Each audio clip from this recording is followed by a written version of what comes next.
Welcome back, everybody, to the Quake Pro League Week 5. I am 40 Lines, joined by the one and only Lethal. Lethal, it's always a pleasure. How are you? It's always a pleasure, mate. Always, never a chore. And you know me, fabulous as always, and we've got some pretty damn good matches coming up this week. Yeah, a sultry serving of 7 for this Saturday. But first, let's quickly talk about global challengers that happened last week. Mute the stream if you don't want to hear it. Spoilers.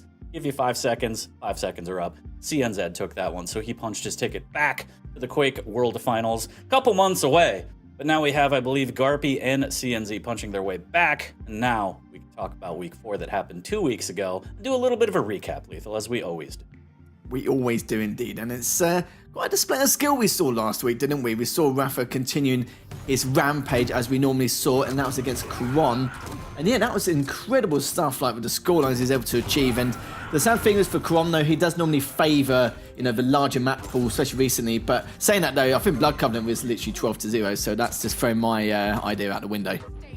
It was a little rough. It was a little rough. I mean, going up against Rafa always is, but yeah, this some of the maps closer than others, of course. But in the end, Rafa gets his way, and he actually goes 3-0 over Karon in that set. And he does indeed. And going into the second game, avik, I wouldn't say he struggled. I think it's more Strong Sage has been performing really well. Over the last 3 months, I've been keeping an eye on how he's been performing, how he's been doing in scrims, and just trying to display the best amount of skill possible to get ready for the Pro League. And he's put on a very good showing and a very good start. It could have gone either way on this Ruins game. Of course, the first one, he actually played quite convincingly, 14-7. Second map was 14-7 on Veil to avik. But honestly, it could have been anyone's guess on how or what the outcome could have been on Ruins with avik taking that. Yeah, I mean, a strong debut from Strong Sage. And the clutch, something to look out for, and I think he's going to do just fine in this league, pushing avik to his limits. But now we're flipping over to Maxter versus Chain. This one was a little bit closer as well, 2-1, but Maxter ends up taking this one. He certainly did indeed. Chain did win the final map 6-5 on Blood Covenant. But it was a little bit more one-sided on Awoken. I think there's something silly like 20-3. But if you playing against Maxter on, anything which in terms of a small map, and it's just you have to compete against his combat skills and what he can do across the board of his adaptation, it's extremely tough to deal with. But Toxto also managed to get a clean sweep underneath his belt against Sib. Yeah, Molten Falls was a little bit closer, but Sib not quite able to take out the Terminator. Not this time. Big dub for Tox 3-0, and he's looking pretty good. I mean, in the past, we've seen Tox kind of falter a little bit in near 7-8 minute mark of each map, but he's looking stronger and stronger and closing out the games, which, as a Tox fan, you love to see.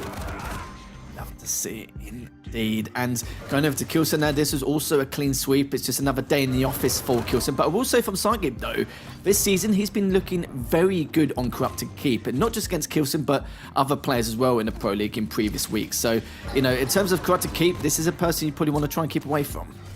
I feel like Sidegame has always kind of been a bit of a wild card in that he could just show up and do amazing things, or he can just kind of not really be as present as you'd like. So it's interesting to see kind of the evolution of Sidegame and what we're going to get throughout the season. But now, Wenger versus Dramas. This one was also another good one, 2-1 in favor of Wenger. Yeah, Drummer's taken that one map on Molten Falls. He's always been very good on Molten Falls, but then again, this season's been a little bit peculiar in terms of stats and map picks, because there's been at least 3 or 4 players where statistically they've been extremely good at Molten Falls, and then going into the third map, we're like, okay, we'll see what Wenger can do to see if he can close this out, and then he won on Ruins 9-1. But Raisy versus Zen, again, another good matchup. Even though it was a clean sweep in favour of Raisy, it does not reflect the score in the slightest, because it was a lot close margins. It was 7-1 and to keep, but it was very close on Molten Falls. But Ruins, though, sadly for Zen, it was the fact that Raisy came out on top 7-3. But, a lot of mind games in this matchup. Yeah, a lot of mind games. Unfortunately, the team kill from Maestro, but a fantastic display from both players, looking very, very strong here as we take a look at the recap fully from Week 4. There you have it. Lots of action, and again, lots of action we have coming up today, Lethal. We're always blessed on a Saturday for Saturday morning Quake tunes. I love it. Yeah, I can agree more, even if I try. But yeah, those are the stats there. But I think a couple of players will be keeping an eye on, especially in the future in the league, like Strong Sage, especially with everything has been progressing. And it's progressing very, very quickly, considering what we've seen so far. Not just in results, because, like you said, it was his debut, but losing out 2-1 by the smallest of margins against, one of the highest ranked players here in the Pro League is a good feat in itself. Yeah, and we're going to see a little bit of him later today, but starting off with our first set, it's going to be Karon versus Raisy. And what do you think about this one, just in name, before we even get into the pick bans, Lethal? Do you think Hron has the ability to take this away from raisy? Who knows? Who knows? Yeah, it's going to be a question which will be asked, but I think the indicators will come out in that first map to decide. So, but it does depend on the map picks. We know that Hron does favour the larger map pool, but going to the other maps, the players rather, we do have Chain versus Kilson, Nosfa versus Zen. I think Dramus versus Strong Sage should be a particularly close matchup in itself, and Saigib and Sib also trying to add another W to their tally.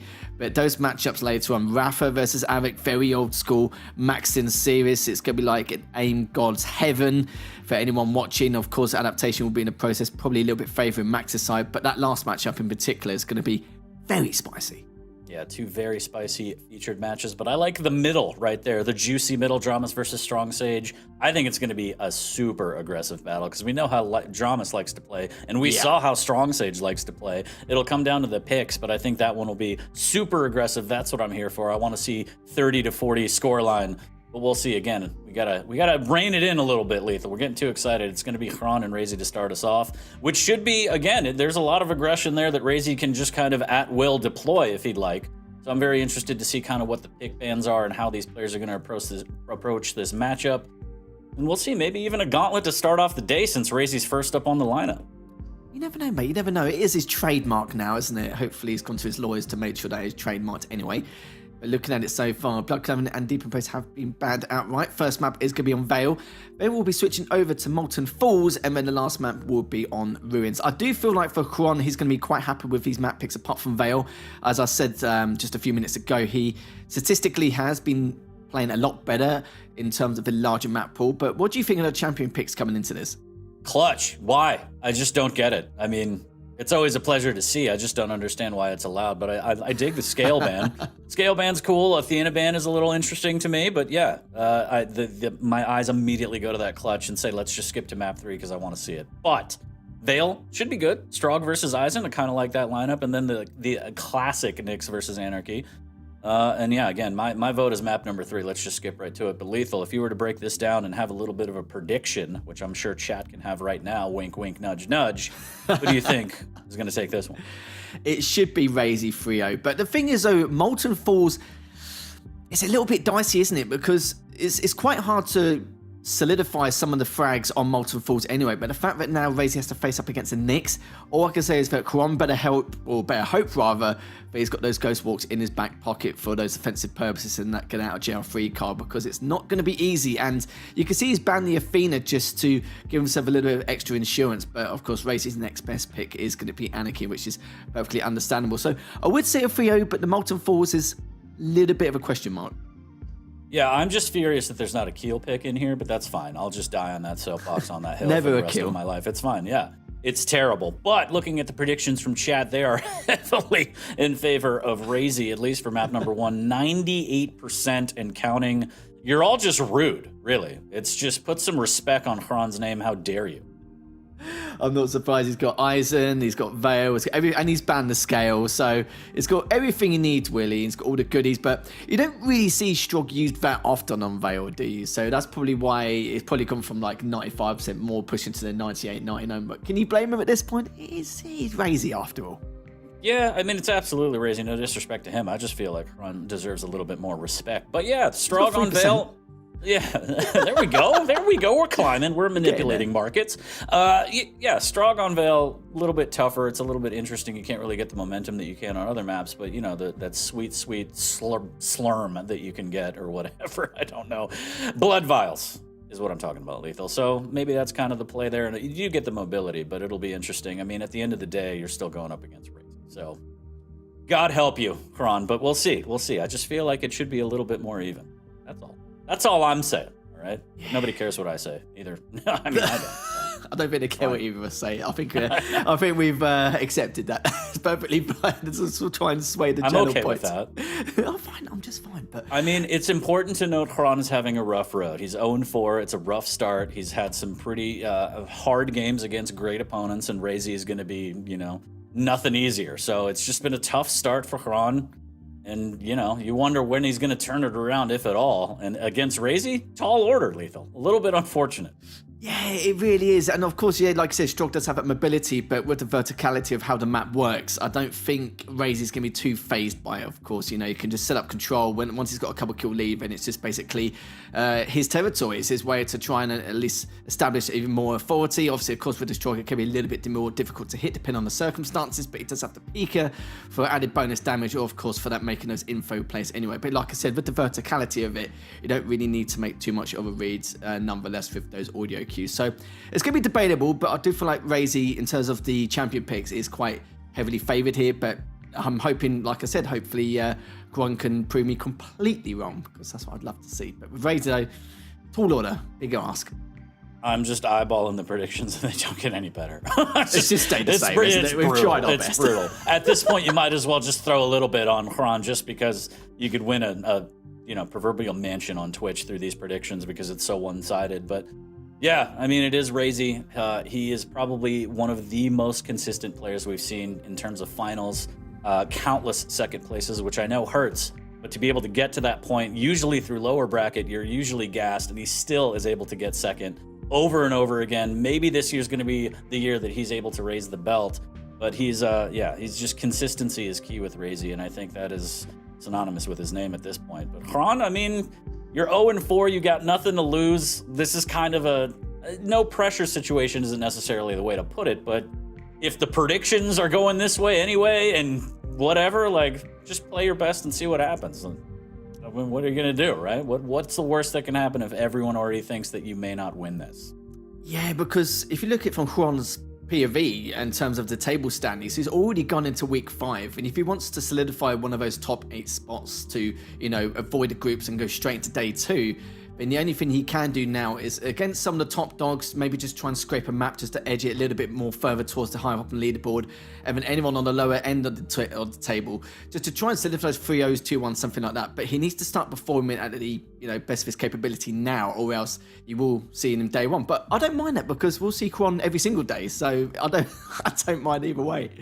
Yeah, and we are just getting the players ready. Sorry for the delay. I kicked something again with my big fat feet. Always and also, consistency is not a backhanded compliment. How dare you, Chad? I'm honest when I say he's consistent, and he just has to go through the lower bracket every grand finals, and he's usually gassed, and then it comes down to the pick bans. That's all I'm saying. I would never backhandedly compliment a player in the Quake Pro League. How dare you kick ban that person? I'm just kidding. It's fine. We're loading into map number 1 shortly here, Lethal. I heard the noise, and we're going to get this underway. Week 5 of the Quake Pro League.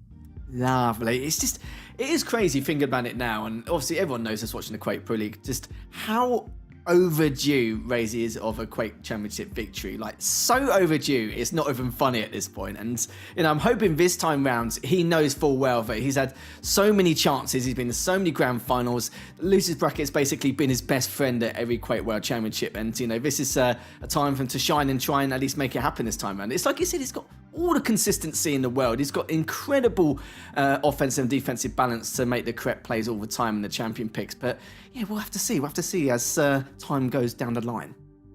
1 week at a time, 1 map at a time. We're grinding through. Week 5 here will be underway shortly between Hran and Raisy to kick us off on Vale. And yeah, this might be the year. Who knows, Lethal? Who knows? But with Hran, he has moved to 5% in terms of the channel points, so we're getting somewhere. We're getting somewhere. Not too bad. It could have been a lot worse. Could have been 3% here. As speaking of the devil, switch to the man himself from Hran's POV. Pretty early on. Heavy has been picked up earlier on, but the Mega has been heavily delayed and picked up by Raisy. Love the split now. Hran playing it slow. And Holy Trinity just waiting to go through the telly, and yep. He is well aware that he has to be, ooh, okay, almost a nice rail. He has to be careful of Timmy here, the setups from Raisy. Be absolutely punishing, getting caught in the middle. Knight at the Roxbury, out comes the Peeker, a little bit of damage, forcing him off the Heavy, at least temporarily here. But Raisy goes for the jump, and he actually gets railed off, and there's the first frag to Hran. That's some fantastic defense at the Heavy. I did say as well before the series started, but against some of these top dogs, needs to try and scrape a map or two. He can, and of course whoever's lower end of the table towards the end of the season to start backing those clean sweeps to try and secure himself a top 8 spot. He's Hran now finding his time here. Let's listen out for the audio cues. He's an info play at the moment, but his back was turned. Let's take down the turret, but Raisy does hit the first rail, hits the second, but he's going to try and get the Heavy, which he manages to. Scarpa's away, lucky for him. Does have that light above the Mega to pick up as he sees fit, but he's already there. Picks up the Mega at the same time, comes up the LG. Will he about to clean up with the Pika? He does not, and raisy still comes out on top with that last rail. That is heartbreaking. Kron was able to muscle his way onto both items again and almost get the frag, but that little trampoline play from raisy, just distracting enough to hit those rails. Oh, big rockets and another one! Kron, what are you doing? Yeah, his tracking was really good, but the rockets were just that much better. Nice direct, though, as Kron is going to dive on in 3-1. I think the people who are voting 6% in the chat are probably loving this right now. Do you see? It's still very early, 2 minutes in. Some of the plays that raisy has been making seems to be kind of testing Kron. Like the first frag where he was jumping for the heavy a little bit willy-nilly. I feel like he was just testing Kron like, okay, all right, are you gonna hit your shots? What am I dealing with in this game? Plenty of time to stabilize here, as Kron has to forfeit the heavy here. Looking a little bit light on stack, needs to be careful. Nice shoulder peek there to avoid the rail. Hits a rail of his own, but he's gonna get gunned down by the machine gun to 14 HP. Can he make it through the telly? And he does. But the Mega's 3 seconds away. Is raisy gonna push this? There's the Timmy the turret. That's a terrifying sight, but it doesn't deploy in time. So even after the Mega pick up a little bit of damage, 78 HP. Kron in a bad way, hits a rail on the way out. Could hit another one here. Around the corner, he's gonna miss. The shotgun will come out in time. raisy plants him. Could have made it 4. raisy hits that first rail. Still weak from the previous engagement. Heavy is up though. Kron is going to give that up straight away as raisy's looking to continue the healing process. Mega is up. But of course, now that Kron is quite away, well, not too far away actually, you may be able to hear the audio keys from that Mega, not anymore though, as he's actually delayed it quite heavily here, just massively throwing the timing off. May have heard that from below rocket. It says he's got a huge stack to work with. Heavy's come up in the next few seconds, turret in his back pocket as well. Timmy's going to come out to play in case he goes for the TP. This is looking really solid here from raisy as he catches him in that rocket room. Great tracker with that LG. It's going to make that 3 apiece. All at 3. Has to worry about Timmy. Big damage. Right into the barrel here. Is able to grab a light armor, but still, right off the spawn. Taking so much damage. raisy trying to lob some tri-bolt. Kron with some delightful dodging there. It certainly was indeed. As raisy now, 10 seconds to his next heavy, just getting into position. We can see if he can find out exactly the circumstances and what Kron's actually up to right now. Drops to Timmy drops to Timmy, drops to Taylor. So technically the same thing anyway, as he's diving on forward with that LG. But he's going to try and rail him again if he can, but he's run out of rail ammo. He has to back away once again, pick up the light, Mega's up in the next 5. And you can see already Kron is just was T2 on the edge to try and push on forward, but decided not to in the end. But it's understandable considering the stack he just had. But picks up the Mega anyway. Almost getting an attempt at a rail angle from down below. Kron now playing from the low ground. Very difficult here. Gets a little bit of LG damage as raisy drops. Good rockets though. Can't hit with the rail. Does hit with the follow-up as raisy jumps. Almost looking for an angle. raisy had to be very careful there. And so Kron holding his own, all things considered. Tied 3-3 halfway through this one, looking pretty decent. And it's all level, Lethal. Yeah, no, he's been looking really good, and that 62 from the last rocket's not going to do him any favors though. He's going to continue on that recovery road. It's a halfway stage, and you're right though, Kron has been playing extremely well like so far. He's had a very good start. He's not let anything spiral out of control, which a lot of players can end up doing against raisy. raisy hit the first rail. Kron's just trying to get away, not going to be able to before he gets the TP. And look at that though, raisy's still got a massive stack. And I say about spiraling out of control, you may have just took the words right out of my mouth. He may actually start doing that right now as he's going to take it with the rail and the LG to boot beforehand. Goes to toe in early on, poor Timmy there, as a couple more rockets is coming out to play. He's going to dive on in, try and get this sick frag, but Kron managed to come back on that and picks up the heavy. That is insane. 1 HP. The Vial able to heal him up a little bit more. There's a little bit more health bubbles. And raisy just trying to go crazy and plant him with a rail, but he can't. Has to be very careful. He threw his body at the problem. Kron able to stack back up a little bit here. And he's going to be in position for the next Mega. So this one still in favor of raisy, but Kron looking very strong with the stack here. Is able to get the rotation on the heavy as well. This one is far from over, Lethal. Yeah, it certainly is indeed. I was just a little bit worried that Kron might actually end up struggling to break Raisy's momentum, but he seems to be doing quite well so far and holding his own, and he's only, he's going to be so weak at this point, but he's trying to peek if he can, as Raisy's dropped all the way to the bottom. Good direct. The rail comes out for Raisy, though, left on 20 HP, and Mega coming in perfect timing. The amount of damage that Kron is able to do, though, he's so close. That's a great rail from Raisy. Just back and forth haymakers from both players there. A little bit of rocket splash from down below.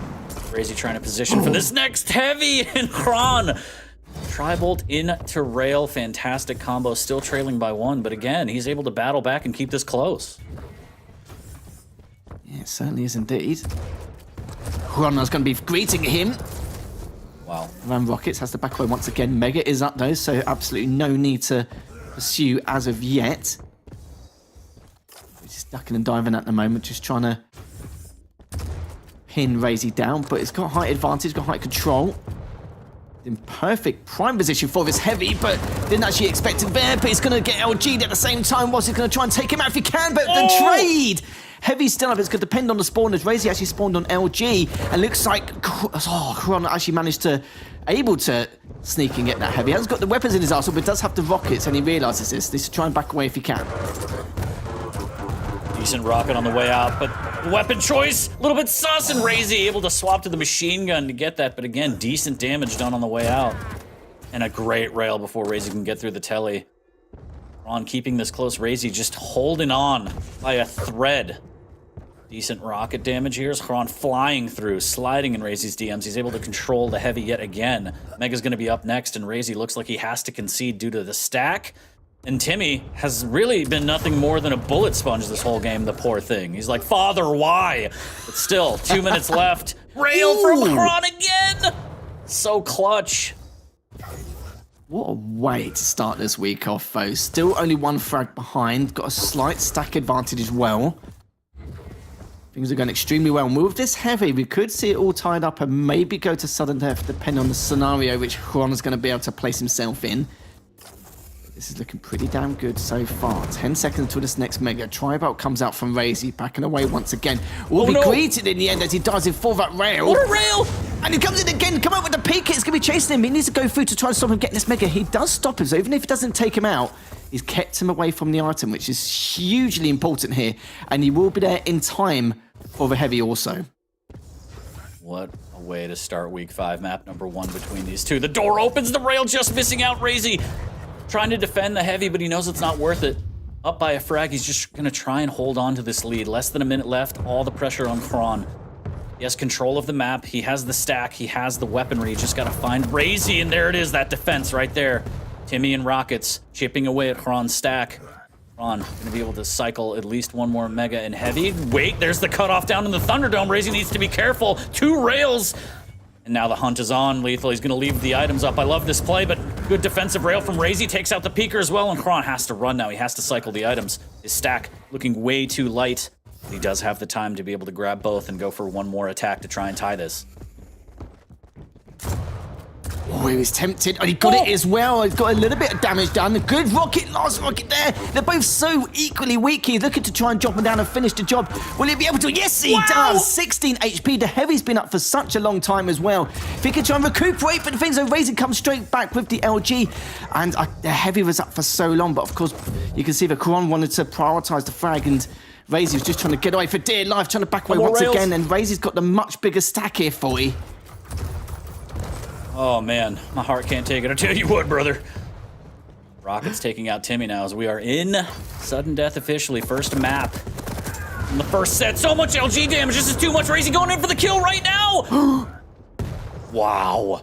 Heavy's going to be up, but it's going to be tricky. No, Raisy's not there to contest. Ron lives again. Decent rocket damage from down below, but very sketchy fight here as he has to fight from down below. Mega's going to be up and Timmy's deployed. This is going to be suicide if Ron goes for it, and he does, and he's taking so much damage. Escapes with 15 HP. What a risk. Oh my God, I'm surprised he got away with that as well, but Raisy still hits a beautiful rail. Of course, isn't available as of yet. Heavy's up in the next 7 seconds, still looking to try and recover from the last engagement. Good rail as well. It could come to this final shot here. Oh my God, he needs to try and stop and go for the heavy, but of course he's not going to go for it straight away. Still 1 minute to sudden death, and Timmy's still trying to finish the job as well as he's pushing through from that TP. As Raisy has to circulate once again, of course, to that rail room. And look at this, Kron's going to be the one with that stack advantage going after all that situation. The items are still both segregated by about 7 seconds, and Kron now is on the hunt. But raisy needs to be extremely careful with Kron's accuracy with the rail so far, and do not underestimate the angles he's going to pick him from. Absolutely insane first map for the first set of the day here, as Kron will not go down. He refuses. And all of Twitch chat collectively clinched right now as they are going to lose their empire potentially here. Great rail from raisy there. Kron waiting down below on the mid-level. Can't really contest. Will fire a rocket and make his way out of there. 150 into OT. Tied at 8 between these two. Ridiculous stuff here. Raisy just walking by around Tribal to see what he can find. Hasn't found anything as of yet, but will get the info now he requires. As Kron now just does have high advantage, but he managed to spook him out from that last Tribal shot. Oh, good amount of damage as well. But I love this as well from Kron. Not being too overly aggressive. He's been very patient for that pick onto heavy. Kron now run out of rockets, but still got LG in hands. Only got 1 rail bullet left as well, but he's collectively managed to get those rockets anyway. Going to see if he's going to come through from that rocket tunnel, but oh, no. will be greeted by the turret, and raisy's up there as well. He may have to try and get away again. Of course, he hasn't got the stack to continue this bounce. He's looking to see if he can catch him through the turret, but I love this from Kron. Just playing mind games with raisy at the moment, just making him think that he's got a little bit more stack to work with and just trying to keep him at bay with those rockets to not go through the TP, as raisy just barely missed that last rail. We're now 3 minutes into sudden death. Kron needs more rails. He had the lineup, as we've seen time and time again, to knock raisy off trajectory, jumping for the heavy, but unfortunately ran out. Now, Tribal lobbing from the nail room, avoiding damage. Still does not have time to re-up here as he wants to maintain position, maintain the height. There's the jump pad, taking some Tribal damage as raisy drops back down. There's the Timmy. Kron has to be careful. 59 HP after that Tribal damage. The items are synced, and now Kron in a bad way here is the rocket jump from raisy to try and claim both items, and he will. And now Kron has to live off the scraps. This is where it gets very, very difficult, Lethal. Can he hit the rails that he needs? Raisy has the stack if he wants to rocket jump. There it is. Decent rockets. He's going in for the kill. There's the peeker. There's the rocket. Raisy able to take him down. Finally squash Kron, but what a display of defense from Kron. And I feel like, again, that's worth more than the 7% or whatever that he had.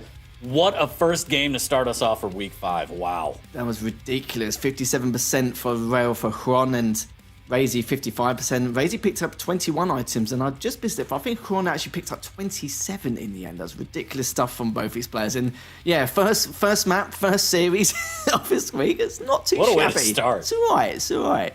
I bet everyone on the 94% train for raisy was, looking a little bit nervous with that last few moments. Sweating bullets. It looks like they were sitting in a sauna out there. You're not wrong. No, you're not wrong at all. And you have to admit, though, yeah, you were talking about Kron's defense at one stage. Yeah, like, considering he almost won that last engagement with the stack raisy had picking up both those items, ridiculous. Yeah, absolutely insane. I think it's safe to say that Kron started off with decent item control. raisy able to battle his way back. We saw a little bit of aggression off the spawn from raisy as well, but Kron was always able to do enough damage to make sure it didn't get out of control. Only 1 or 2 frags trailing, and then, of course, the amazing sudden death play that we saw there. But just really good defense from Kron. I think that's going to fare well for him throughout the set. But we'll see. I mean, every map is different. We're going to get into Molten Falls here shortly. It's going to be Nyx versus Anarchy. This was a little bit of a chess match. First, it started off like a brawl, then we hit sudden death, a little bit of a chess match. And in the end, raisy was able to overcome the odds and finally take down Kron, but Kron made him work so hard for it, Lethal. Yeah, this season, Kron has actually been looking quite good on like the larger scale maps, especially on Molten Falls and Blood Covenant. But the fact that he performed this well on Veil, it shows how much improvement he's made over the last couple of weeks. As you can see from the stats, as already mentioned, 57% rail from Kron, and raisy just shying off to 55.5%. Ridiculous stuff from both these players. Definitely made raisy work for it, for you.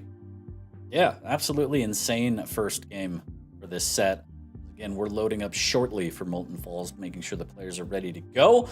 They might need a little bit of a breather after that one. Don't blame them at all. 9-8, the final score. raisy able to overcome Kron. But in terms of Nyx versus Anarchy on Molten Falls, how do you feel like this will play out? Who do you like in this matchup? What champ do you prefer? Lethal, tell me everything about you. What's your sign? Oh, This is, see, 40, this is a little bit of a question mark for me because Nyx can be used so efficiently on Molten Falls. We know it's hard to solidify, a frag now and again, depending on which situation you place yourself in on Molten Falls anyway. But the fact that he has that Ghost Walk as well, it's just going to make things extremely tough. But you know that Raze is going to be contesting those hourglasses just as much as he is, of course, with the inject. So it's going to be quite interesting to see how he's going to try and progress. I think that's why the Athena ban was specific, just so that he can use the Nyx play as well. I think we've seen Wenger use the Nyx before on Molten Falls, and he was extremely good with the Nyx play in the past. So there's no reason why Kron can't do it himself on this map. We'll see. I mean, first map was pretty fantastic. It was down to the wire, really. I mean, I don't even know if it was a misplay trying to deploy that peeker and do max amount of burst damage, but, kind of just let him out to dry, and raisy was able to overcome it based on the stack he had with his LG. We'll see how map 2 plays out. We are loading in shortly, and it will be Molten Falls Nyx versus Anarchy. But let me take a look at the predictions, and still not a lot of respect on Hran's name. 10%, 90% in favor of raisy on this one, so they just don't want to believe, Lethal. The children out there just don't want to believe. I don't know why. What more do you want? Well, it's got to 12% now. It's getting better. I've seen worse percentages. Trust me, we've seen some worse percentages. We haven't seen 100% yet, but that's true. One day that could actually come. As we're gonna now go to Kron's POV, see what shenanigans he's gonna be up to. Found him straight away with that shotgun. You can use the Ghost Walk straight away, and just gonna let raisy get away as well. Hasn't got the LG, of course, yet, but let's have the rockets and the rail to play with. Will be greeted by that first rail hit, and does get the hourglasses as spoken about earlier, as both of them will be contesting them very heavily for the inject and Ghost Walk later on. And I think we are going to see probably a slower matchup this time around. Yeah, definitely might be more of a chess match starting instead of a brawl, just given the map and the champs themselves. But Hran doing a good job. Sure is prioritizing items, and nice little dodge. There's the rocket, just unfortunately clips the pole there for raisy, looking for big damage. Decently slow start for both players here. Hran trying to play a little bit of a trap here on the rockets. Ooh. Nice rail. Yeah, not too shabby at all. She's just teaching around rail to see where raisy's going to be, but a nice little sprinkle of damage there from that last rocket. Does pick up the Mega. If he's not too far behind for a couple of seconds, is Kron now looking to try and get a bit more height control, but raisy's already there around shotgun. Try and walk around, see if we can catch him with that rocket. Raisy was favouring the LG, but now he's got rockets in hand, uses the Ghost Walk, but he also uses the inject just in case. He's backing away once again to recover from that last engagement. Ooh, look at the patience from Hran on that one to line up the rail perfectly. Not really a huge deal given the fact that raisy was able to drop down on the Mega, but Hran able to grab the heavy, and here's a big attack from raisy. That rocket almost sends Hran flying over the edge. Luckily, clips the Great. Doesn't go anywhere. 2 minutes in, tied at 0. Again, more of a chess match like we thought. Between these two champs, this is kind of what's wrong with the youth, Lethal. Ghosting, drugs, where does it end? But anyways, 0-0 here is Hran again playing very patiently. Has the Ghost Walk in case things go horribly wrong, but mostly looking to set a trap and just get that burst damage on that Anarchy. Yeah, he certainly is indeed. Both items are up. There's Hran with the audio cue for the heavy. Raisy will not have it for the Mega, so we'll see how that's going to continue to unfold later on if he does decide to contest the Mega later. Hran, is taking a back seat at the moment, mate. He's got a deck chair just waiting for Raisy to drop on by to wave a quick hello and just see exactly what's going on. But for now, though, looks like they're playing it very smart, very slow, nothing really too out of the ordinary as of yet. But Hran is just taking his sweet, sweet time. Yeah, that position is so powerful because you can hear the armor pickup, you could time it well, and then he knew when the Mega was. So a little bit of a delay between the two items, but now he can kind of know for sure when the armor is and kind of plan his attack accordingly as the rails from both players fly out. Doesn't land, a little bit of tribal damage, but Hran gets the best of him with 2 rails now. Potentially a third here on the way out. Just around the corner goes raisy. And now Hran, we see he's going to press this heavy. Try and make his presence known. There's a little bit of rocket damage, not so great, and he has to pop the Ghost Walk, and this has actually gone horribly wrong. Up the jump pad, raisy doesn't want to follow. Luckily for Hran, he has to make a mad dash to the Mega to try and restack, and I like the idea, but unfortunately the execution wasn't there, Lethal. It certainly wasn't indeed. Kron had the shotgun on the shotgun jump on the heavy jump pad at the time. And now just rotating all the way around. He knows where raisy is. Double checking, making sure that it's not literally on the heavy itself, but just going to be diving for that mega, which is going to be up the next couple of seconds. But raisy's already here. May have to force out an engagement, which he does. Picks up the mega. Perfect timing. Good direct as well. Looks the back way again, but the problem is he's way too weak. We'll continue that battle, but raisy's more up for it, more than anything. 8 HP, just teetering on the edge, hugging that wall. There's both of them just equally as weak. It's been an extremely close affair between the two. He needs rockets. Swap to rail, hit the defensive shot he needed, and then Ghost Walk was available. Try and save his life. And again, the defense from Kron. Not impenetrable, but just enough to keep raisy out and squared at 0.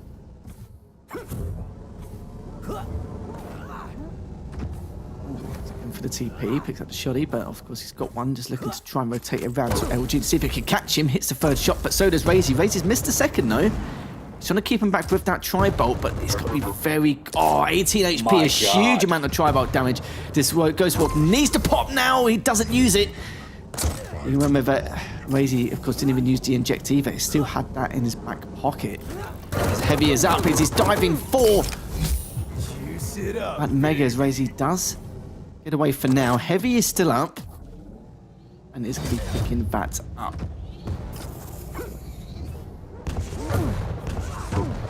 Nice wall jump, but good rockets and good tracking from raisy to make sure the damage output is as high as possible. A little bit of tribal trying to flush Kron out from behind the pillar. Shotgun from above, and finally, the Ghost Walk able to come out. But he is very, very weak, and that's an easy one right there. Raisy with a nice read, knowing that he needs to re-up on health. He's able to go up 2-0. And now you're starting to get into the point of the map, the match, where as a Nyx, you're slowly behind. Raisy's gaining momentum. That's a good defensive rail. Raisy's going to keep chugging. There's another one, making him pay. If he hits a third, Raisy has to rethink this situation, and he does. Raisy was just like, can you hit another one? Can you hit a third? And now here comes the chase from Kron. He wants to end it. There's another rail. Can he hit another one? Around the corner he goes, and the shotgun blast. Able to take him out, and Raisy just showing a little too much face there. He certainly did indeed.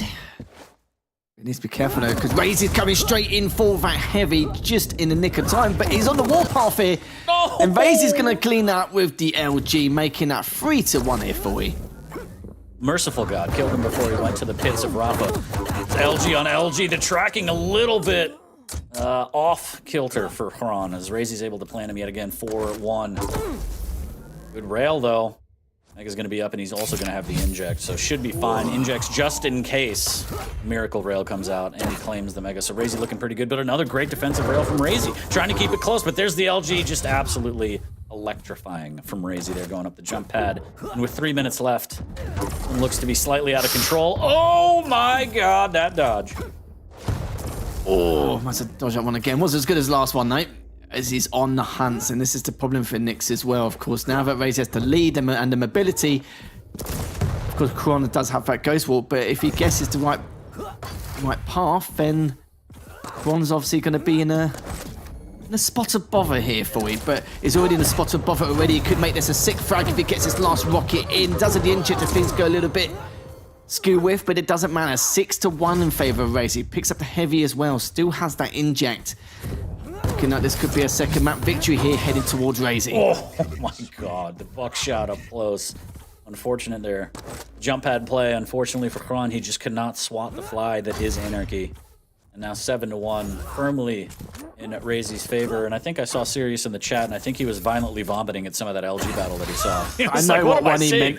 Yeah, this is disgusting. Why are they showing this on Twitch? But anyways, also YouTube. 7-1 in favor of Raisy, looking a little bit stronger on this go. But again, as a Nyx, if you fall behind, it is extremely difficult. Kron doing his best with his defensive rails, but just not able to overcome the constant onslaught of Raisy.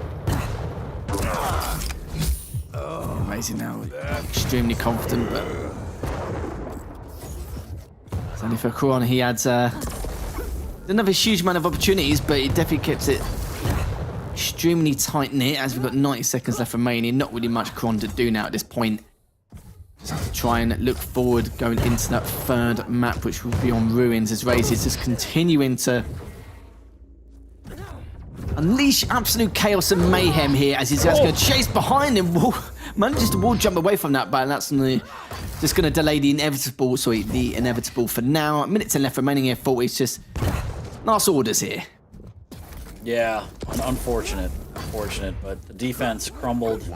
Again, as a Knicks, it's just so hard to get back in the game when we're already down 2-3. And there it is. That one was a bit of a layup, but we did see the gauntlet. It happened. Whoever had the prop predictions for that one, very rich person right now. Another rail from raisy. He might go in for another one. A little bit of inject. Yep, he's doing it. Nope. Nobody makes me bleed my own blood, Lethal. That's what Kron just said. He stared him in the eyes and said, I'm going to take this into my own hands. Yeah, I'll leave one, but not two. That's just taking the mickey a little bit as he's going to ghost walk away. Maybe able to get his first frag back. Maybe not. It's got 25 seconds left, but yeah, we've already mentioned it. Damage has been done. Does not reflect the score at all from what we've seen during those first 5 or 6 minutes. It was a great map nonetheless for you. It's a great map nonetheless, as we're just going to finish things up here. It will be 9-0, maybe 9-1 or 10-0, depending on how far Kron is going to take. But no, he's going to leave it there. That's going to be 9-0 in favour of raisy. We'll be switching over to Ruins for the Galena versus Clutch matchup. Interesting in itself. You gotta love it. I mean, Kron was like, I'm just going to go chill with Rafa instead of letting you gauntlet me again. So I gave you the one. That one's free, no more. So yes. Yeah, it's enough. We've had enough. This is graphic display of violence. 9-0, again, a little bit misleading there, but still, I think it was a decent set. Kron played his best, but once you break through that defense, especially as a Knicks, it's kind of what happens, especially against a raisy who's not afraid to keep the aggression on Lethal. That's 2 in a row for raisy going into the third. Does Kron have anything left in the tank to try and play? Because it's not even that it's, you just lost 2 maps, you're a little disoriented, whatever. He's going up against Clutch, of all people, too. So it's just like, this is the worst case scenario after losing 2 maps in a row, and you have to deal with raisy's Clutch now. It just never ends. Yeah, it's just a shame about that first frag from raisy. Oh, don't get me wrong, good stuff from raisy, of course, to make the read to the contest to heavy straight afterwards, but in terms of not using that ghost walk around the heavy earlier on, I'm interested to see why he did not use it. Maybe he was trying to save it for the better situation. Maybe he wasn't expecting raisy to dart on in straight away from the LG stairs. It's very interesting in itself. But yeah, there we go. He just sees that. That should be in the top 10. Not that I have any say in what production does, but that should be in the top 10, in my opinion. But we're looking at the breakdown for the accuracies here and the scoreline for map number 2. Multiples between these two. 9-0. And yeah, raisy looking really strong. Again, I feel like that score is not very fair to Kron. He was playing good defense. It is a hard matchup, especially after map number 1 that was so close. 3.5 minutes and sudden death. But in the end, it doesn't even matter. The final score is what matters. So raisy taking the set officially 2-0. Potentially working on a clean sweep as we take a look. 9-9. Who wants to predict that maybe he'll get 9 frags on Ruins? I don't know, but I'm very excited to see the clutch come out. Yeah, I certainly am indeed. And for anyone joining us during that second map of his series, they're probably thinking, what on earth happened? Like, in terms of, they probably missed out on, and probably one of the best first mappers in the first series of the day we've had. That 3 or 4 minutes sudden death overtime, that's ridiculous. And yeah, it's like I say, with some scorelines, you get it like that. Sometimes it can be 9-0, 20-0, but sometimes it will not reflect what we saw from there because Kron played extremely well. It's just, of course, the decision on heavy not using that ghost walk is probably a little bit debatable, we'll have to say. I'd love to know from his thoughts anyway. But yeah, going to this third one to the Galena versus Clutch matchup. We've seen the Clutch on odd occasions from raisy, from Sib as well on the odd occasion as well, going into Ruins. But of course, Galena all about the hourglasses once again and with that totem picks. And we'll have to see how Kron is going to fare up against the Clutch. Because his aim's been pretty damn good already though, isn't it? Especially against the Anarchy with that rail. Yeah, I mean, no disrespect to the other players. I think probably the most notable Clutch is, of course, raisy with Strong Sage and Sib battling for who's number 2. But this is going to be a display of probably the best Clutch in the league right now. And that's scary. That's scary knowing that, especially since you've already lost 2 maps and maybe you're in your own head a little bit, especially after map number 1 that was so close and you tried so hard. I fear for Kron right now. And I think chat does as well, is taking a look at the predictions. Somehow, 11% against a Clutch. I don't even understand you, chat. You don't make any sense. How are you giving him the highest prediction against raisy's Clutch? I don't understand any of you. But here we go, map number 3. We are live, and we are going to start off on raisy's Clutch. Oh, he smells that something is off, Lethal, as he misses that rail. A little bit of machine gun damage, but yeah, this one could get brutal fast. certainly could indeed. All about how and when he's going to use that shield and when Quran can bait that shield, but he's going to be using that straight away in a perfect position in the corner, not going anywhere. And that's going to be a clean frag coming up from raisy. Heavy's up in the next 5 seconds. He's going to preemptively go for that, but Quran could have potentially done that. Got the angle from LG, but not going to happen here, as he's going to try and contest this Mega if he can. But just not going to happen. He's got both items in place. Going to try and do a bit more damage with the LG, but Raisy's going to back away, which is understandable, but it does have the shield. Oh my god, what a good rail. Doesn't even need the shield, but for a little bit of insurance lethal. That's 2-0. Misses with the rail, and this is an opportunity for Kron as raisy. Fantastic movement. Oh, but Kron plants him before the heavy pickup. He's like, where are you going? I want to get some of those gears. 2-1. Kron keeping it close. He's got to start laying down some of those speed bumps to try and deter raisy from just turbo around the map is kind of the play here. A lot of VTech going on right now for the Honda fans, but 1:30 in, only a 1-frag game. Yeah, it's literally like watching a turbo billboard, isn't it? But the thing is, the shield is out, and Quran, he now knows there's a window of opportunity to pursue and take down raisy. But of course, only problem is stack is not in his favour. You did see a little bit of his head. And across the courtyard to Shoddy. Rotating back once again.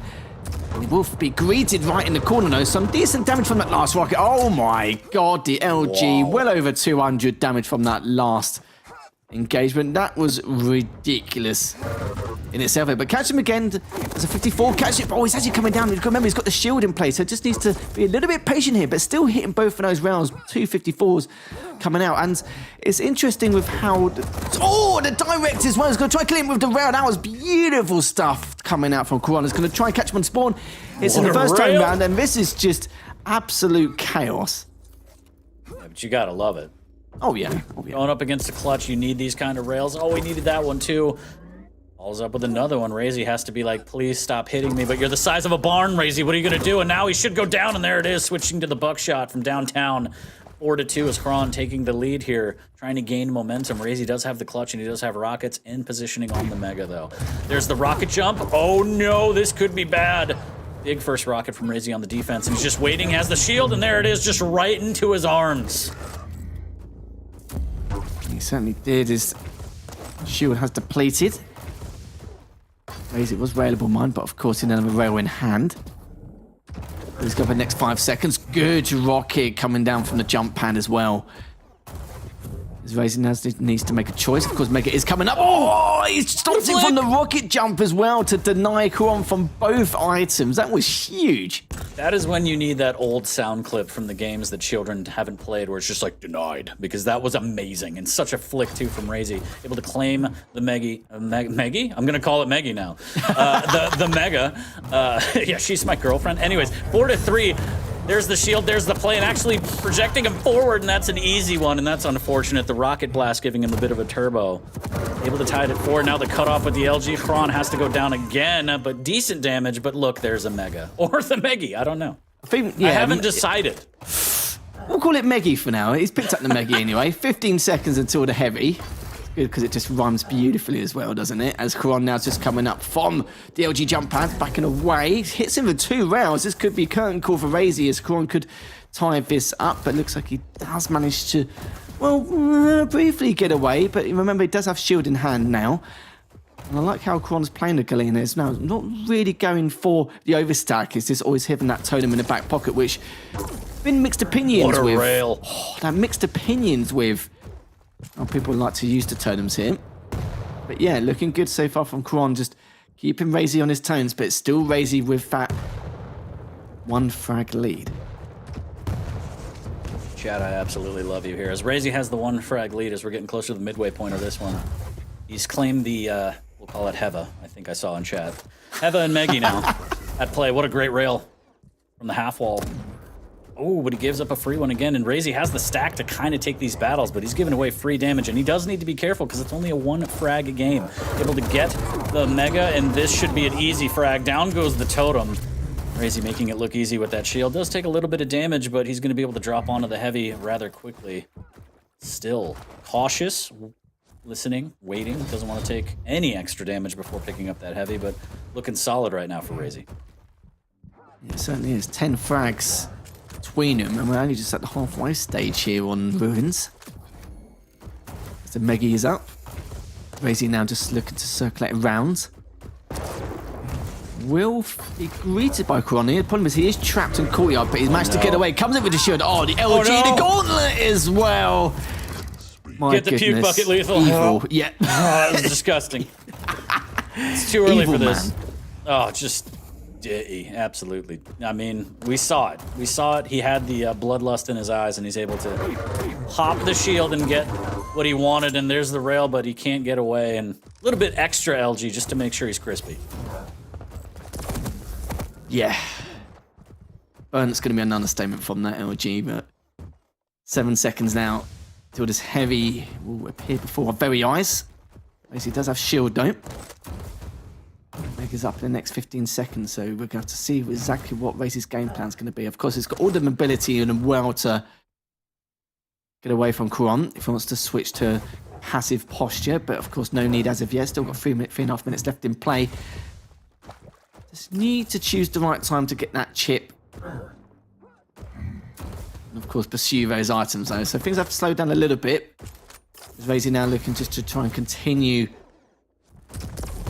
with his recovery here. Almost a nice vertical rail there coming out from Raze. Heavy is up though, and that will be picked up by Quran. He's going to choose the right way, but will be greeted by a shield and LG. 198 from that last LG. All that work for you that Quran had to put on to pick up both those items, and he has to do it all over again. But the jump up rail, the rocket jump to rail combo. Lovely. Well, it just looked like he was playing Duck Hunt right there. That was easy. Yeah. Waiting outside the telly with a double barrel, and he's like, wait a minute, rocket jump? And there it is. Flick of the wrist. 9-4 in favor of Razy. He's going to get that shield back even sooner after picking up the vials, and we may see another gauntlet. Make it stop, Lethal. Make it stop.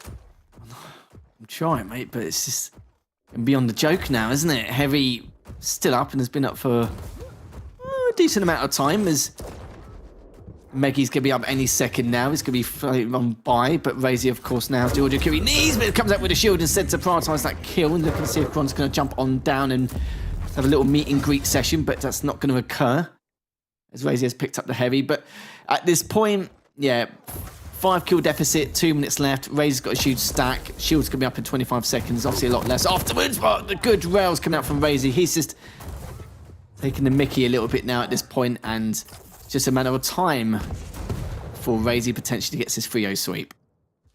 Yep. Just playing defensive, doesn't need to do anything. Probably, honestly, waiting for the right opportunity to maybe hit him in the cheeks with the gauntlet one more time because it's Razy, and I think he knows that he has this one in the bag. All the pressure on Kron. But still, all things considered... Oh my god, the double Ds. Oh, please, Razy. Get the bucket. Lethal, get the bucket.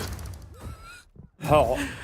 I got the bucket preemptively for you even before the Good show started, Lord. so I've got you. Thank you. I appreciate you. That's why I love you dearly. As a minute 15 left. And unfortunate for Kron. Unfortunate. Again, the display on map number 1 was fantastic. Just missing out in sudden death. Map 2 a little bit more intense, especially playing from behind as a Nyx. And then the end boss. You play the clutch on map number 3. That's just the icing on the cake for Razy. As 1 minute until we can make this official, Razy goes up 3-0 over Kron. Yeah, pretty crazy, isn't it, compared to what we saw at the very start of this map, where Kron was playing like scrims clutches for days, like 20 scrims a day, every day for the last like 365 days of this year, and all of a sudden Razy was able to adapt and be able to change his thought process a bit on how to perform with clutch in the course of this map. But yeah, 30 seconds left, still 10-4. Of course, confirmed that it's going to be a 3-0, and he's just continuing. Are you right, mate? It's just crazy. Like, he just posts up outside the telly, and then he's able to just flick and be like, oh, you're this way? No problem. Like, yeah. What do you do? What do you do against that? Oh, no, but he misses the buckshot point blank. A jinxed it. Caster's curse. Oh, the rail comes out from Kron, but looking to try and finish it. But, of course, with the shield, not going to happen. We're 3-0 for Razy. We knew that was that for the last couple of minutes. It was just a victory lap so to speak. But yeah, raisy comes out on top, but still incredible first map. Quran had 70. I know it's get to clutch, but still, his rail has been on point throughout the entirety of this series, isn't it? You know, against his Eisen earlier, his Anarchy, and we know that clutch it's as big as a billboard. Still a pretty damn good percentage. Yeah, are you saying his rail was pretty clutch? I like that. I like what you're doing there, Lethal. No, I mean it was. Defensive play from Kron was great. Unfortunately, just not enough because, again, the relentless energy from raisy, regardless of champion, is going to be there, and you need to be perfect on your plays. As we take a look at the highlight reel from map number 3, Kron had some great frags, great plays. raisy, in the end, able to take it. 10-4, brother, I tell you what. That play, just kind of darting into the T-Con, knowing that raisy was right there, was a little bit of a layup for raisy. And the shield was just all insurance. And there we have that, the brutality. Cover your eyes, children. I'm sorry. Yeah, you really do, don't you? Telegraphed that extremely well during the second half of that map. But there we go. That's the percentages. That's the damage for you. Got 70% from Kron and 48% from raisy. It's a little bit unfortunate for Kron. He's very, very close to taking that first map and put on a stellar show in this series. Probably a series I wouldn't say was obviously extremely one-sided, but we knew that Kron has the capabilities to, you know, maybe scrape a map by if he could. But sadly, he could not. But just joining us, that was the first series of the day. And the first map, not too shabby at all from our young man from Kron there. Was almost taking that first map, of course, raisy toppling and Molten Falls. The score definitely does not reflect what we witnessed earlier. And yeah, Kron put up a good fight at the beginning of Runes, but yeah, it was just didn't have much to show for it in that second half. But good show nonetheless. It shows he's got a lot of potential throughout the rest of the season. Yeah, you gotta hope that he picks it up, though. I mean, we're getting closer and closer into the season, or further and further into the season, rather. Still got a ways off before we get to the finals, but again, you don't want to be in that first day of just sharks, right? You want to try and punch your ticket into day two, excuse me, and it's gonna take a lot of work for Kron, given that he's now 0-5. Rough start for Kron, but fantastic display from raisy, able to get the gauntlets that he needs, that I feel like power him as a human being. But yeah, fantastic first set. That first map was absolutely fantastic. If you missed it, rewind, go watch it. Not now, there's a lot of the show left, but later, because it was fantastic on Veil. But that's first set done, and we still got 6 more on the way, so we're going to take a quick little break. We'll be back with more Quake. Don't go anywhere.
Welcome back to Week 5 of the Quake Pro League. I am your aerobics instructor, 40 Lions, joined by Lethal. We just finished our first set of the day, and we're going to hop into our second one. Lethal, Chain versus Kilson.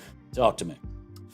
Ooh, what was there to say about this one? Now, I would love to have seen this matchup winning. We're a little bit closer towards the Quake World Championships, but of course, you know, with Chain now, he normally just develops into some incredible player like during the last 6 to 8 weeks, but we know that during this downtime as well and during the earlier weeks as well especially, but Chain does show some signs of life now and again and has had a close series previously as well. Just trying to remember from the top of my head, I believe it was actually against Maxter where he did manage to win on Blood Covenant, which has been statistically one of his better maps. If it comes up in the map pool, you know, that's going to be another question. But Kilson has just been on an absolute rampage, hasn't he? Very similar to Rafa. The only difference is he has only dropped one map. We know Rafa hasn't dropped any maps at all in the slightest, which is pretty much the standard, the norm here early on in the Quake Pro League.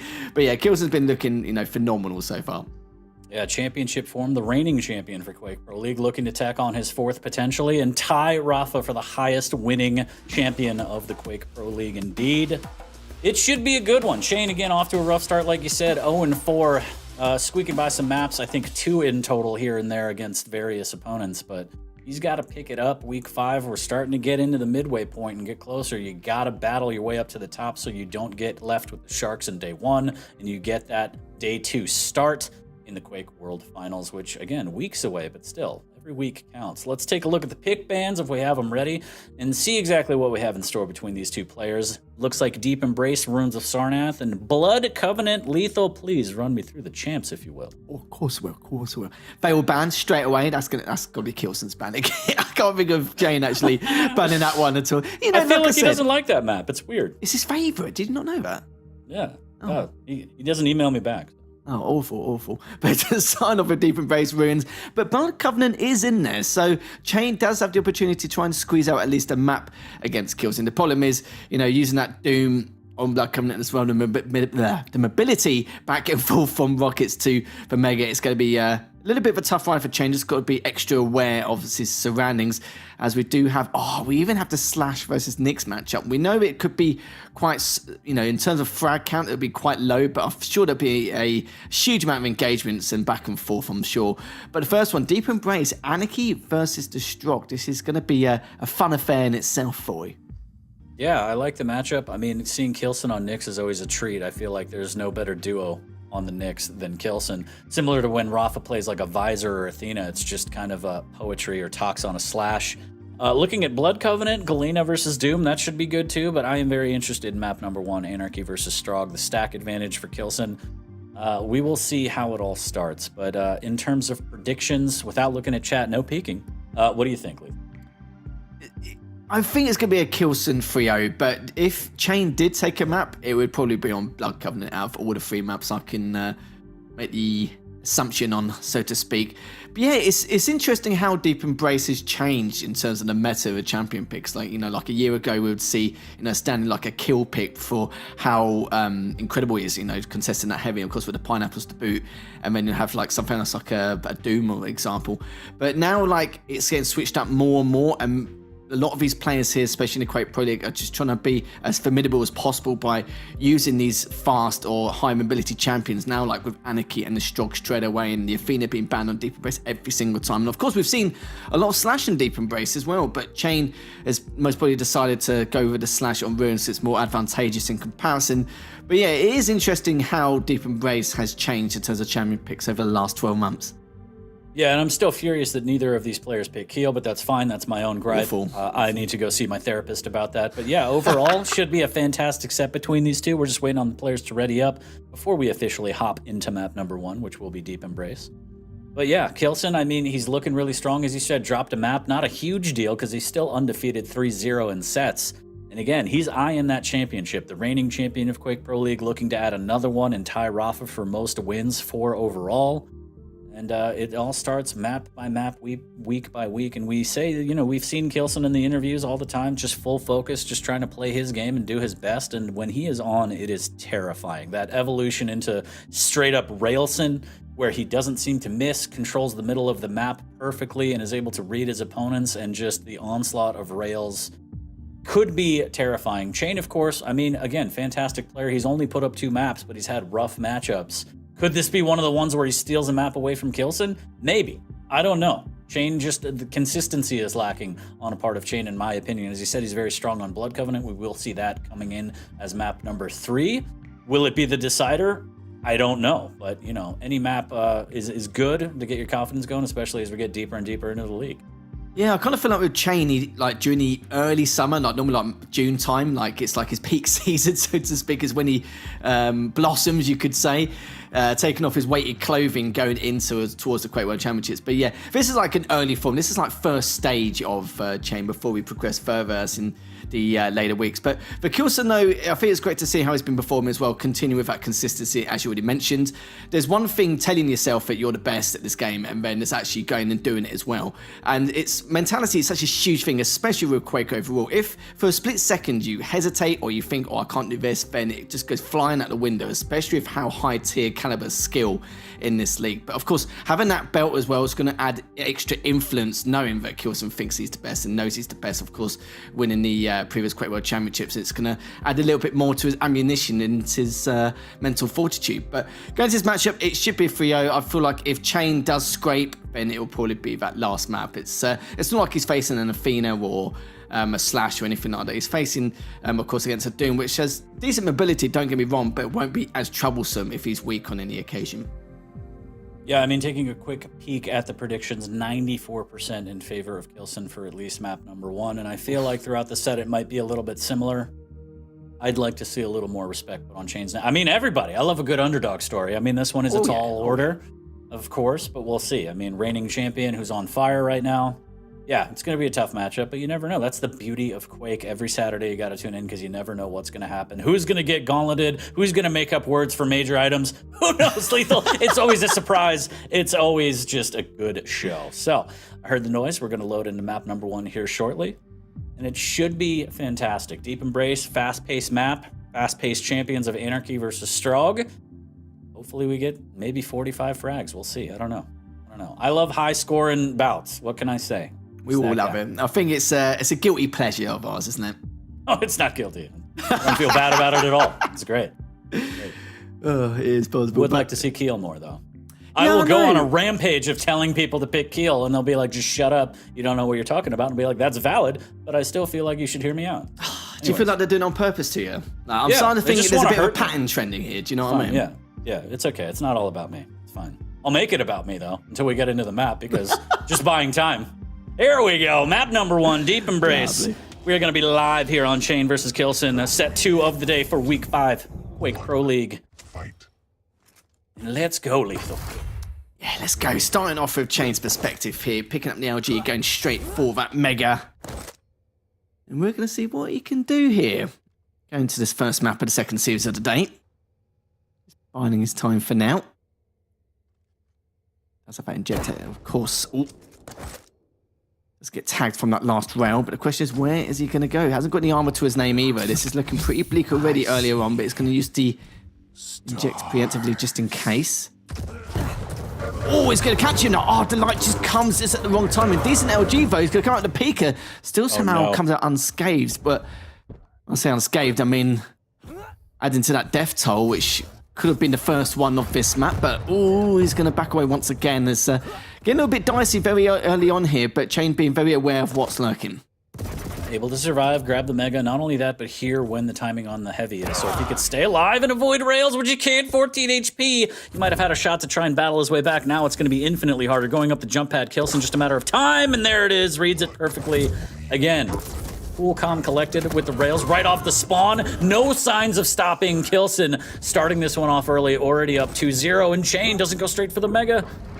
Grabs the armor and loops back, but kilson could have jumped down on that if he wants. And he's just hunting his prey. He's not even going for an item, trying to figure out where Chain's going and make the right read.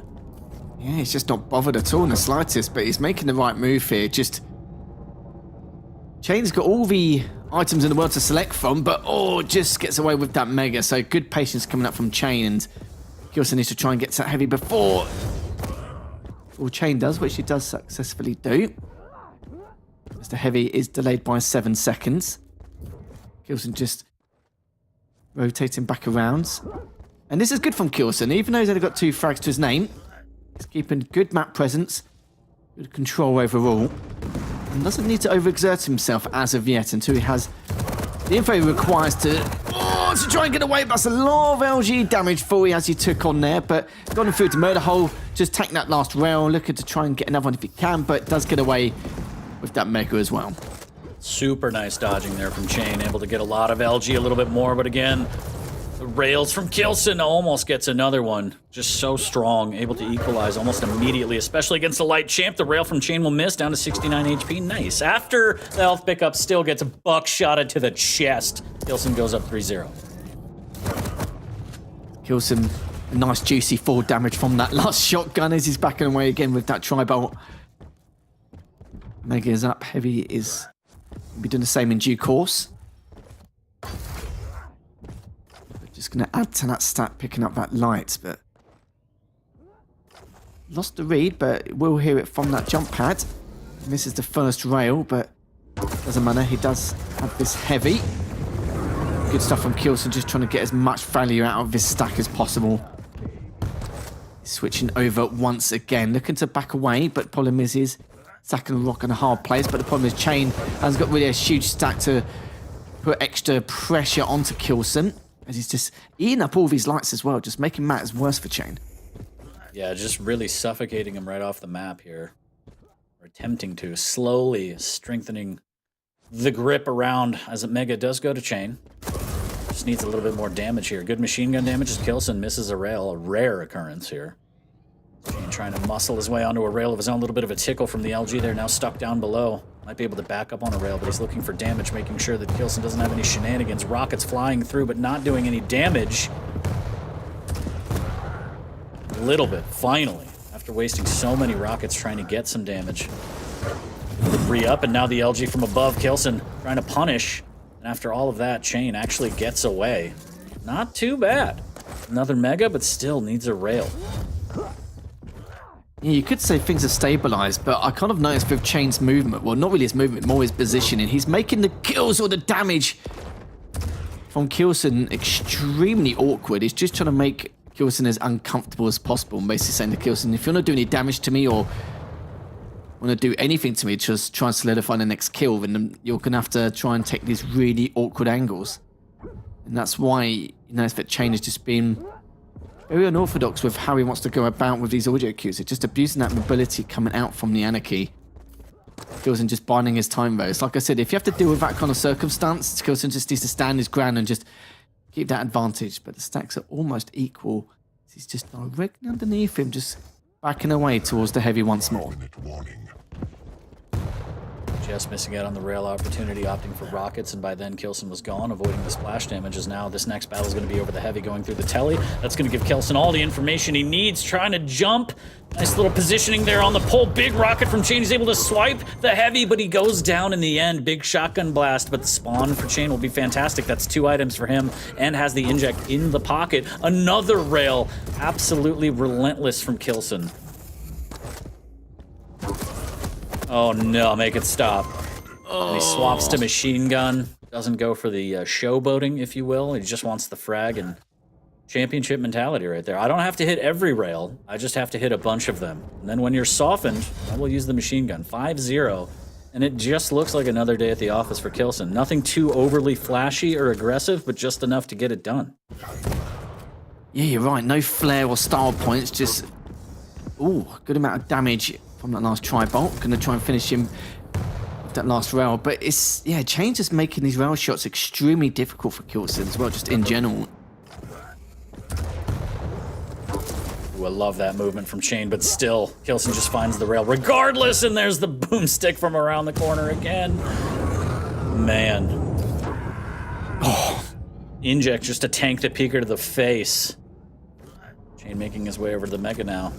And it feels like even though he might secure both these items, and he won't actually, doesn't have the weaponry to try and fight for it. I was going to say even securing both items, it just feels like Kilson still has the upper hand. Missing with a rail, again, another rare occurrence here. A little bit of machine gun from down below. Kilson, there's a rail, 39 HP, backing up onto the light armor and some bubbles. Mega's up, and Kilson just trying to land all these rails.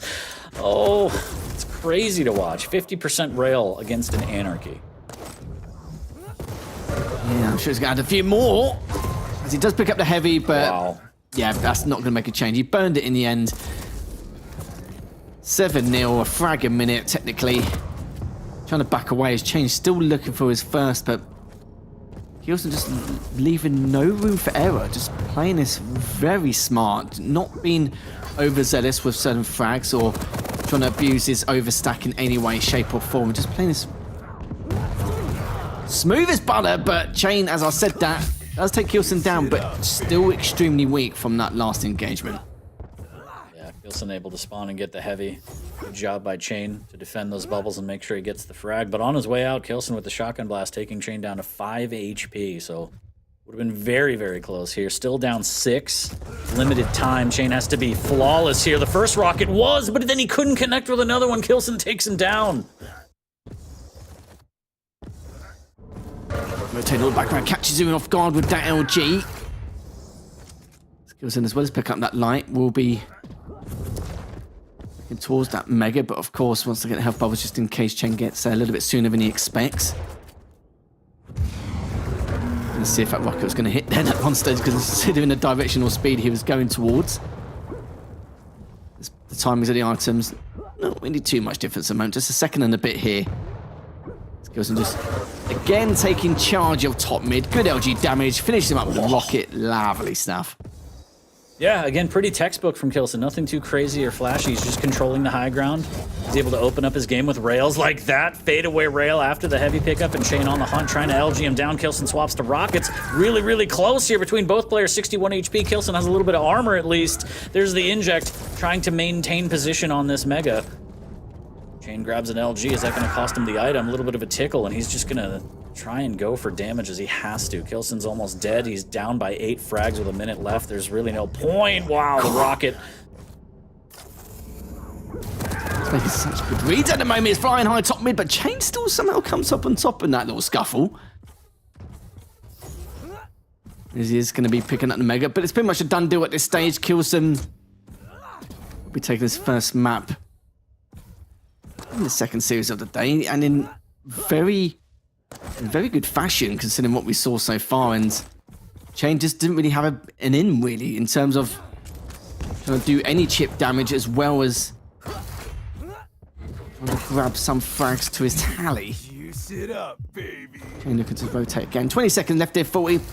Pretty much a done deal here. Done deal indeed.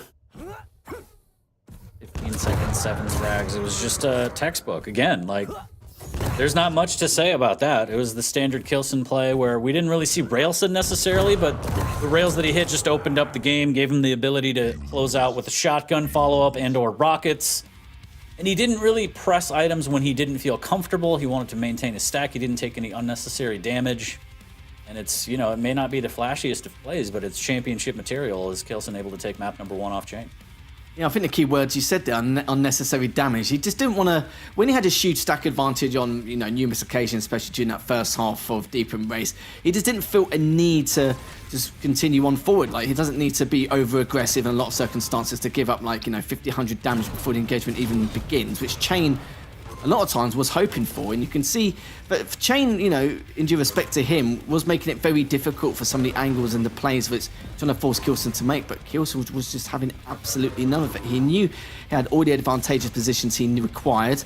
He had the stack he needed as well to take any bouts as he saw fit, so it's just a matter of how and when these frags were going to come, and Chain kind of felt that way to a certain point.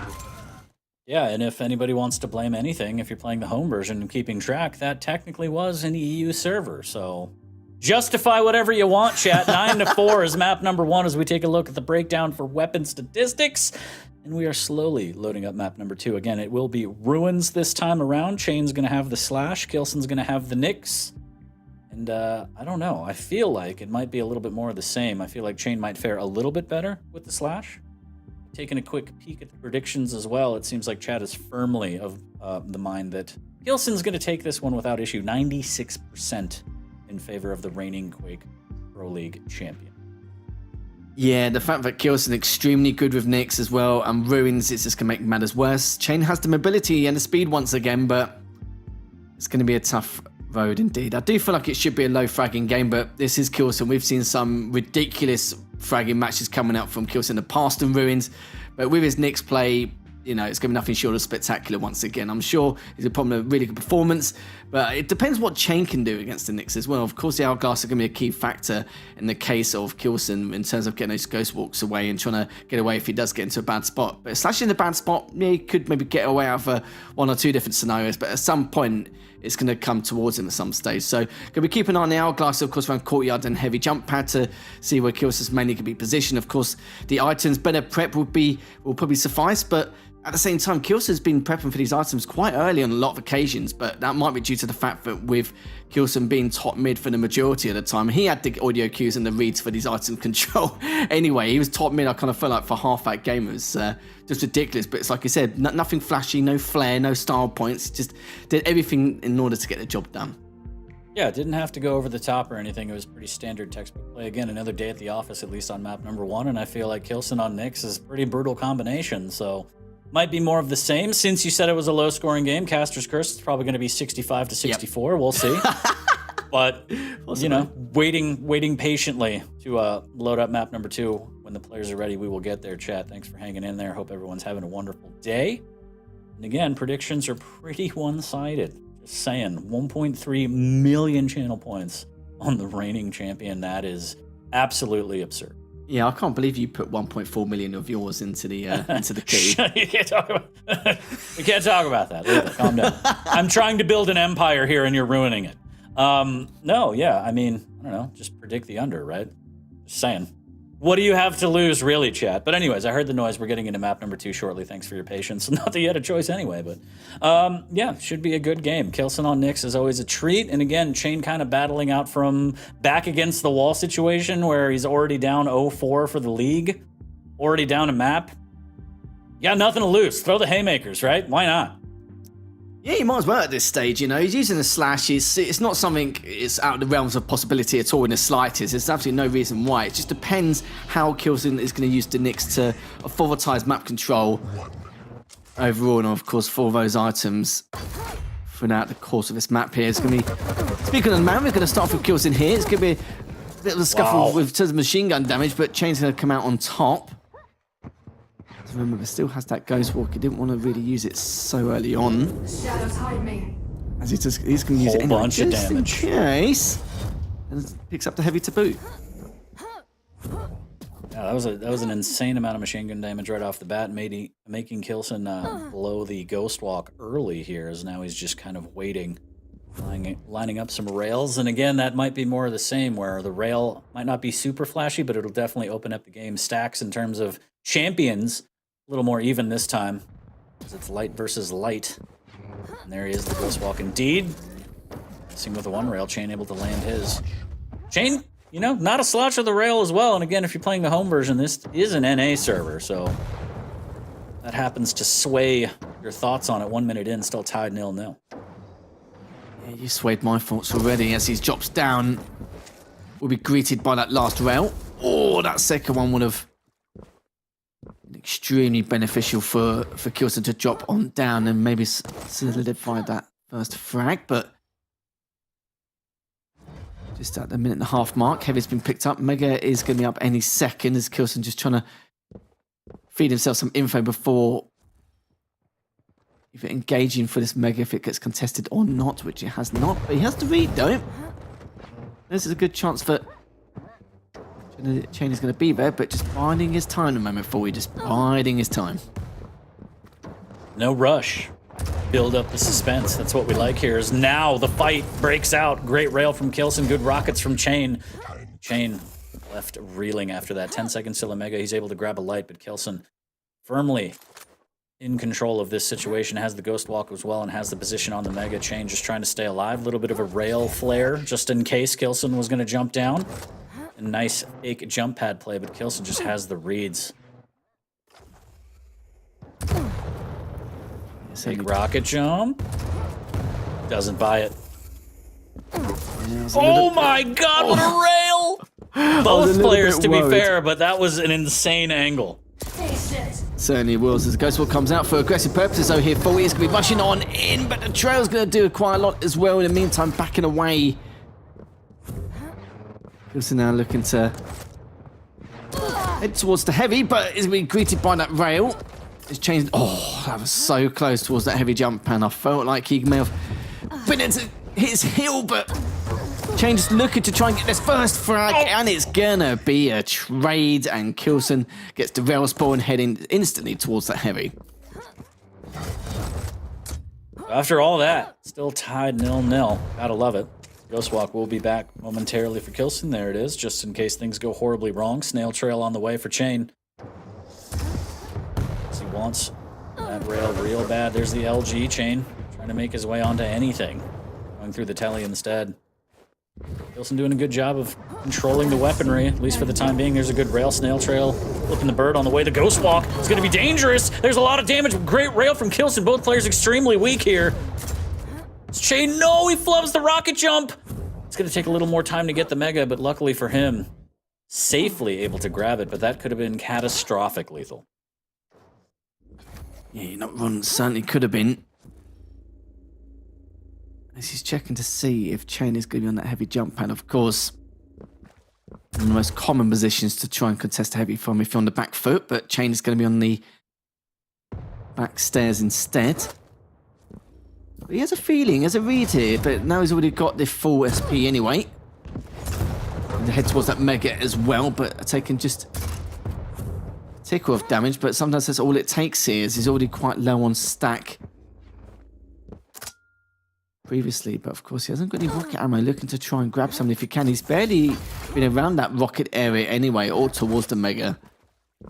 Last couple of minutes just been prioritising that heavy, so he should. It will be come up in the next couple of seconds. So he does have the Ghost Walk, has replenished his rocket ammo count just a tad. Mega's been picked up straight away, so about 3.5 seconds in between the two in terms of synchronization.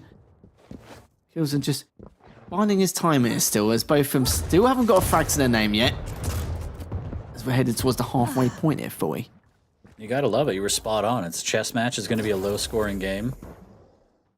You gotta love it here, as every action, every play, every decision matters. This might come down to just a one-frag game here, as kilson wait patiently for that heavy. Good timing on that. Mega will go to Chain. The item's slightly split. kilson looking to try and figure out exactly where Chain is. I think he heard the pickup, but he's just wary of Chain's positioning here. There is the wall jump to try and clear the angles. And just try and get a beat on where Chain is right now. Yeah, let's have a quick look at the stats so far. 27% rail for Chain, 55% from kilson, but between them they've only fired 20 shots total, which is quite bizarre. 9 items for Chain, 8 even being megas, mind you, and 12 from kilson. So it's definitely been very back and forth. It hasn't really seen too much yet, but we're just waiting for either player to do enough chip to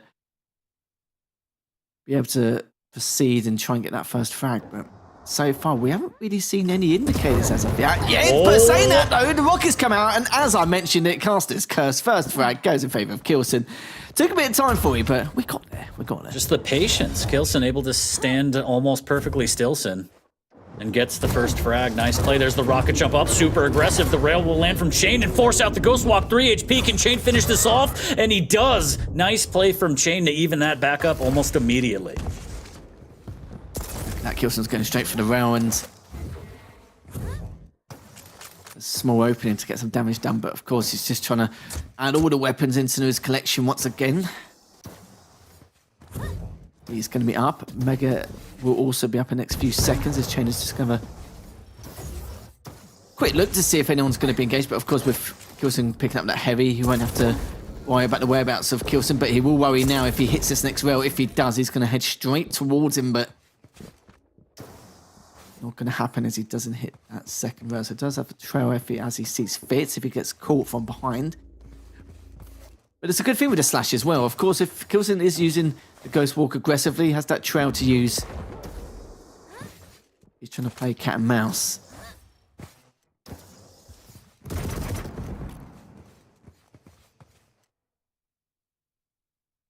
Very, very patient play again. kilson looking to set the trap. Doesn't even have rockets, avoiding the rail. Trying not to make any noise and creep his way towards Mega and rockets. Both items up. Chain just waiting for the sound. Are they going to see each other? There's a free rail right in the cheeks, but returned from Chain. And now Kilson in a bad way does have the Ghost Walk in case things go completely wrong. Trying to get one more rail, but he's going to Ghost Walk aggressively to try and secure this heavy. There's the play. Snail Trail comes out. Chain cuts him off, and what a play from Chain! That was like 400 IQ, was it? The fact that he used that trail as well to block him from going towards the heavy, even if he tries to go for it, and then picks up the heavy anyways, makes that 3. Chain is looking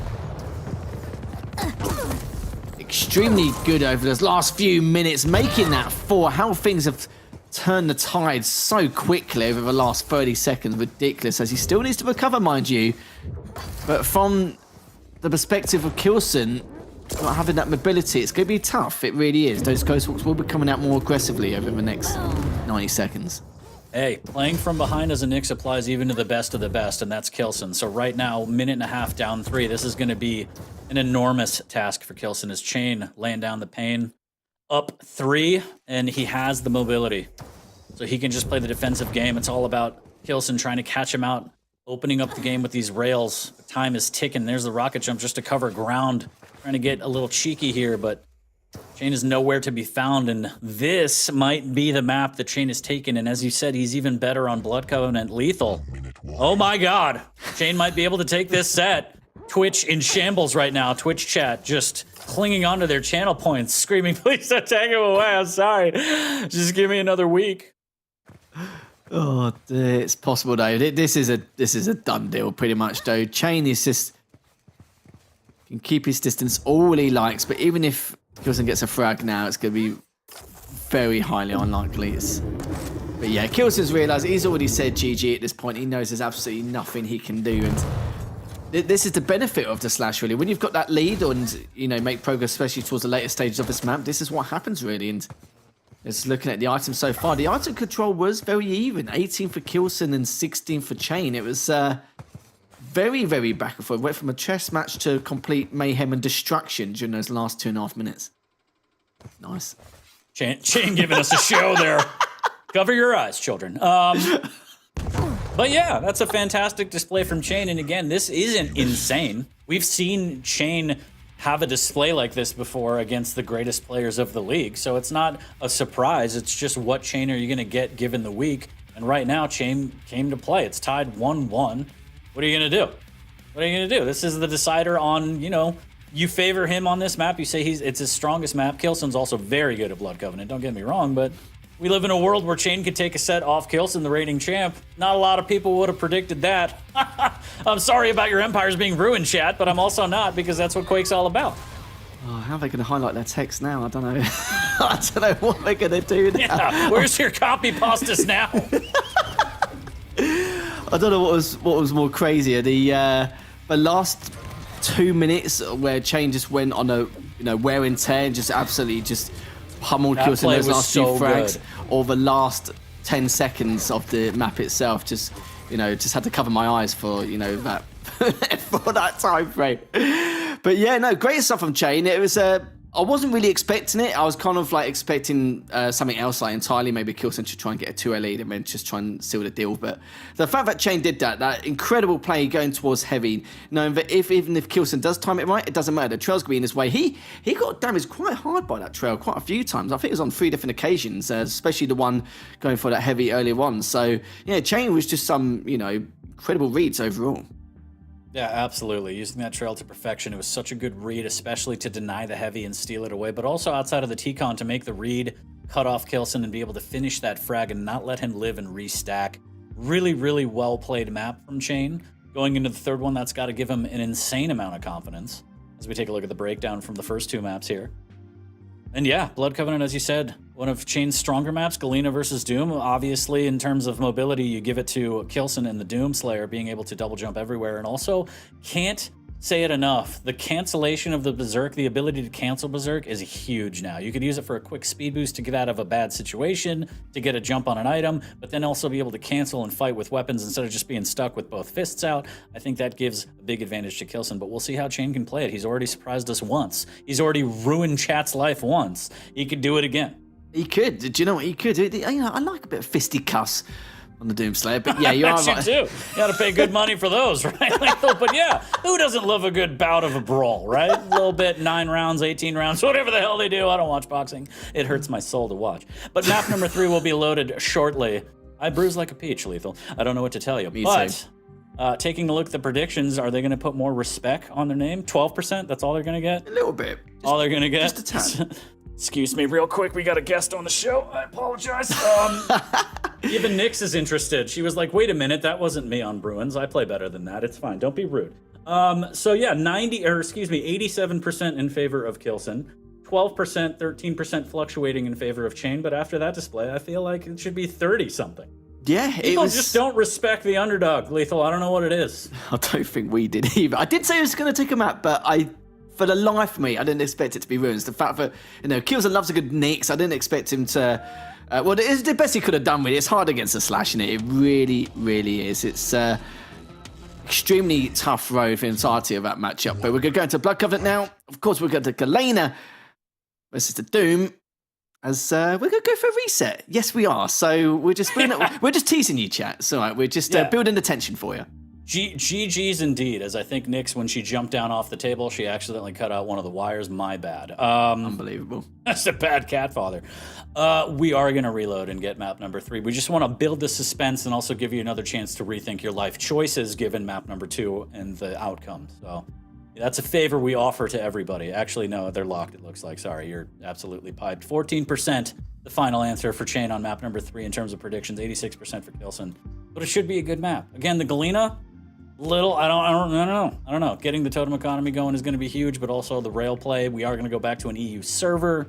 We did see the Chain was able to string together some pretty crucial rails there, but in the end of the day, you're facing Railson, so yeah, I don't know. It's going to be a bit more standard. Every time we see 2 medium champions like this with not that much mobility, obviously apart from the Doom, it does seem to be more of a chess match once again, isn't it? It's very tough to call. We've seen it once before in Blood Covenant in that stupid 10-minute, 20-minute sudden death we saw there between Tox and Huron once upon a time, because they were both using medium champions and they both couldn't do anything to try and at least get that first frag or try and get any initial frags at all. This is a little bit different story. We've seen Doom come out from Kilson before, but of course they're running out of picks in, not running out by a huge margin, but of course, the usual isn't here, like no Slash, no Nyx, no Athena. I don't know if Pfizer was available or banned previously, but you see what I mean though, like there isn't really many champions left, and this is like the next best thing. Oh, go on. You know who was it? Keel is available. I'm just saying. That is true. He's so painfully single right now and available, so please hit him up, slide in his DMs. I just want to see a Keel pick. Granted, sure, Blood Covenant, probably not the best. I would pick him on any map, but that's also why I'm not in the Quake Pro League, Lethal. So, we are reloading the map. Thanks for being patient. Again, not that you have a choice. I apologize for Nyx's pause on the game. See what I did there, Lethal? Get the puke bucket. We're going into map number 3. I hear them in the server. It's happening, chat, I promise. I would never lie to you. Doom versus Galena, map number 3, the decider between Chain and Kilson. I know a lot of people didn't expect that, but here we are, map number 3, to decide the series. Is Chain going to put up his first dub against Kilson? We'll find out in about 10 minutes. Yeah, putting up your first dub against the current reigning world champion is definitely a way to put yourself back on the radar again, isn't it? That would be ridiculous in itself, but it's possible. It's not really a huge advantage either way. These champions, can be a little bit even. As I've been on Blood Covenant, as we're going to start off from Chain's perspective. We're going to see what these two can do. But in terms of this matchup, I've been assuming it's going to be a little bit slower. Not as slow as the one we saw on Ruins, because obviously with that Doom ability, but of course it's a lot harder to try and seal some of those frags, as mentioned earlier, without any lack of mobility apart from the Doom just a tad. But Heavy is still up though. Chain still has the totem in his back pocket. He's going to be greeting him with that LG. There's a 48 there. As he does chuck that totem down. Of course, it's Kilson with the stack. It's just, he's got to be a little bit cautious on the whereabouts of Kilson, which he's doing at the moment, which is a good job. He had to give up the rail, sadly, which is extremely important for him to try and collect, but this hasn't been giving him the chance. Kilson has been successfully denying the rail, and a good rocket start things off. Wow, the play from Kilson. Chain onto 1 HP, but he has the overstack totem. Now the machine gun comes out. The rockets won't land from Kilson. And I'm not sure if Kilson's aware of this right now. He needs to be careful, but Chain is not going to risk it. He's going to say, you know what? I'm just going to go grab the other item. It's not worth it. He is taking his time. He needs to be careful here and speed things up as Kilson comes flying around the corner. There's the rocket, but the Mega will go into Chain's pocket, but good damage from Kilson, even after the pickup 82 HP. But then the overstack totem again. So Kilson has to worry about these totems as Chain has done a phenomenal job of getting him going, and there goes one right off the bat. He certainly does. Finds a second. As we're 2 minutes in, it was extremely close, but Chain's patience paid off. Both items are going to be coming up shortly. Mega's up, Heavy's going up in 5. This Chain has just been, again, extremely cautious and weary on the whereabouts of where Kilson's going to be. He knows that Kilson's been walking around quite a lot on ruins. He expects him to do the same on Blood Covenants and not give away his position. Do you know what's funny? He still hasn't got a rail yet. Still been denied, and Chain is gagging. He's desperate for a rail, and good damage coming up from that tri-bolt as well. As soon as he stops getting denied this rail, it could be seen an entirely different story. We'll have to see. Completely agree. I mean, the way that he's playing right now, even without a rail, is pretty solid. Not taking too many risks, just waiting for the right opportunity to be able to grab the rail without taking damage. But look at that, 2 quick rails. Chain has to be careful. He's going to grab 1 bubble to stack back up to 100 HP, but no armor. Mega's going to be up next. It's just a matter of if Kilson wants it. I think Chain spotted it out, and yeah, he's rightfully going to take this time to finally grab a rail, able to drop down the totem and stack back up to 100, and also use the vials and the light armor. So all in all, I think that's a fair trade in terms of Chain being able to grab the rail, but now he has to play very patiently because he did give up both items. But Kilson, massive delay on this Heavy, just looking for damage before picking it up. He pretended to go back, but as he come back towards the Mega, good first rail there. This is Chain's opening to try and head towards that Heavy, but Kilson's got there first, obviously, just due to the position he had. Mega's still up, mind you. Depends if he's going to be close enough to get the Q, which he maybe make the assumption of from what he just witnessed there. 40 seconds. Such good play from Chain. Just such good play to be patient, not get crazy, wait until he has the rail so he could play these long distance fights, and he was able to actually keep time on the Mega, be able to cycle it. Does eat a little bit of tri-bolt, but he's able to lob it right back. Game of tennis. Good rails from both players as well. And he is, as Kilson was extremely weak, backed away rightly so. Chain's just been filling himself up with his hourglasses consistently across the board to make sure he's got at least a couple of totems to hopefully get an overstack later on. And very fortunate that he didn't get railed down, but it just kind of outstayed his welcome just a little bit too much there. He's got the spawn to deny the Mega, but the question is, does he want to continue? There's a little bit more machine gun ammo there. It's going to head towards the Mega anyway. Realises this, backs away again. Kilson now does drop away and head towards this Heavy. Yeah, on that occasion, just got caught out in no man's land. Couldn't back up in time. It was just a tunnel of death. Kilson able to lay that one up for his first frag, but I still like the way Chain's playing. That's a decent rocket. Kilson also doing a great job of making sure that rail is not free, if at all, as Chain drops down, not able to grab it. 5-minute warning. Again, just being relegated to below ground, having to suffer. What a drop rail from Kilson there. Good read, and now Chain in a bad way. Rocket jumps up, but eats away more of his health. 67 HP, no armor. Drops down to the light just in the nick of time, too. Kilson was right around the corner. This man is hunting right now, Lethal.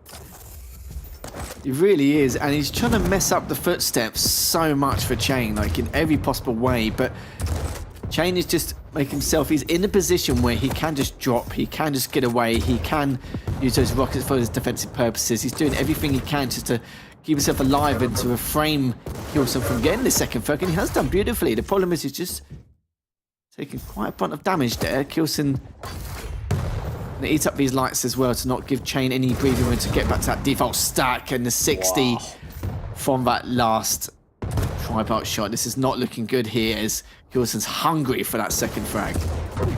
Definitely smells blood. Big rocket. And there it is, the shotgun blast. 2-0.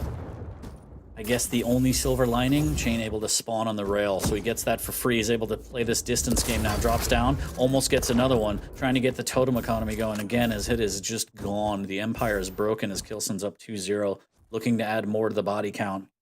Chain in a bad way right now. 3.5 minutes remaining to try and equalize this. Goes through the telly. That's so much rocket damage waiting, being served up hot and fresh by the reigning Quake Pro League champion. Yeah, I think the people with the 86% of their channel points, they feel a little bit of a sigh of relief with the lead that kilson's had so far, and now he's just starting to slowly get more into his comfort zone here. Twitch chat only wants one thing, and it's disgusting. Well, highlighted text is extremely important in this day and age. It's a good economy to have. Nice rockets there from Chain. Good defensive play. Also needs to be careful. No, he doesn't. Not with rails like that. Never mind. 4-0 now. He had the Mega to back up on, and he will. 9 seconds until the heavy. Chain making a mad dash to the rail. Trying to get back into this game. Throws down the totem for a little bit of insurance, and kilson just controlling the middle of the map, waiting on the sound cues. Just trying to hit these rails. Chain able to double back through his own totem for a little bit of a health boost, and he sees that heavy and he wants it so bad, but he knows that kilson's just lying in wait, as he has been all game long. He certainly has been indeed. He was looking to back away. Of course, doesn't want Chain to try and come back in this matchup by any means, but this is what I mean by this small map mobility that Doom has. It's going to be so beneficial for him if he gets into a bad spot in a couple of areas on Blood Covenant, but it looks like not to be the case. 5-0 now with just under 2 minutes left remaining here. It looks like kilson is going to secure this series 2-1, but fair play to Chain. He has been playing extremely well, but I think a lot better than a lot of us may have anticipated, because we know what Chain's like earlier on in the season. He doesn't perform at the most highest of standards, but still performs, you know, good enough to be able to play reasonably well. But you know, this series alone, has actually been pretty damn good from what we've seen so far. As he was looking to solidify again that sick frag, and yeah, my goodness, kilson just on a victory lap at the moment. Yeah, this one's easy breezy for him. 1:10 left, and Chain in a bad way, unfortunately, but still fantastic map number 2. And overall, I'd say the set was a confidence boost for Chain. I mean, you're going up against the reigning QPL champ. You're able to send him to map number 3 as the decider. Yeah, it didn't really go your way, and yeah, he just had a fantastic combo of machine gun bullets and rail slugs, but all in all, I think map number 2 is pretty huge. Yeah, so we have 40 seconds left remaining as finish this one up, and he's going to make that 8-0 now. And that thing I said for you about Chain's been looking quite good on Blood Covenant recently, yeah, just yeah, how dare you? Scrap that. How dare you? It's false hope. It's almost like when Rafa was like, Vale's my favorite map, and Dan was like, yeah, you've lost like 6 times, you know that, right? And he's like, yeah, but it's still my favorite map. Jerk. Dan's not wrong though. Dan's not wrong. It's funny. It's interesting, but like, even when he's wrong, he's not wrong because he's so gigantic. Nobody wants to mess with those muscles. That's true. Even if I'm in the wrong, I'll just let him have him. Yeah. In the right side. That's Never what I meant. step to it. If I'm in the right, I let him think he's right. It's fine. It's like an awkward relationship. Yeah, exactly. That's all I know. There it is. Final bell.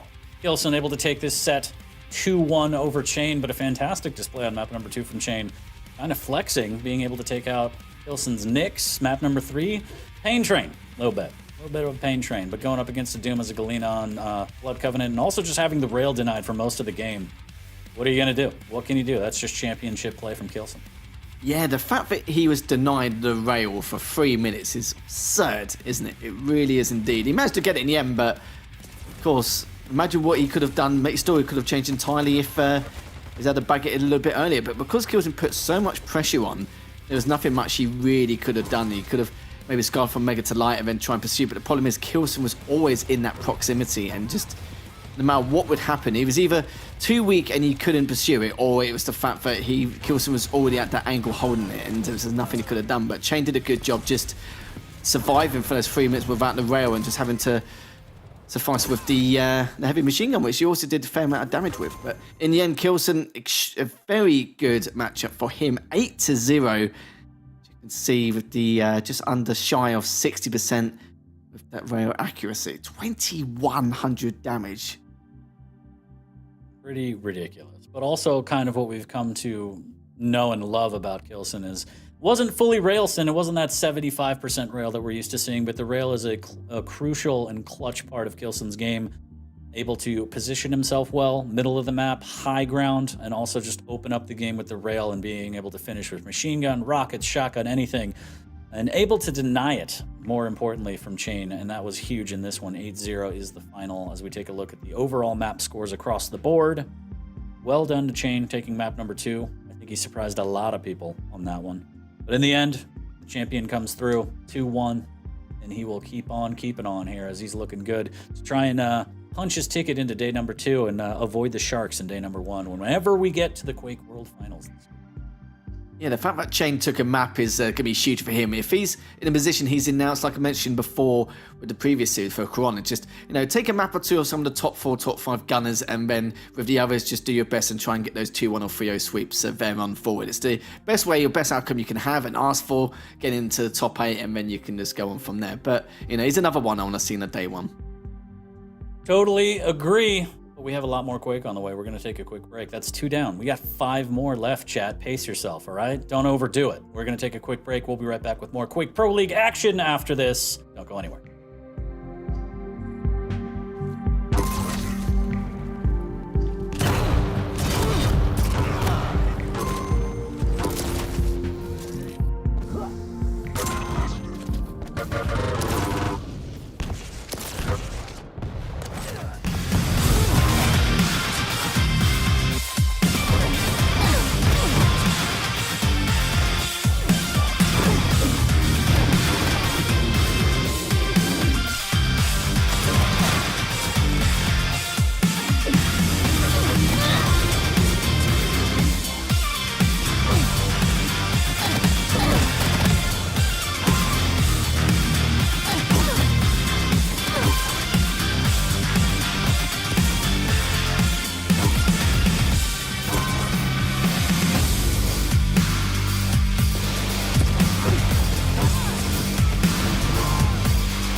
Well, howdy, and welcome back to the Quake Pro League, Week 5. I'm 40 Lions, joined by Lethal. We are going to hop into our third set of the day, and Lethal is going to be Nosfa versus zeniku.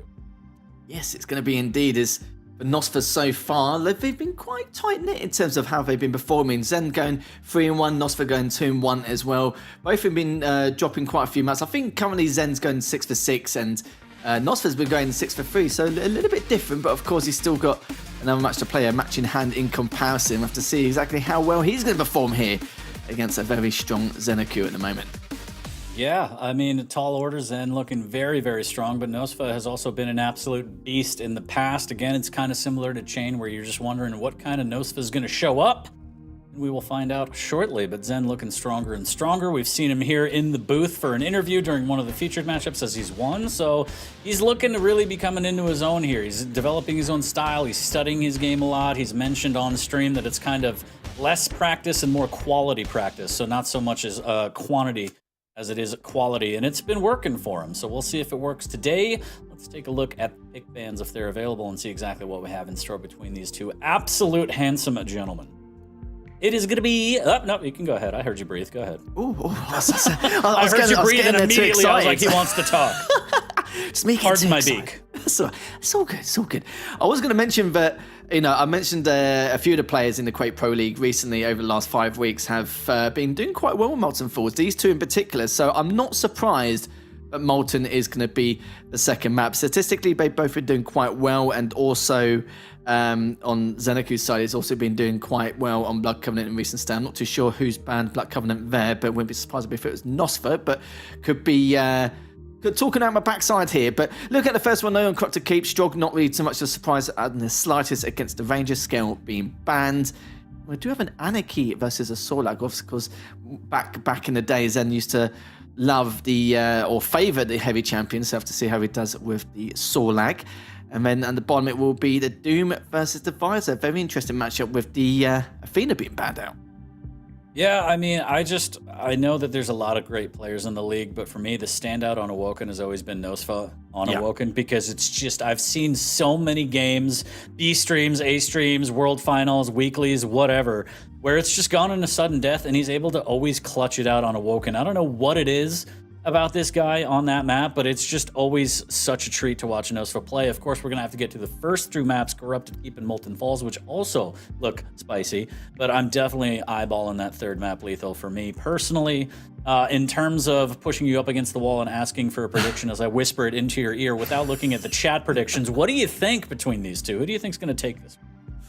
It's quite tough, because even though Nosfa has a match in hand, out of 9 maps Nosfa's played, he's won 6 out of 3. Out of the 12 maps Zen's played, he's been going 6 for 6, but it's been quite rough in terms of who he's been up against over the last few weeks. So it's going to be a tough road in itself for both these players. I'll probably say Zen may have a slight advantage, but the problem is it's like you said before, it's that Awoken which kind of rattles my brain a little bit in terms of what the scoreline could be. I think the Corrupted Keep will give us some good indicators on what could occur. It's going to be tough with the Ranger, especially against a Sorlag, but of course with the Ranger, with his passability, with the Orb as well, the damage and trying to get to us maybe a little bit quicker or out of a deep hole, we'll have to see. But I'm interested to see how Zen's going to do with the Visor against the Doom on Awoken though, especially now that the Athena has been banned out.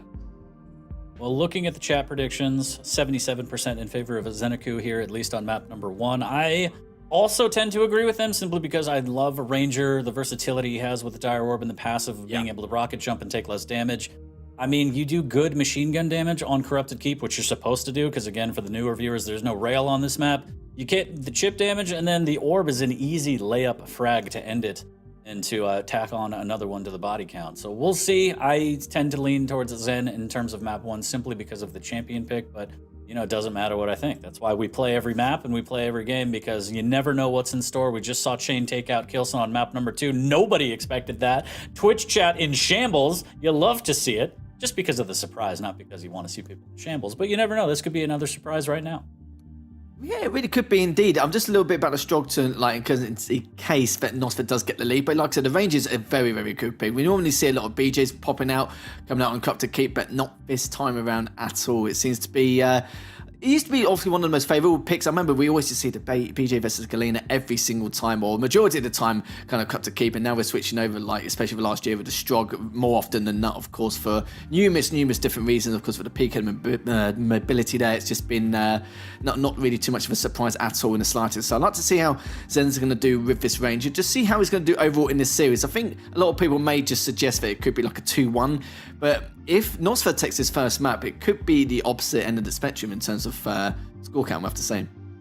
We will see, and I think we're waiting for the players to ready up before we dive into this one and start off on Corrupted Peep. So chat, thanks for being patient, and thanks for being hilarious, because I do have an eye on chat, and I love everything you're saying. But yeah, Lethal, you're right, it's been a while since we've seen a BJ, which is unfortunate. I think the last time I saw it when I was on the show was Cygib Sirius, and it was a bit of a treat. So it's always nice when those pop up, but it's few and far between, which happens in any relationship. But we're going to get into map number 1 here. As, again, the predictions firmly in favor of Zen. 75% for at least map number 1. I tend to like the Ranger. The versatility on any map is huge. Can the Strog overcome that? Can Nosfa outplay Zen? We will find out shortly as we are loading into map number 1. Again, best of 3. Every map is cash in your pocket, win or lose. It's just the amount, and more importantly, fighting for seeding.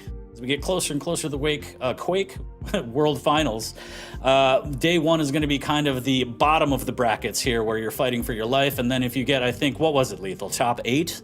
I don't even know anymore. Top 8 punches their date to date 2 immediately. I mean, you could skip a day. I wish I could skip a grade, but I actually got held back. But we're going to hold back no longer. We are on map number 1, live between Nosfa and Zen. 3rd series of the day here, Quake Pro League Week 5. Already coming up with that peeker. We're probably going to see a lot of long-range play with that heavy machine gun, but does get a bit of LG damage there.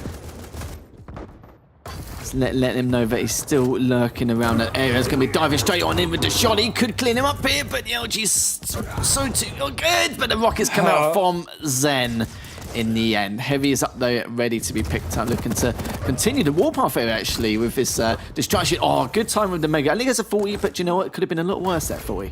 Sometimes you just gotta puke when the rockets are that spicy. 1 frag lead for Zen, but so much LG coming out from Nosfa. He does have to be careful. There's the buckshot around the corner. Heard the screams, ended it nicely there.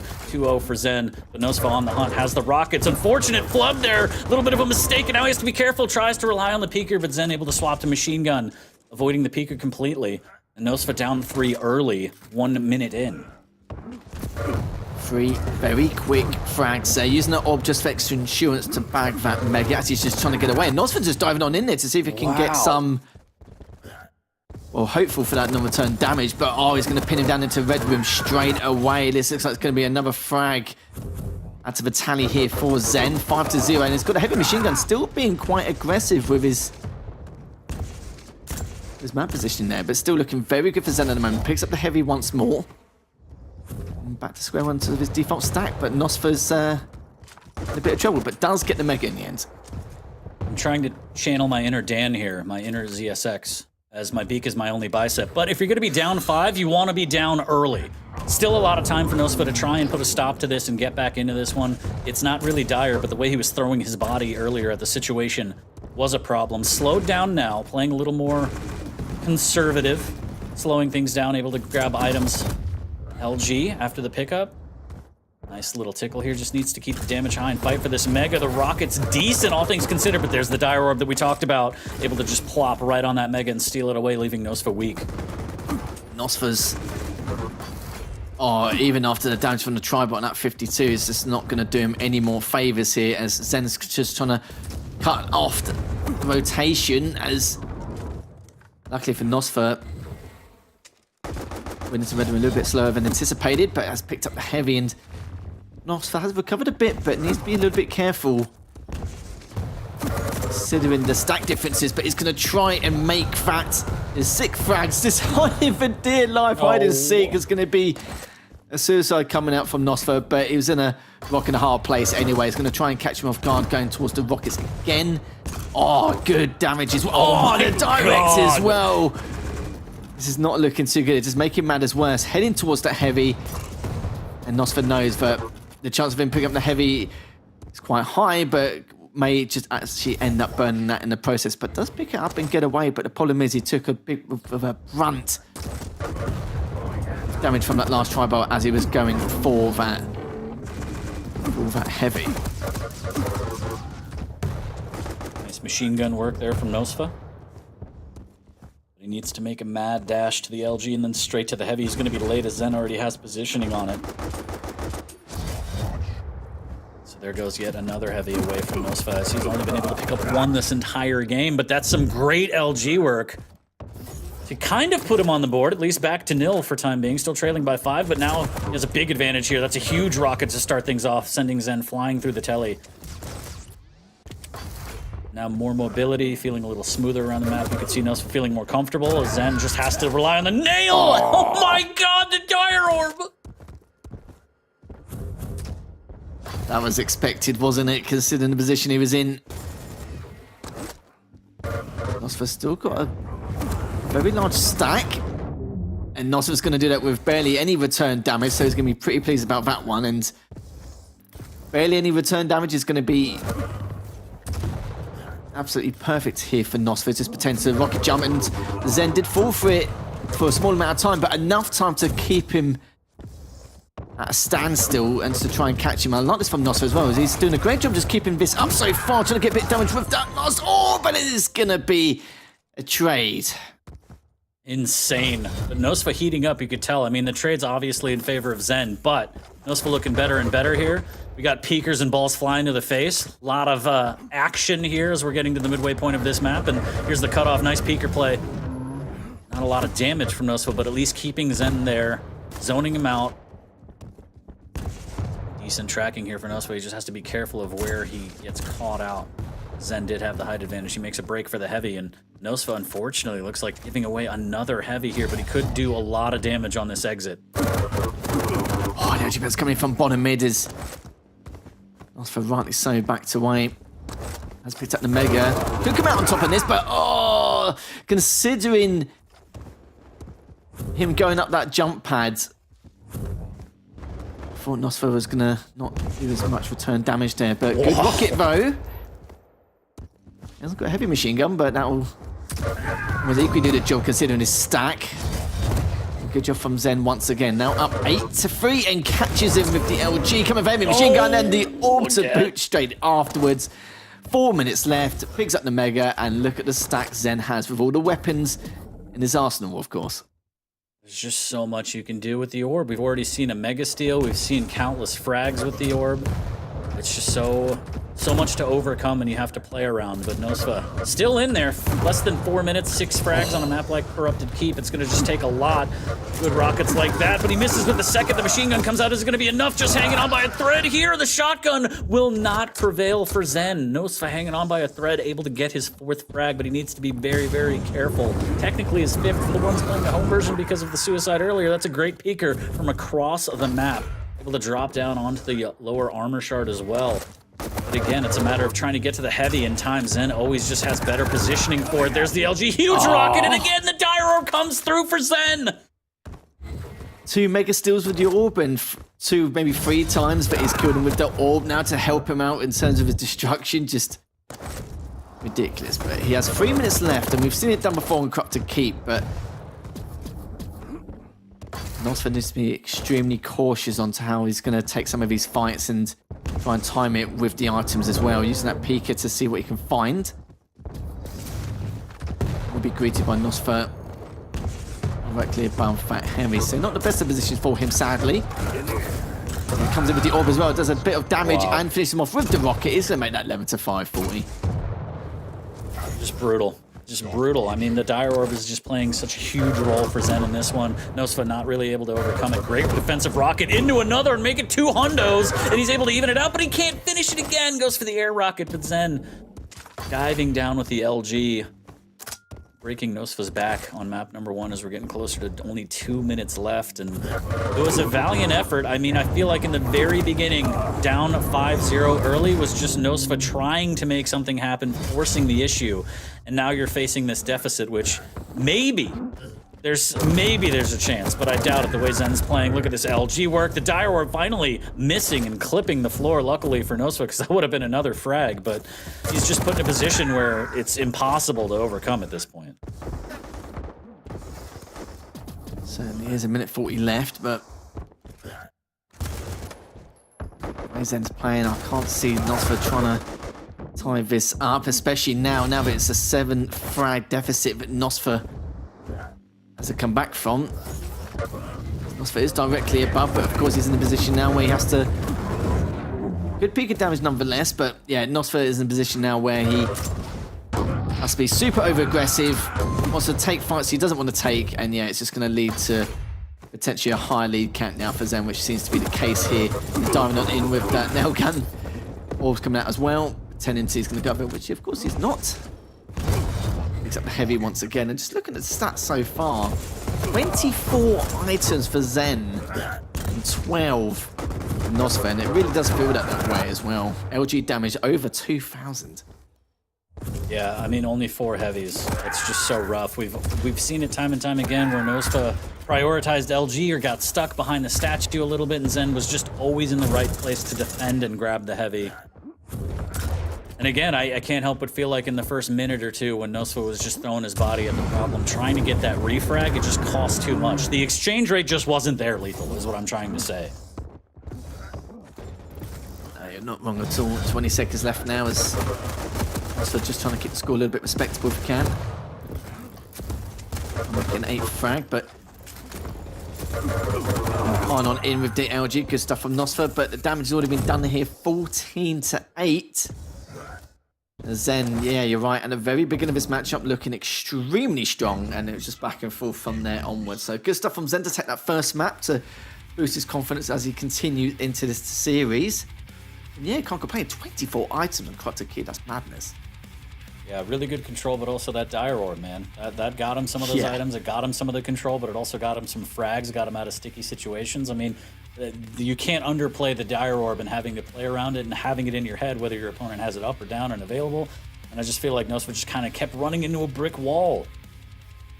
He certainly did indeed, as you can see. The very beginning of this replay, it was the Zen show pretty much, and Nosfa was able to make a bit of a comeback here and there to try and put a bit of a staple on this matchup, but a couple of mistakes, of course, at the very beginning did cost him, and it can affect your mental fully. It really can, but in the end, you saw Nosfa couldn't really do any much else. But the next map will be going into Molten Falls, and I said it before, statistically, both his players have been quite good on Molten for what we've seen over the past month or so.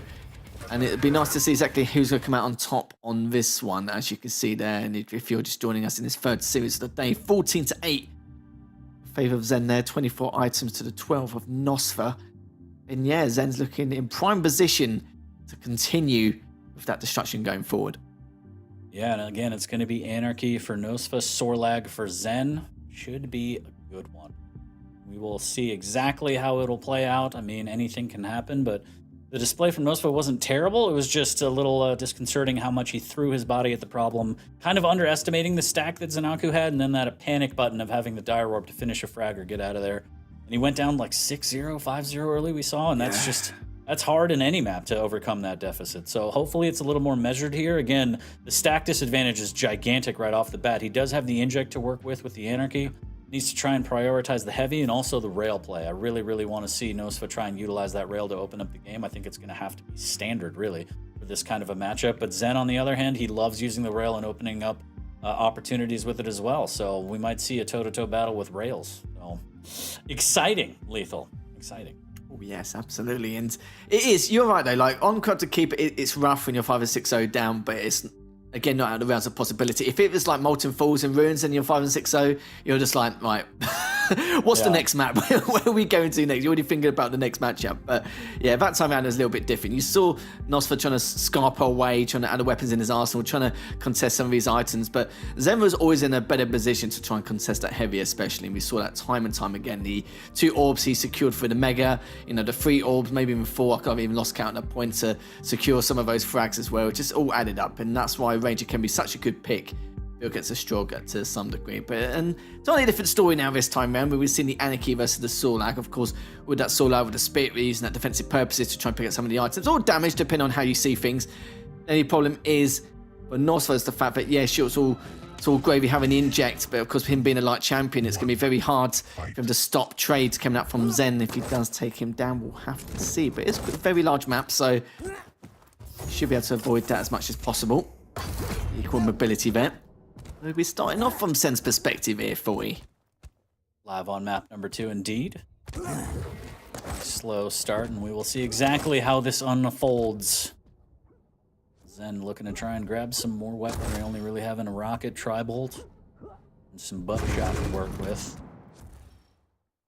And don't worry, chat, I will be emailing Syncair to try and have a ranger-only dodgeball mode where you don't have any weapons and it's all dire orbs, but we could talk about that later. Right now, let's focus up here as Zen drops down, secure the Mega, and also get that light armor and that stack looking real thick for Sorlag right off the bat. Oh, it certainly is indeed. I feel like Zen would be pretty good at that matchup. Oh, yeah. I mean, I'll be the champ, but yeah, he'll be all right. It's not about me, Lethal. 0-0. 0-0, if you will. A minute into this one. A lot of respect being shown from both players. But Zen still lacking a rail.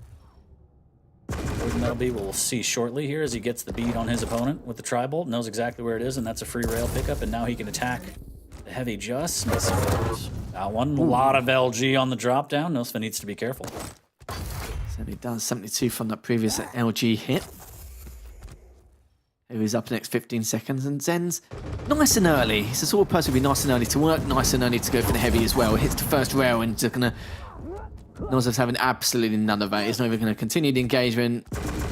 Perfectly understandable. Heavy's gonna be up, and don't forget, Zen also has time to go and contest this Mega. But even though Nosfa wasn't there in time to try and contest that heavy, he's got the timing, he got the rail hit, another rail hit as well. This is looking extremely good, which means that Zen isn't going to be able to contest the Mega at all, but caught with his trousers down a little bit there as he was actually prioritizing the kill over the Mega. The Mega's finally been picked up. Zen won't have the timing, and all Zen needs to do now is just wait and behold for this next heavy. Nosfa able to grab that, but Zen in a good position to pick up the timing of that. And now it's all about the attack on the Mega. A little bit of rocket damage, but Nosfa has a decent stack. I think he caught a glimpse of him, so he should know that this Mega might be contested. And there it is, the drop rail from Zen. Nosfa might be looking for another one, but Zen will just take the damage and get out. And that's kind of what you have to do. Chip away, make sure you're not taking, again, as we talk about unnecessary damage here. There's the spit for a little bit of insurance. Good rocket from up above. The rail on the way out. Clipping the tail of that dinosaur here. And now, senses blood, just wants to be careful not to get trapped around the corner. And with 5 seconds left, he's going to double back and make sure that he grabs these items, keeping him away from the dinosaur. And Nosfa looking real strong right now. 3 minutes in, good stack. Has the ability to maybe capitalize on this and put up his first frag. Certainly does. His ammo management is perfectly fine as well, so there's absolutely no worries in that department. 3 minutes in, picks up the heavy. He's going to dive on forward, though.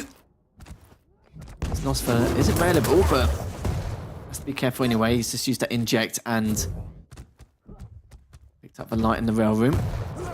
Makes up the next couple of seconds. Nosfa trying to contest it if he can. This could be the first frag. Yes, it is. 3 for 3. Zen.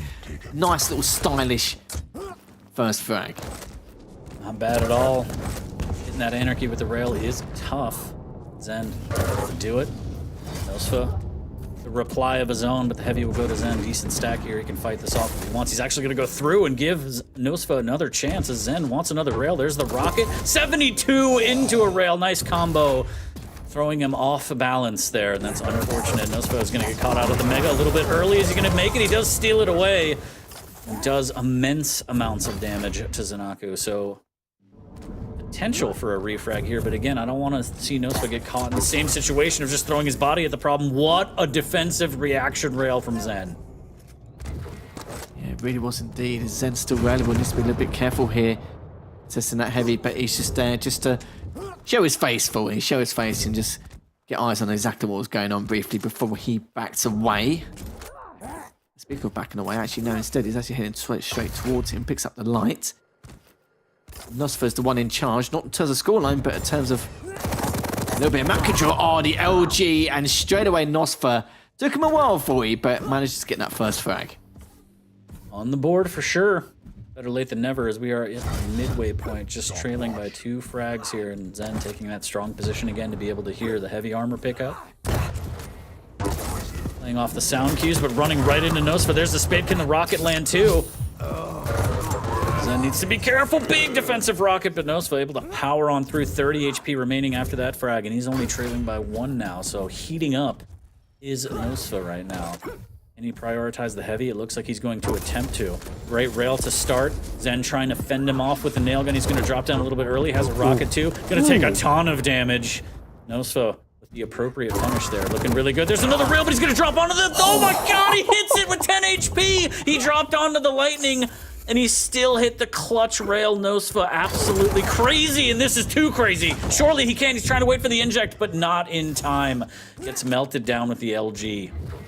This is the problem with the starting stack of the Sorlag. It's just so tough, and it's a shame because Nosfa's been keeping on his toes every single time he's got an initial kill, but Nosfa does tie up, but the split is going to be not his bestest of friends, let's put it that way, as he does pull out a trade. It does mean that Nosfa's trailing behind on that 1 frag deficit. So keeping it close so far, keeping it close, but this Mega come that's next. Going to help Nosfa just that little bit more here as he's going to head towards the heavy shortly. It's going to be up in the next 5 seconds. He'll get there in time. Grabbing it now is going to be another story. He's actually dropped down already. It's going to rain down a few rockets. Good first rocket already. Is he going to pull up though? Yes, he does. Wow. Trying to get the spin off as well, but he does manage to, but bits up the health bubble straight away. Puts a stop to it. Yeah, a little bit fearless, but also a little bit careless there from Zen, taking unnecessary damage. He is able to stack back up, and now he's just got to try and play a platformer right now and dodge those nails. The Mega's up, but it's just a bit of an oasis here as 1 rail just to try and see if he can hit something lucky. Nosfa able to claim that for free, and now he's going to make his aggressive push onto the heavy. Zen ready with LG of his own and gets away without the attempt of a rail. Never mind, Nosfa able to hit him right between the eyes as he's dropping down for the rockets, and Zen has to be very careful here. Giving up a lot of damage, a lot of angles, and Nosfa, even though he doesn't have armor. Good positioning, inject up shortly. There's a light armor, and there's a Mega as well, so Nosfa looking really, really strong here in the last 3 minutes of this one to tie it at 5, potentially more. Zen just standing his ground to try and get an angle on the heavy. Because Nosfa's going so slow down his corridor, he's going to assume it was a faint rocket jump. Rail there onto Zen. Still has the inject, mind you. Still has time to play. Still got 2 minutes and 20 to try and tie this up and continue his escapades here. Just waiting to see if he's going to drop down that rail jump pad, but he's not going to fall for it at all. He's going to dive on in. He's got the rocket sound. The spit comes out though straight afterwards. Not going to do too much damage.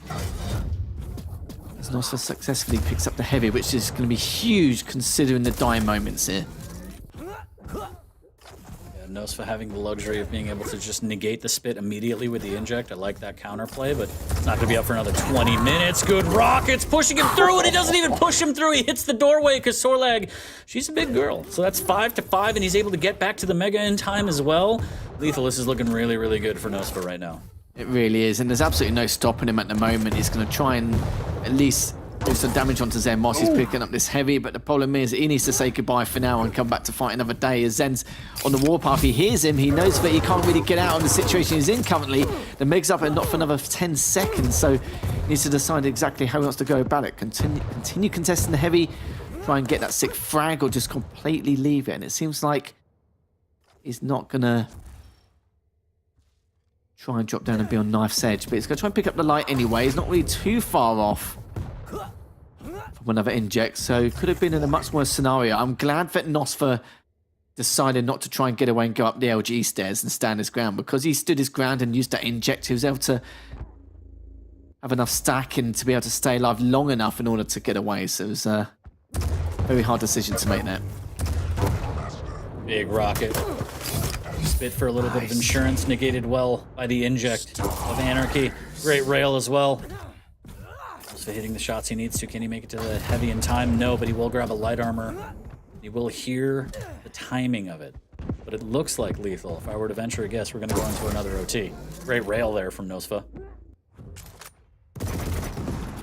Surprised not the slightest. He knows exactly where he is. He's just trying to be a bit of a nuisance here for Zen. And I like that from Nosfa as well, just pretending to back away and drop him down to try and get that initial rail. Stack advantage Zen's going to have for the next 30 to 60 seconds. It's just going to be ridiculous. Nosfa just needs to try and figure out a way to keep his distance, but at the same time be prepared for any surprise attacks, which is what Nosfa was prepared for there, as Zen was... he was tempted. He was tempted. Just enough damage for Nosfa to know that Zen really wanted to push that banana area. Rails exchanged. Inject is up, but Nosfa's going to try and survive and stack back up off the items instead, keeping that in his pocket, waiting for the spit play here, missing with that rail just barely. Another heavy goes to Zen. There's enough damage. He knows that the hunt is on. There's the inject just in case the spit got him. Nosfa playing this very defensively. I like it. I respect it, but 40 seconds until he has the inject. Spit's also down.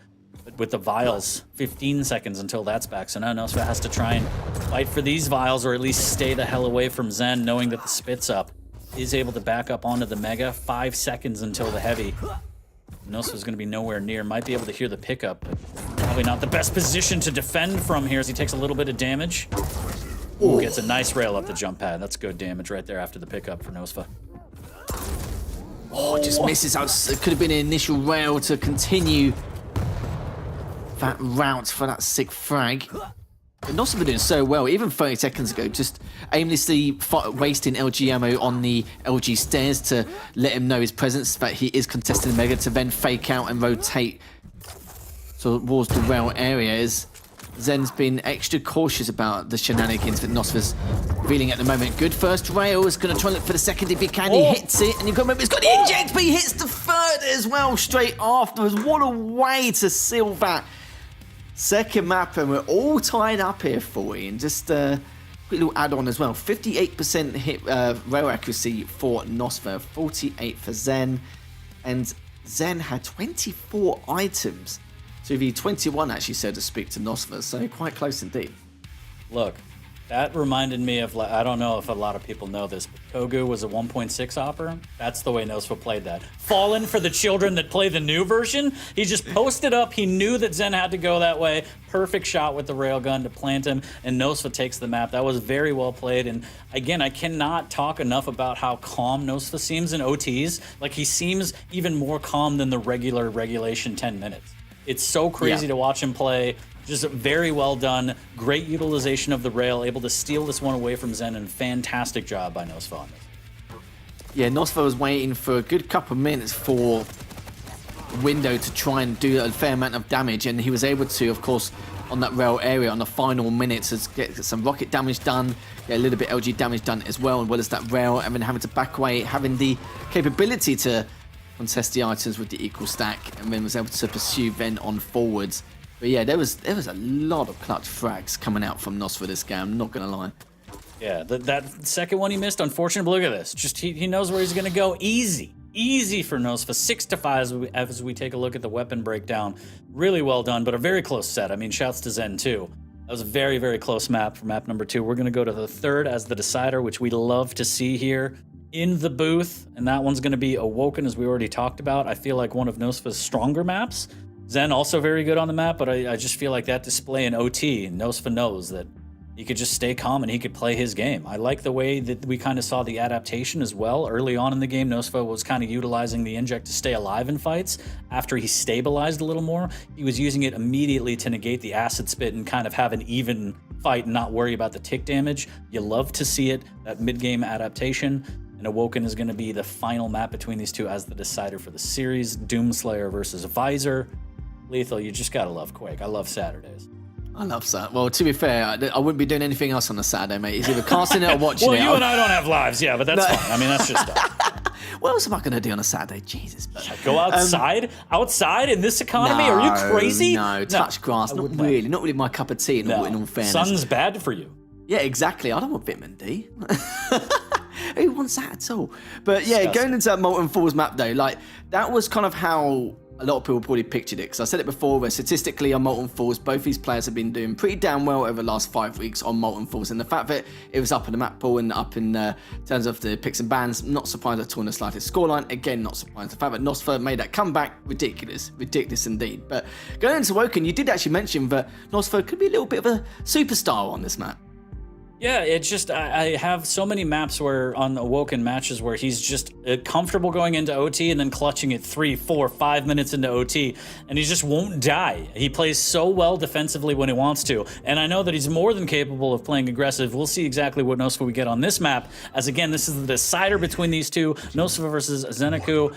Live here, week number 5. Who is going to take this set? And there's the Berserk play right off the bat. Again, I love the cancel, but taking so much damage, able to back up onto the heavy. There's a great rail on the exit to try and even things out. Good machine gun work early from Zen. Certainly was. Oh, good rocket as well. Good rail combo straight after. Looking for the second. He gets it. Great stuff from Nosfa. Just continuing momentum he had from that Molten Falls game. I'm sure his heart rate's probably still sky high from the last engagement he had, but the problem is Zen's rail just equally as good, picks up the mega, and if Zen hit that last rail, it could have been one apiece and it could have been a free heavy straight afterwards. Oh, there it is, delivery! Right through the drive-through window, right off the spot, and Nosfa right off the bat, heating up. Taking his time, hitting the shot. He should be able to finish this one. Oh, the machine gun just misses the cheeks of Visor. Zen to make his escape, but no, he drops down into a bad place. That's a bad touch. Electrifying from Nosfa. He's able to get his 3rd frag a minute in, and not of the start you want if you're Zeniku. This is quick start here. He needs to stabilize quick, Lethal. Certainly does. As the Maestro man trying to get back on his feet if he can. As Nosfa hit 7 out of his 10 last rail shots. It's in good position to try and get some rocket damage, but goes for the rail instead. But Zen comes up with the LG and didn't have the right weapon selection there. I think it was too prepared for Zen to come straight at him from that angle, and in the end it was a risk well paid off there from Zen. A minute and a half in, already 4 frags as Zen has to deal with the huge amount of aggression coming out from Nosfa, and now makes it 4-1, and that's going to be a free mega. The timing of it all. Just being able to refrag. I think he hears the vision here, but is Zen really going to go for this? He is, but at what cost? So much damage being output. The buckshot not quite enough through the telly, and now he's stuck, and now here's the play! The jump to the heavens. Nosfa relentless, using that double jump, canceling out the Berserk here. 87 HP, still railable, needs to be careful, but what a play from Nosfa. Getting the damage, that's going to give him the information. There's the drop at the rail! Nosfa, you're crazy. He's tempted. Hits the first one. That's going to be a clean out. That's going to be 6-1 in favour of Nosfa. He's playing just lights out them and hits the first, looking to try and go for the second. Hits that. He might as well make it free at this point, but he just managed to get away there. As Nosfa, perfect contention for the heavy. As Zen was prepared for him to go in, but yeah, he's got way too much of a stack to deal with or to even comprehend. 10 seconds until this next mega appears. Nosfa's going to try and get to position for it as Nosfa squeezes. Zen is there early, but the rail comes out straight afterwards. There's absolutely no stopping this man for him. My God. Get the bucket. It's good damage from Zen there to try and put a stop to this onslaught. So Nosfa looking great, able to cancel out and try and steal some of those vials again after the Berserk. Keeping the vision away from Zen. 18 seconds of cooldown here as another light armor goes to Nosfa, and he is just absolutely putting lights out, like you said. There's the LG, the fight before the Mega, perfectly timed, and there it is to restack. He just looks so strong right now. Oh, dearie me, the tri-bolt damage as well. That last 57 and the combo straight afterwards. Nosfa's been an absolute menace and a fiend on this map, and you did say, you know, your man is a bit of a tyrant on Awoken, and he's definitely showing it. I'm just saying. The man knows how to play Awoken, whether it be OT or regulation. Right now, he's flexing a little bit, 10-1. Plenty of time for Zen, but he can't keep giving up these frags. I know that you want to get a little aggressive. You want to put a stop to it. You want to make your opponent respect you a little more, and that makes you take more fights, but that's not necessarily always the solution here. Is Nosfa just able to hit all of this damage at will. And the rail, not too shabby either. Zen with a great LG float there, but not enough damage. Able to hit a rail on the way out. This is leaving Nosfa a little bit weak. Still has armor, though. Now Zen barreling through the banana back to T-Con for positioning. This should be a free mega. Nosfa might post up for a little bit of exit damage and just a sprinkle lethal, just a tickle. Just a tickle, mate, just a tickle. Loves a tickle, but it's not gonna like the amount of damage coming out from that dry bowl, which just barely misses. 4.5 minutes in and it's already 10-1. Don't get me wrong though, Zen does have a massive stack, but got chopped down a little bit. Oh, the direct as well, and the tri-bolt with an 88, and then the shotgun to follow suit. Give me the bucket.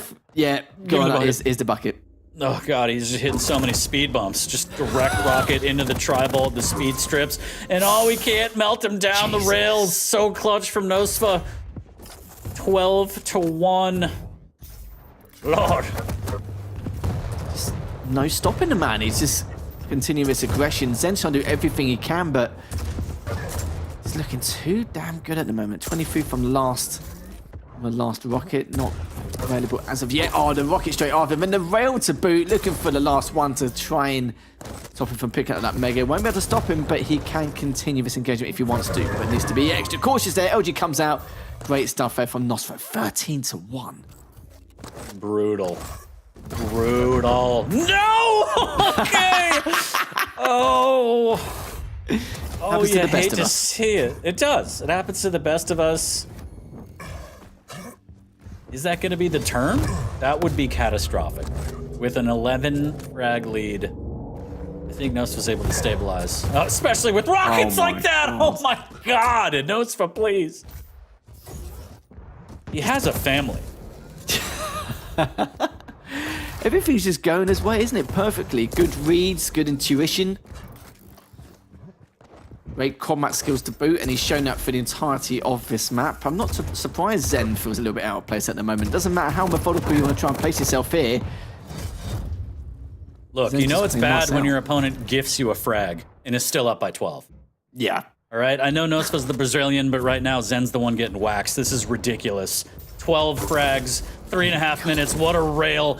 Now Zen heating up, hitting 2 in a row. Needs more, though. There's so much work to be done, especially against Nosfa, who's hitting these defensive shots. It's just, it seems out of the realm of possibilities. I don't care what Dan says. Oh, 10 HP, though. Might be able to get his second frag, but both of them are equally as weak, almost. Nosfa does get away, but hits the railroad. Give him a bit more leeway here. Good rockets. The reads. Oh my god! I don't know. It's just the reads are really good, but maybe Zen's been a little bit predictable now. It might be understandable because the lead is so high and there's not really anything he can do at this point. But yeah, this is Oh my god, this is right. Let me have a look. Let me have a cheeky look PC. at the stats. Check him PC. It's getting a bit sus. It's 56% rail accuracy, but that's from 46 shots. As Zen does take down Nosfa in the end, but yeah, it's way too late at this point, sadly, for Zen. And Nosfa's going to make it into his 15th, the 7.5 minute mark. Brutal display here from Nosfa. That's 15-2, less than 2.5 minutes. Bit of a victory lap. Yeah, I don't think there's any way that this comes back. And I mean, shouts to Zen. He's a great player. Again, I stand by what I said where he's coming into his own looking more and more comfortable, but Nosfa is just different level today. And we don't always get to see it, so it's a treat. I mean, consistency, again, is something where, I worry in terms of Nosfa and his play, but today is just, wow, on fire. Yeah, he really is. A little bit of a mistake there, sadly. Missing that last rail is going to cost Zen his life. But yeah, it's incredible what we've seen from Nosfa so far. Well, this is why he's currently 2-1. We're going 6-3 in the map pool, but after this, it'll be going 3-1 in terms of the series scoreline and 8-4. So, incredible start. The Brazilian masterminds here, but these reads, I swear, just the defensive rockets from Nosfa have been absolutely insane on this map. In general through the set, but especially this map, using the sound cues and predicting exactly where they're going to be, just perfectly placed. It's absolutely crazy. And the rail speaks for itself. Oh my, bucket, get the bucket. Oh, now Nosfa trying to see if he can make it 20 if he can. He's hit so many rails at this point. Zen's going to come back with a full frag, but yeah, way too late, sadly, for for Zen. But he's played well the last couple of maps, especially that first one, cut to keep. He played an incredible showing from what we've seen there. But yeah, just Nosfa. I don't know what happened to this Nosfa during the first map. Probably because there's no rail, but still though, incredible. I mean, I think it was a matter of him throwing his body at the situation. It didn't really work out. Again, this would look a little bit different if he wasn't hitting the amazing shots he's hitting. I feel like everything is lining up for Nosfa right now. But I think the most savage thing I've ever seen is closing the predictions a minute before the match ends. I get it. It's ridiculous, the scoreline. But damn, chat. Why's it gotta be like that? 10 seconds left before it's official. Shouts to Nosfa taking this one over Zen. Fantastic series, fantastic display from Nosfa. Again, looking absolutely in control, even in sudden death on map number 2. Going up against a sorbet, able to take that one, and then consecutively back-to-back on Awoken, which I'm going to start thinking is Nosfa's home ground. Putting the beat down on Zen like that is just spicy. Shouts to Nosfa. Yeah, just looking at stats, 1,602 more damage on a map like Awoken. It's a scary feat in itself, and yeah, like you said, Nosfa is a bit of a tyrant on that map. He's just basically proved it once again. I'm not sure if I would class this as an upset or not, considering how well Nosfa's been playing recently, but it could be an upset. I think a lot of people would have thought Zen was going to win this outright, probably 2-1, 3-0, depending on how Nosfa's form is in terms of this week. But yeah, we've witnessed it, and complete opposite of what we saw compared to Corrupted Keep. But I will say that the map of Molten Falls definitely gave him the momentum boost to really try and at least damage Zen as much as possible. But it was more than damage, it was absolutely cream cracking. Yeah, absolutely insane. But if there's one thing I know about Zen, there's the flub, which again should go in top place along with Thron. But if there's one thing I know about Zen, he's going to come back stronger, because he's going to review this and he's going to say, all right, where did this all go horribly wrong? And it doesn't just chalk it up to like, oh, they just hit their shots. No, there's always stuff to be worked on and kinks to work out, and I'm sure Zen is going to review this game tape. And he might even do it on his stream. If you pop into his stream, he's always reviewing game tape and POVs, so that's a great way to learn if you're a newer player. Definitely highly recommend that. But that is going to be the map score, 19-5, as we take a look at the weapon breakdown. Just insane play from Nosfa. Absolutely well done, and you love to see it. God, I love Quake. It's fantastic. It certainly is indeed, especially Nosfa playing out of his skull on that last map. It was a turn of the tide, really. Complete role reversal. The fact that Zen dominated on Corrupted Keep, very close to fair Molten Falls, with Nosfa clutching it up against Zen on that second map. And the third map was just unbelievable. It was just ridiculous. We will say that, of course, for the last 5-10 frags, Zen was playing very predictable, because he knew from then on out there was nothing more he could have done. Anything he can do is just be super over aggressive, maybe get lucky with a few of his aim skill, but apart from that, there's nothing he could have done. Nosfa was just playing absolutely out of his mind once again. Absolutely. Again, big shouts to him taking the set 2-1 over zeniku. But after that beatdown, I'm going to need a breather. I don't know about you, chat, but you're going to get one. We're going to take a break. We're going to come back with more Quake on the way, so don't go anywhere. We'll be back shortly.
Welcome back to week 5 of the Quake Pro League. I'm 40 Lions, joined by Lethal, and we are about to hop into Strong Sage's second game of his career in Quake Pro League, and he's going up against Dramas. Lethal, how do you feel about it?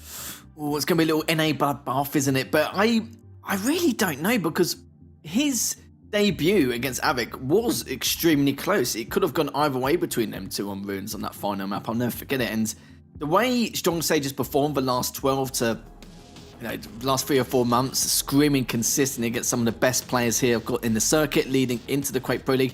He's been grinding very heavily.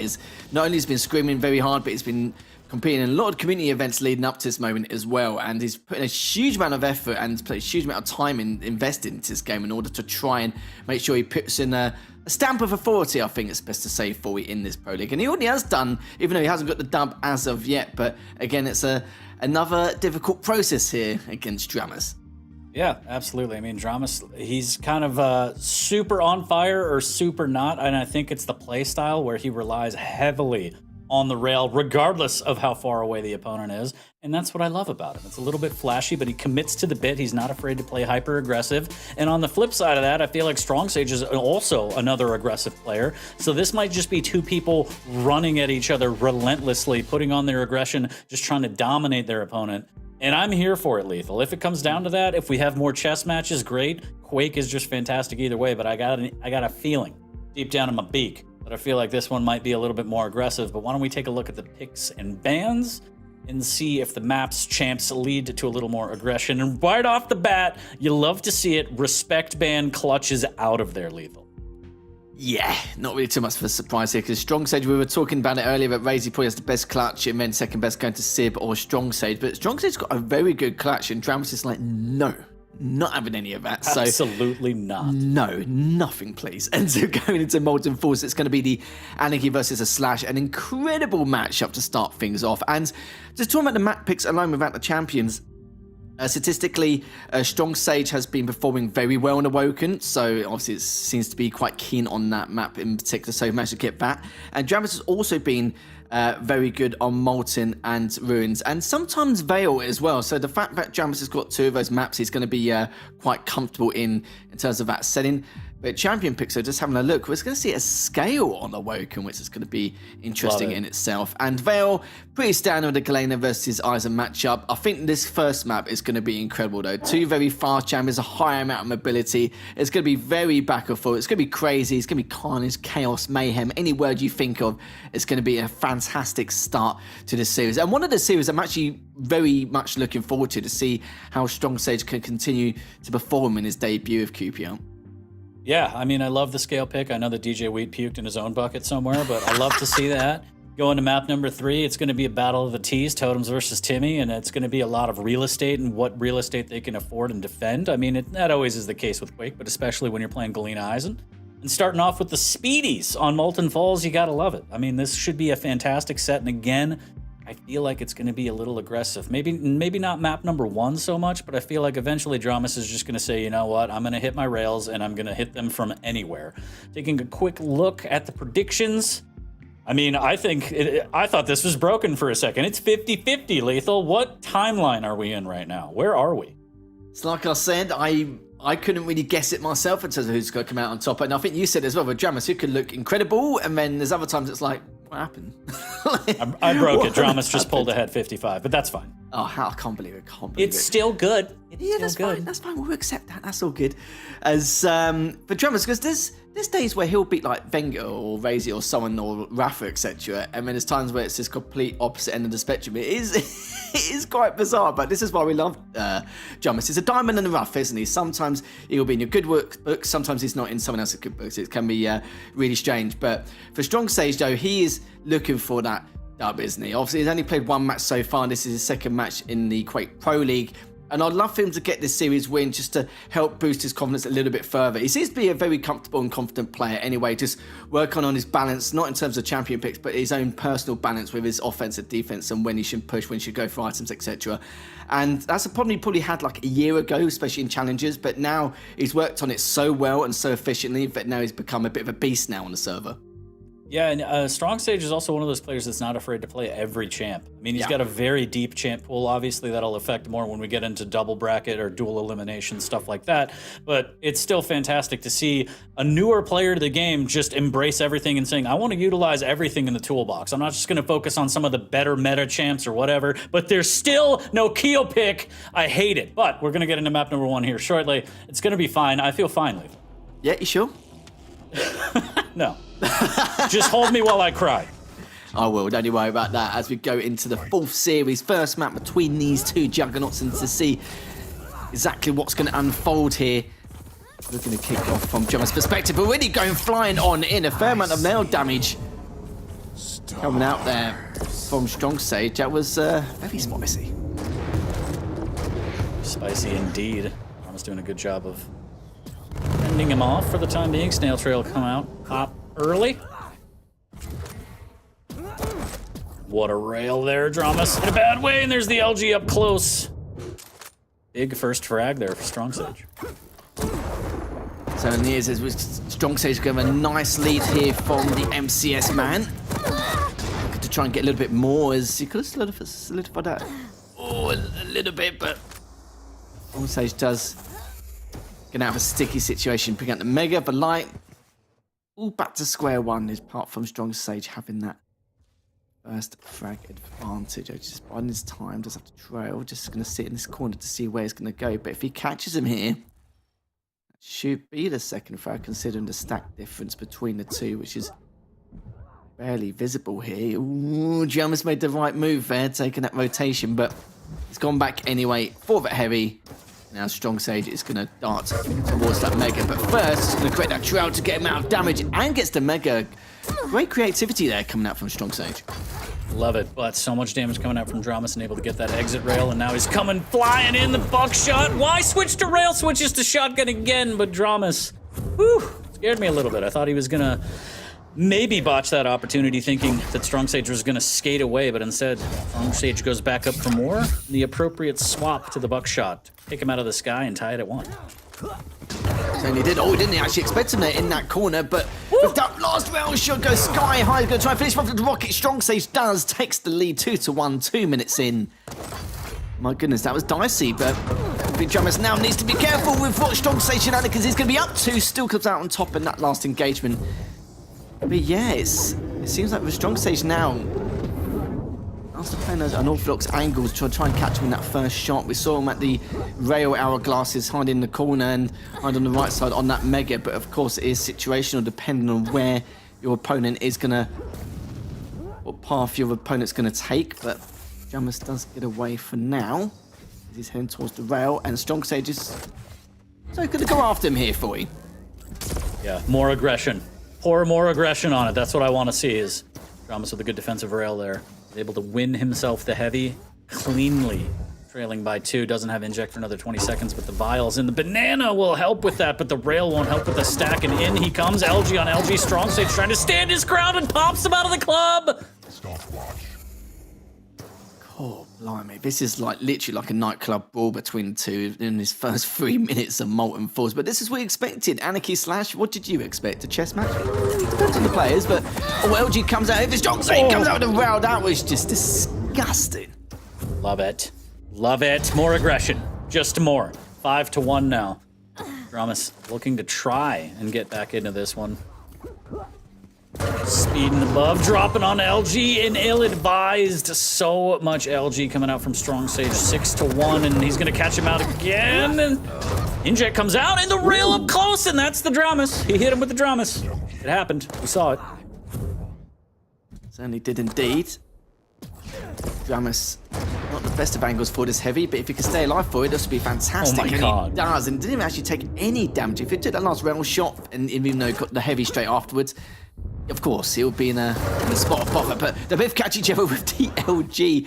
Strong Sage does get the Mega. Stacks a little bit equal, but not after those exchanges of rails, as Dramas is backing away once again. Totally understand that. Let's see if we can get another angle, but ammo management is looking good so far. Just needs to hold on a little bit longer to get this heavy. Will he be able to? Yes, he does, and had to use that inject. Oh, and catches him before he gets round that corner. Just really good timing there for Dramas, knowing that he had a slight opportunity, taking perfect advantage of it. And another one around the corner. Leading up with the rail, 64% for Dramas, 35% for Strong Sage. But the LGs, 44% apiece. And they're playing light champions. That is not easy.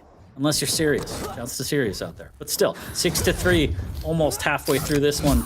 Dramas looking to make it a little bit more even as he's trailing by 3, and he's gonna jump right into Strong Sage arms. There's the moonwalk with the snail trail, but it won't really prevail at all. 4-6. Dramas looking stronger and stronger, and now gonna get caught out, sending him to the heavens. There you go. Now down by 1. Things have escalated so quickly from what we saw so far. Just at the halfway stage, Molten Falls, 11 frags between the two. And yeah, you're not wrong there. Sirius does make everyone look like they're playing clutch. It's just ridiculous. But back to this though, as Jamis does have the inject. He's on the warpath, but not gonna continue his aggression as of yet, or taking that path towards Strong Sage due to the timing of that Mega. Heavy's up in 10. He's looking to try and get position priority, but this has been a bit of a scuffle here as he's trying to go back and forth. Strong Sage comes out top of that one. Bit bizarre in itself. 12 HP. He may just have to. He didn't burn it. He didn't burn it for it. Oh, so close. It's so close. But no, Dramas too quick with it. Still down by 1, able to secure the heavy as well and deny that pickup. Now he gets the Mega, and the stack is just gigantic for Dramas. 10 seconds until the inject. But by the time he gets in a scuffle, it might be right on time. It looks like he's going to fly through. I think he heard the skates of Strong Sage just barely. He's got so much time before the heavy. Kind of scout out some real estate, if you will. A Strong Sage gonna fly by with a rail. Looking for another one, a little bit more with the rockets. There's another rail, and the inject is forced out. I mean, Dramas looking to dive on in again, but Strong Sage already in position. Mega's up, but left on 81 HP, but picks up the health bubble and the light. Goes over to the LG stairs. We'll be greeted from a very quick, fast LG barrel coming out from Strong Sage. This is just disgusting. The players will see more aggression come out from Dramas. He could get the trade. No, he does not. As Strong Sage comes out on top, picks up the heavy. He has a huge amount of time in order to prep for this next Mega, as it's looking a lot better now for Strong Sage as you approach later on in this matchup. But he did say you wanted a bit of aggression, didn't you, mate? So, you know, you're getting it. You're getting exactly what you wanted. Yeah, they're still a little too defensive for my taste. No, this is hyper aggressive, hyper speedy, exactly what I wanted. Dramas still has to do Dramas things if he wants to take this one back. He's trailing by 3. Strong Sage looking fantastic in his second game of the league, and Dramas takes out Dramas. That one's gonna hurt. Dramas has dropped down with the LG and rockets. Strong Sage will back away. That's a speed advantage, but still needs to be a little bit more careful. With this stack, he has absolutely no need to be as of yet. He's having a look around, wondering where's he gone? There we go. Usual spot around that rail. He's taking some rocket damage, mind you, from Dramas and the rail to boot. Needs to try and get away if he can, if he's able to. And I'll line up from Strong Sage as well. Just going for the TP instead of going towards the rail room. But Dramas is on the hunt, still wants to continue on. Uses the inject. It won't be railable anymore, but maybe have to get away. But the problem is Strong Sage is still just sitting there waiting for him. Great rail. Goes for the Mega, picks that up, returns the rail of his own. Let's get away once again, heavy in 10. Oh, huge rockets, but somehow Strong Sage able to trade that one out, and that was beautifully played by Dramas, but Strong Sage is still like, I could hit rockets too. I think a lot of these fights, Dramas is just missing out because of the speed. His rocket placement isn't terrible, but it needs to be kind of adjusted. The speed that Strong Sage is bringing to the table with that slash, and wow, these rockets are insane. The rockets today have just been incredible. Except the health bubbles to recover, as well as the Mega and the light. Heavy is up, but Strong Sage is playing it super safe now. Just makes sure to absolute certainty he does secure this. But I think Dramas has just accepted it already from what I can see. It looks like Dramas is taking a breather. It looks like he's taking a breather and being like, what the hell just happened to me? I couldn't blame him in the slightest. Yeah, he's just chilling. And there's nothing wrong with that. Sometimes you got to take a breather. You got to use that minute to kind of get the mentals right before going into map number 2. You don't want to have the hangover after a map loss. But big shouts to Strong Sage. I mean, it is not easy to come into this league and kind of make your mark. And I think he really did against Avik. Even though it was a loss, he kind of showed everybody. It's like, hey, I can go toe-to-toe with the best. And now he's taking a map off Dramas right off the bat. And Dramas is up against the wall looking at a potential set loss. And I think this is huge right now for Strong Sage. Big shouts to him. Still has work to do. 10 minutes before you can say that he's won his first official Quake Pro League set. But fantastic start. Yeah, just looking at so far, as he had 19 items in favor of Strong Sage there, compared to what Dramas had, which was 16. It's not really too much in it, but in terms of damage, it was just under 700 more damage in favor of Strong Sage there, and you did feel that a lot. But Dramas pulled out some incredible shots, like the one buzzing past the rail side from the hourglasses to rockets to get that vertical rail. That was just ridiculous in itself. And yeah, we knew there was going to be a huge amount of aggression. It was going to play two different ways, but we got the way we wanted, we got the way we wanted. Yeah, on map number 1 at least. I hope they keep it up. But yeah, I think a lot of the plays from Dramas weren't bad. He just couldn't adjust to the speed where he needed to place those rockets because the rails were still there. He hits the flick rails and all that stuff. That's all well and good.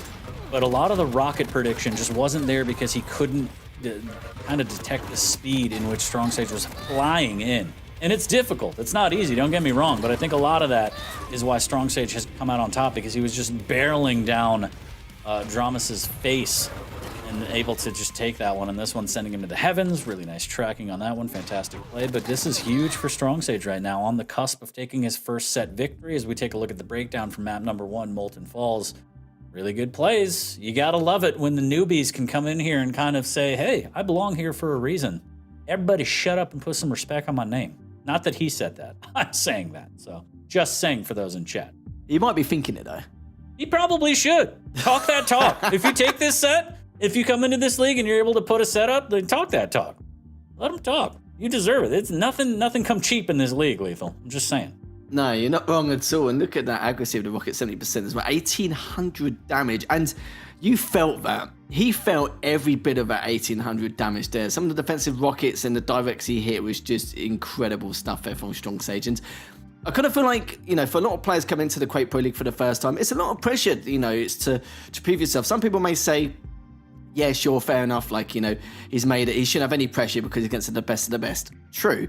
But at the same time, though, for Strong Sage, he wants to establish himself as one of the top dogs here early on. We've seen Maxter do it when he first entered the Quake Pro League, and now Strong Sage is looking to try and do the same with that first series win, as you rightly mentioned. So, Molten Falls, that's all done and dusted. 11-6 in favour of Strong Sage. Going into the next map will be on Awoken, and this is going to be dicey. We don't normally see a scale on Awoken, which is quite bizarre in itself, but I'm interested to see what Strong Sage is gonna lay here. Again, I feel like he knows what's up because he has such a deep champ pool. So I like the pick. I know that, again, Weed is puking his brains out somewhere. We'll see him later. We can ask him about it, but he's up to something. Strong Sage knows something. He knows his capabilities with these champs because he plays them all. And the scale pick might come up huge here going against a Strog. We'll see. I mean, the smackdown that was laid, map number 1, the speed, the aggressiveness. Why wouldn't you bring that to the table again when you have scale and you have the bull rush? I don't know. It could get dangerous here for Dramas. We got to see some of those rails and pop-offs that we're used to seeing from Dramas on this one. Absolutely. Is now Dramas looking to try and claw his way back to try and get 2 maps back-to-back to bring himself back in this series. And he certainly can do. If he does it in this map and takes Awoken, then Veil, he's also been statistically quite good on. He's taken some of the best as well on Veil as well. So there's no reason why he wouldn't be able to on Veil on this one, going into the third and final map. But obviously we've got to think about the second one first. The scale versus strong pick, it's unusual, I think it's best to say, or the nicest way of saying it, but it's like you said, because of his deep understanding of the champ pool, you never know what to expect. I'm quite excited to see what he does for the scale on Awoken, in all fairness here, as we're going to start from Strong Sage's perspective. See what he's going to lay on the table for us. Laying down a rail right off the bat. See if he was watching Nosfa earlier and taking some notes, or if he has his own style that he wants to bring to this one. Nice and slow, and oh no, and he misses a layup rail. Drama's very fortunate there getting away with one to drop down a little bit early. Strong Sage Playing it nice and slow there, up against the corner, just missing out on the opportunity, and luckily Dramas plays the peeker and lands safely into a rail. Unfortunately for him, needs to be careful. There it is. Patient play from Strong Sage. Certainly was, and it shows as well. Getting back over to top mid, but this is the problem you see. If Dramas tries to execute any kind of prep for that mega,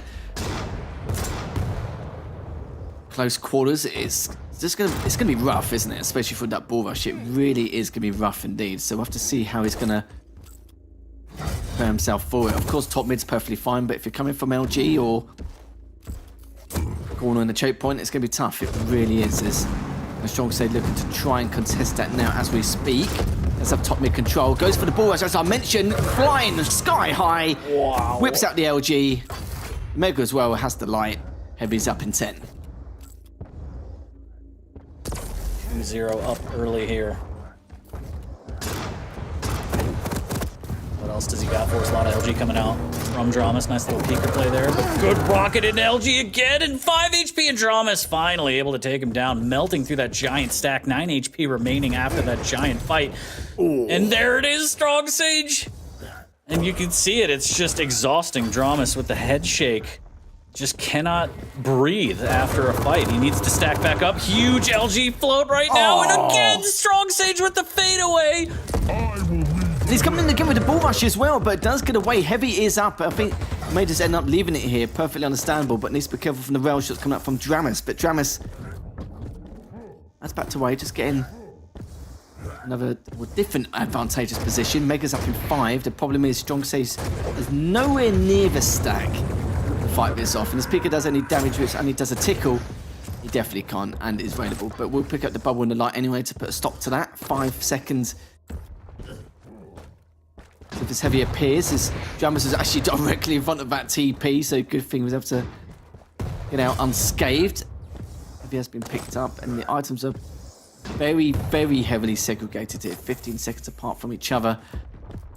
Strong Sage now looking to just bide his time in a moment, just look to chip away at some stage and then be ready to contest the next item.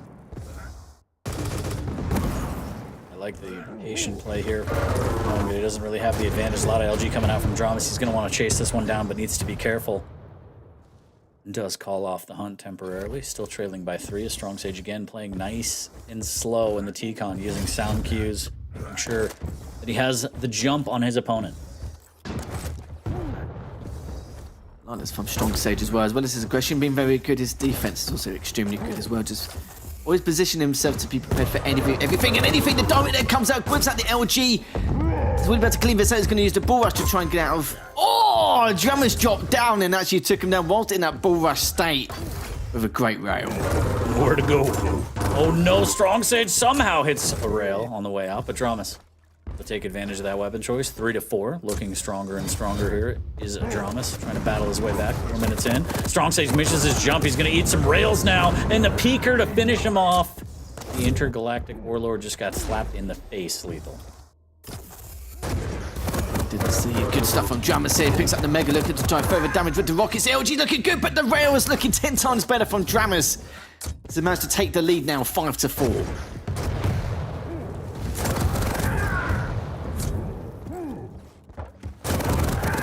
Oh no!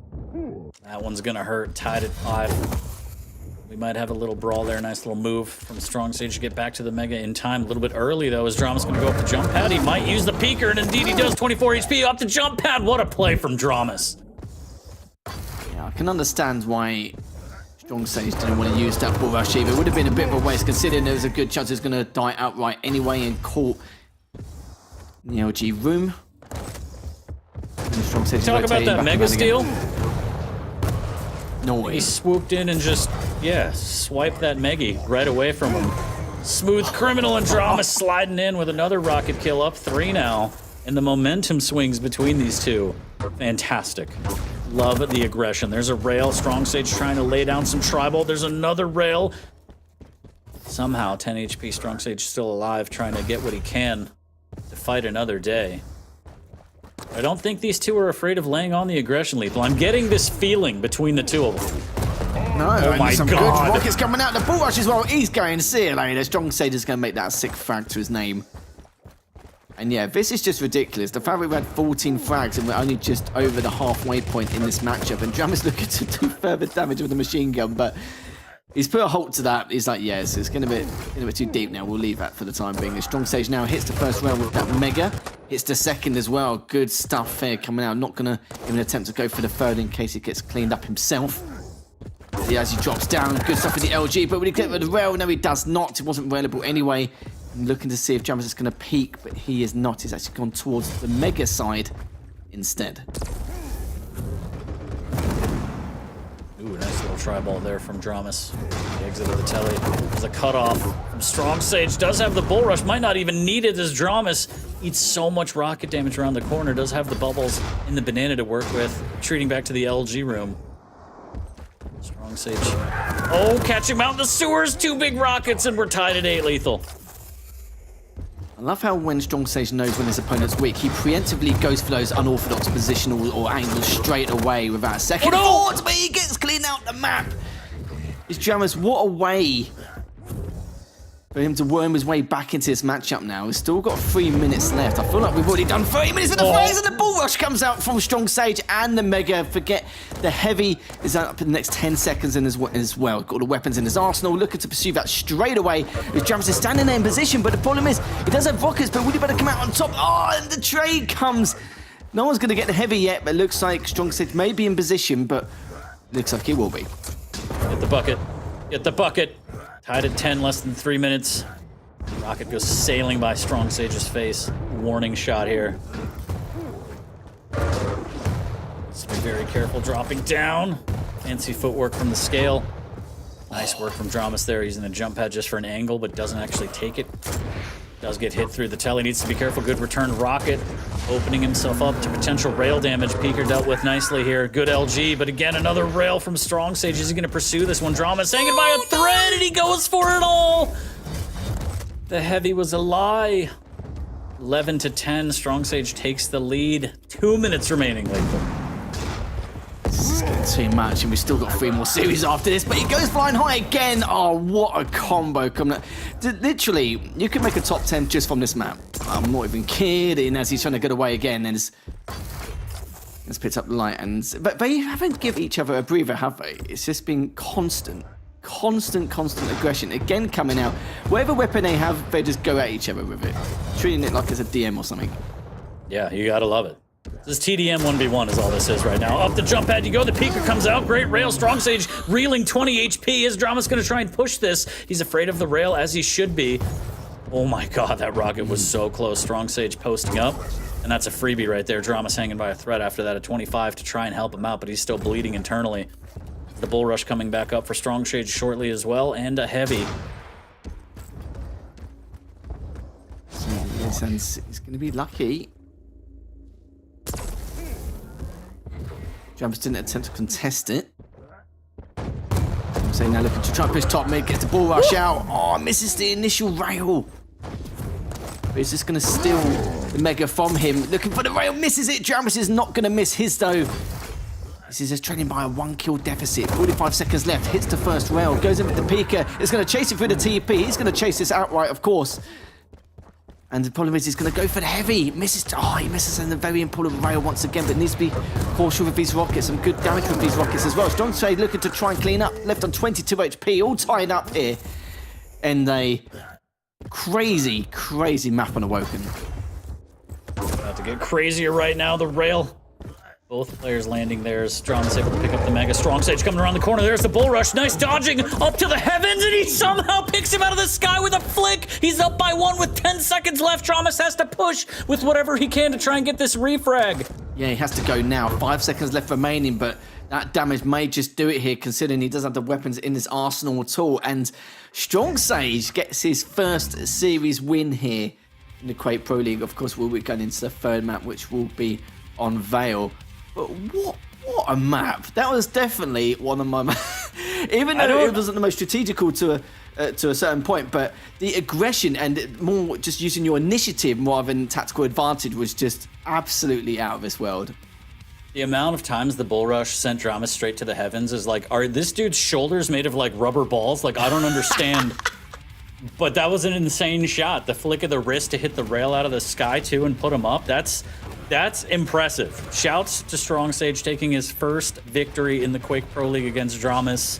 Very, very close map number 2, and we still have a third on the way, but I mean, shouts, I can't say enough. Going up against Dramas, who could be hyper aggressive, great rail player, great overall player, and being able to take the set from him in the first 2 maps, that is no small task. Yeah, it's like 2 kids fighting for a toy, wasn't it, for these items? Like every single time they're contesting almost everything, whatever weapon they picked up within the first 3 seconds, they were just saying to themselves, right, okay, I'm going to stick with this. This shouldn't be a problem. Machine gun shouldn't be fine. It should be fine. Shouldn't be an issue here. In terms of entertainment value, that was just, I could watch that again and again. And do you know, we've still got a third map here. Even though Strong Sage is currently up 2-0 in the series, we've still got Veil to come. And again, another small map with a lot of vertical choke points. But yeah, look at that, 60% Rail coming out from Jamis and 43 coming out from Strong Sage, even though it did fire a lot more bullets. But that was just incredible. Like, I could watch that Awoken matchup again and again with these guys another 5-10 times. If it's going to be that explosive, then of course, yeah, I'm all for it. But there we go. We wanted to see what was going to unfold with the Scale versus Strog matchup. Strog we've seen now and again on Awoken, and normally he's prioritised on Corrupted Keep or a couple other maps. But seeing the Scale on Awoken, it was interesting. I think it works out well. The fact that he can bull rush from top mid quite easily in terms of like trying to pin them down onto the Mega. He's basically baiting them on for that Mega, isn't he? Yeah, I'm still reeling at that last shot. I think we saw it in the highlight reel, just the flick of the wrist. He kind of lost track of him in the sky because he went so high, and he still was able to pull it down and get the frag. Wow, just wow. And going into map number 3, as you said, we still got a map. It's going to be Galena versus Eisen on Veil. And yeah, this young gun is making a splash in the league, Lethal, to say the least. He certainly is. A very exciting player to watch, and in terms of the entertainment value, yeah, sky high from what we've seen so far. Extremely aggressive. He's been using his initiative a huge amount, prep for items well. It's definitely a force to be reckoned with. I mentioned it, but 12 months ago, he was trying to fill or find that balance, not with champions, but with his own personal style and gameplay. He's found it. There was the odd moments here and there you could tell he's probably been a little bit too aggressive. Who wouldn't when you've got the bigger stack on the spawn? But yeah, I think it's a bright future for this kid as well. And considering he's still got a lot more time left in the Quake Pro League for the next 13 weeks to improve his adaptation, to improve the way he plays at a high standard in duel. Still a lot more to come. Yeah, and I don't know if you took a look at the lobby chat, but you should take a peek, Lethal. Sorry, chat, you don't get to see the stuff we get to see, but it's always spicy. It's always great. Oh, Chat, I hope you're having a good day. We're going to load up map number 3. We are going to get into potentially a clean sweep for Strong Sage, which would be an incredible feat. His second weekend, his second attempt at making a splash in the Quake Pro League. Again, last week, 2 weeks ago, technically, for week 4, playing against Avik. Very close set. Unfortunately, falling 2-1, but still, being able to take Avik to the limits was fantastic. But now it's a completely different conversation. It's, can he get a clean sweep over Dramas? And we will find out in 10 short minutes, give or take. Certainly is indeed. Strong Sage, his perspective, we're going to be kicking things off first. So what he's going to be up to with this Eisen. Very early on at the moment. Some good amount of damage from young Timmy there, 75. And has found Jammers. Obviously, stacks are still quite equal here. He walks into that totem. Still just biding his time for now. Got all the weapons in his arsenal pretty much. Rain down a few rockets to try and get a bit of damage to him before this heavy appears. Jam's just trying to keep him away with that LG as well. Now, is it doing a fair amount of damage in the meantime here? Here's the first. It picks up the heavy now and does get away with it. So stack advantage does go in favour of Jamis and will heavily go. So he's just picked up that Mega and the light from up top. Pretty decent start. Strong Sage again has the Timmy ready to be deployed. Here's the telly. Also needs to be careful. There's a totem right on the other side of that door. Rocket from down below. Boys, it just misses the heavy perch there. He's aiming for the churro. Dramas is going to make the leap, and he's going to make the frag. What a play from Dramas. That's that aggression that we're used to seeing, and Dramas comes up big on that one. Leap of faith into rockets, first frag in Dramas' pocket. Maybe the first one of many. Definitely more of a chess-orientated matchup. We've been watching checkers for the last 20 minutes. How dare you? I know, it's awful. Bumper cars, really. Yeah. It's basically watching an entire fairground ride, isn't it? As he comes out with that rocket jump. Try and throw him off. Just a tad. Mega's up though, that's going to be picked up straight away from Dramas, as now Strong says looking to try and decide what he wants to do next, as he has to read for where Dramas is going to be, wants to go about how to approach on his whereabouts, as he does get away from that last rocket, but he does a good bit of rocket damage himself, just a little bit more of a tickle from the last one as well. Heavy's coming up any second now, and Dramas just trying to fire a few more rockets just to keep out of harm's reach. Oh, what a time to hit that rail, as Dramas doesn't even get time to burn it. All one apiece. Just insane play there, using the telly properly to reposition and then pick him out of the sky right before the pickup. Nicely done to tie it at 1.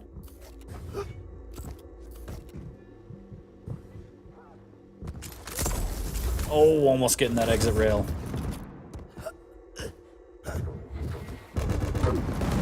Ooh. That's a bit of tri-mark damage there. It's that initial rail. Dramas is trying to look for another if he can. He's actually going to dive straight on forward, gets away. They're both going in and out of it towards each other. Dramas comes out on top. What a crazy engagement. Another rail coming from Dramas here as he's trying to push on forward towards that shoddy ramp. But the problem is, though, they're equally weak, but not after the LG damage coming out from Dramas. He's going to add another one here. 3-1. Relentless aggression. Gotta love it. Let's see if it's more rail-based later on, as we have a little under 7 minutes remaining. Decent rocket into rail combo from Dramas there, as Strong Sage misses his. 10 seconds until Timmy's deployed, and he's got to run away, try and stack back up, and not be predictable, as Dramas is on the hunt right now. Mega is available, and that will be picked up shortly by Dramas. Now Strong Sage in a holding pattern, if you will. Gonna just stay alive, stack back up, and oh no, the totem, down goes Timmy, and Dramas makes quick work of that one. Certainly did indeed. Dramas picks up the heavy. Massive stack and advantage in this next little scuffle here. Good LG damage coming out from Strong Sage though. Trying to provoke him to go towards that turret, and Strong Sage comes out on top and didn't really take too much. There's a bit of a shock to the system there. He hugged him like a boxer. He Yeah. just hugged him, got in there, and was just like, give me a hug. Hug this out. Which he did. It's going to continue with his no. rockets as well. Finishes him off with the MG. Picks up the heavy. Strong Sage just, yeah, looking good so far. Making a nice little comeback here. Dramas actually trying to dive in for those rockets with that rail. It's the first one will do it, but he's not even going to bother. The problem is Strong Sage hasn't got a rocket or rail, but it doesn't matter. LG is all that required there to tie this up. Timmy popping off on that one. He wants in the game, and Oh wow, my what a God. switch to rail! And this is dangerous. It really is at the halfway point now.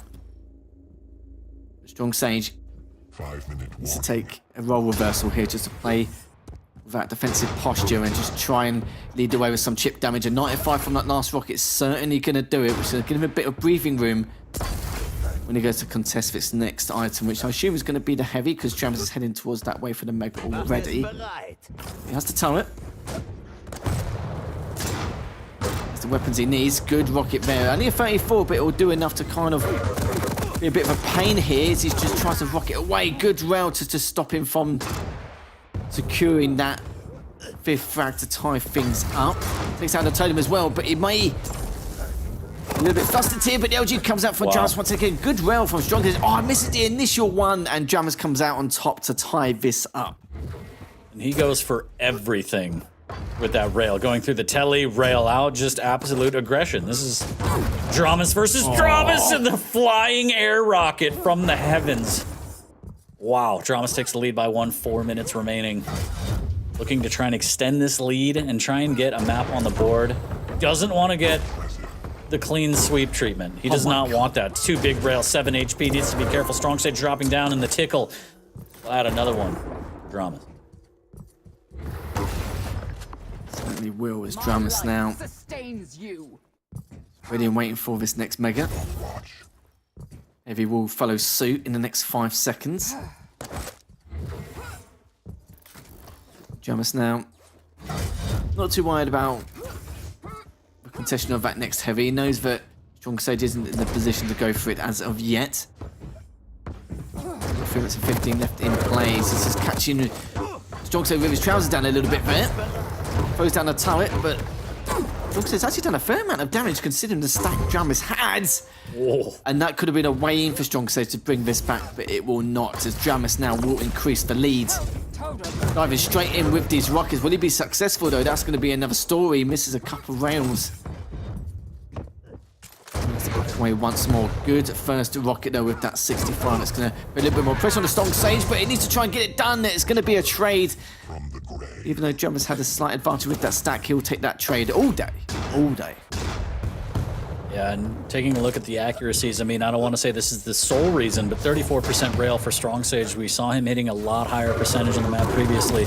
Dramus hitting about 57%. This is good damage right here. Does have the Timmy to deploy if he wants. LG around the corner just holding the beat on him to get a frag back, down by 2, but that might be the difference here, Lethal, as the rail's not landing for Strong Sage. Kind of making his game a little more one-dimensional. There's a great vertical one from down below. Going through the telly, eating the totem. Down goes Timmy. A little bit of LG for insurance, and he's able to come out on top right before the mega. It's perfectly timed as well. No armor to his name as of yet, but we'll see how this contention goes for this heavy. If he even decides to attempt to contest this or not, but some good damage already. 46 from that last tri-bolt. So go for the heavy anyways. We'll find him with his back turned, but 180 just in the nick of time as Strong Sage no with that upper hand in terms of stack. Oh, the 63 and the rail combo straight afterwards. Strong Sage ties this up, tries to go for initial spawn rail. Oh no, he missed such an important second one. At least he hits the third one, so he keeps himself in it to try and get this 10th frag. Yeah, and that was a little bit of missed execution there. That would have been another free kill to take the lead. Missing with the rails. Fortunate for Dramus. Hits a rail of his own. Another one. Needs to be careful though. Hits another one. Can he get another one? No. Strong Sage replies with a rail of his own. So now it's a tale of rails with a minute left. Strong Sage up by 1. And Dramus get back into this one. Send this into a potential OT. That's a great rail. A little bit of rocket damage too. From Strong Sage, he's on the run, 25 HP. Dramus just looking for it, and I think Strong Sage just conceded and said, look, I need to respawn and try and stack back up. I'll work with the tie. It's fine. Yeah, it definitely seemed that way as well. Got 50 seconds left remaining. Go to OT here. Strong Sage has given himself some breathing room here from that last heavy to still get some of the weapons in his arsenal. He's only got the LG and rail, but to back those rockets as well. Been very efficient with them the entirety of his series. To be fair, his aim skill has been efficient across the board. We know his rail has been slipping just a tad in this map, but it's gone up from 34 to 37%, so it's getting slightly better, but 59% coming out from Dramus. That's the problem he's been dealing with. Managed to hit the first. Heavy's still up. Decent rocket. As Dramus picks up the heavy, but it's going to be a huge play, and looks like we will be going to sudden death. Depending on how that next pathing goes, but looks like he isn't going to even bother attempting that. So let him have the mega. We're going to go to sudden death here, 40. Let's see if Strong Sage does clean sweep this, or if Dramus can claw a map back. What a way to end this set between these two. Great opening rail there from Dramus, looking for a little bit more. Again, playing the telly game right up the jump pad, and he wants to take this one right now. There's a great defensive rail, and Dramus pushes through and says, enough is enough. Puts a map in his pocket, but at the end of the day, Lethal, Strong Sage was able to take this set, his first official victory in the Quake Pro League. Congratulations. Dramus at the end there says, look, hold your horses, all right? You're new to this. Let me take this map. But still, fantastic display from Strong Sage. Certainly was some decent discipline for across the board, with some great aim skill. And we know his rails were a little bit sloppy, but the angles weren't exactly the easiest for himself, was it? It was quite balmy, some of the stuff he was doing. But Strong Sage, I did say he's put on an incredible performance so far. I did feel like that it's going to be a tough nut to crack, even against the likes of Dramus. Dramus can be very strong in the Quake Pro League. He's taken down some of the best, and sometimes he struggled against the lower end. It's been a real mixed bag. And Strong Sage is a very tough opponent. He's basically solidified that. The trouble Avik had in his series last week, so a couple of weeks ago. And now Dramus riding the struggle bus just a little bit, but at least he took that last map. It's scary, really scary. The only thing the top players will do now is do a lot of research onto Strong Sage. They'll be able to statistically be able to gather all the information they require in order to know what's his best maps, champions, bans, etc. And I remember speaking to, who was I spoke to? I think it was Rafa I spoke to 15 months ago. I did say that, what does he think in terms of how Strong Sage is going to pull through? Obviously, this is way before he entered into Quake Pro League and qualified for challenges, and he did say he's a very good opponent to have, and it'll be interesting to see how his future beholds. And here we go, he's now in the Quake Pro League, a year later, and now already putting on a stamp of authority once again, a mark on the Quake Pro League. So it'll be interesting to see how he does for the rest of the season. But for Dramus and Strong Sage, this was definitely one of my favourite series to watch. It was just non-stop action. I couldn't keep up with it half the time. My throat hurts. It was lovely. Yeah. Absolutely lovely set, and I agree completely. As Strong Sage plays more and more, more of his opponents can gather data on him. He's not as fresh, he's not as new. People don't, they know how to play against him because they have all that information. So we will see that, and we will see how he tries to overcome that kind of adversity, because I'm not sure he's familiar with people knowing his playstyle and his picks and stuff like that. I know that he practices a lot, but I do think that he tries to keep that under wraps. But this is the Quake Pro League. This is all live on game tape. People are gonna know what you like to do and what you don't like to do. So we will see how he progresses throughout the season. But again, congrats, Strong Sage, on your first victory. Welcome to the Quake Pro League. Now, we got 3 more sets left, 2 of which are featured. We're gonna get Wheat in here, but we have 1 more of the regular games, if you will. We're gonna take a quick break. I'm gonna grab a drink because I'm exhausted, and we'll be right back with more Quake. Don't go anywhere, how dare you.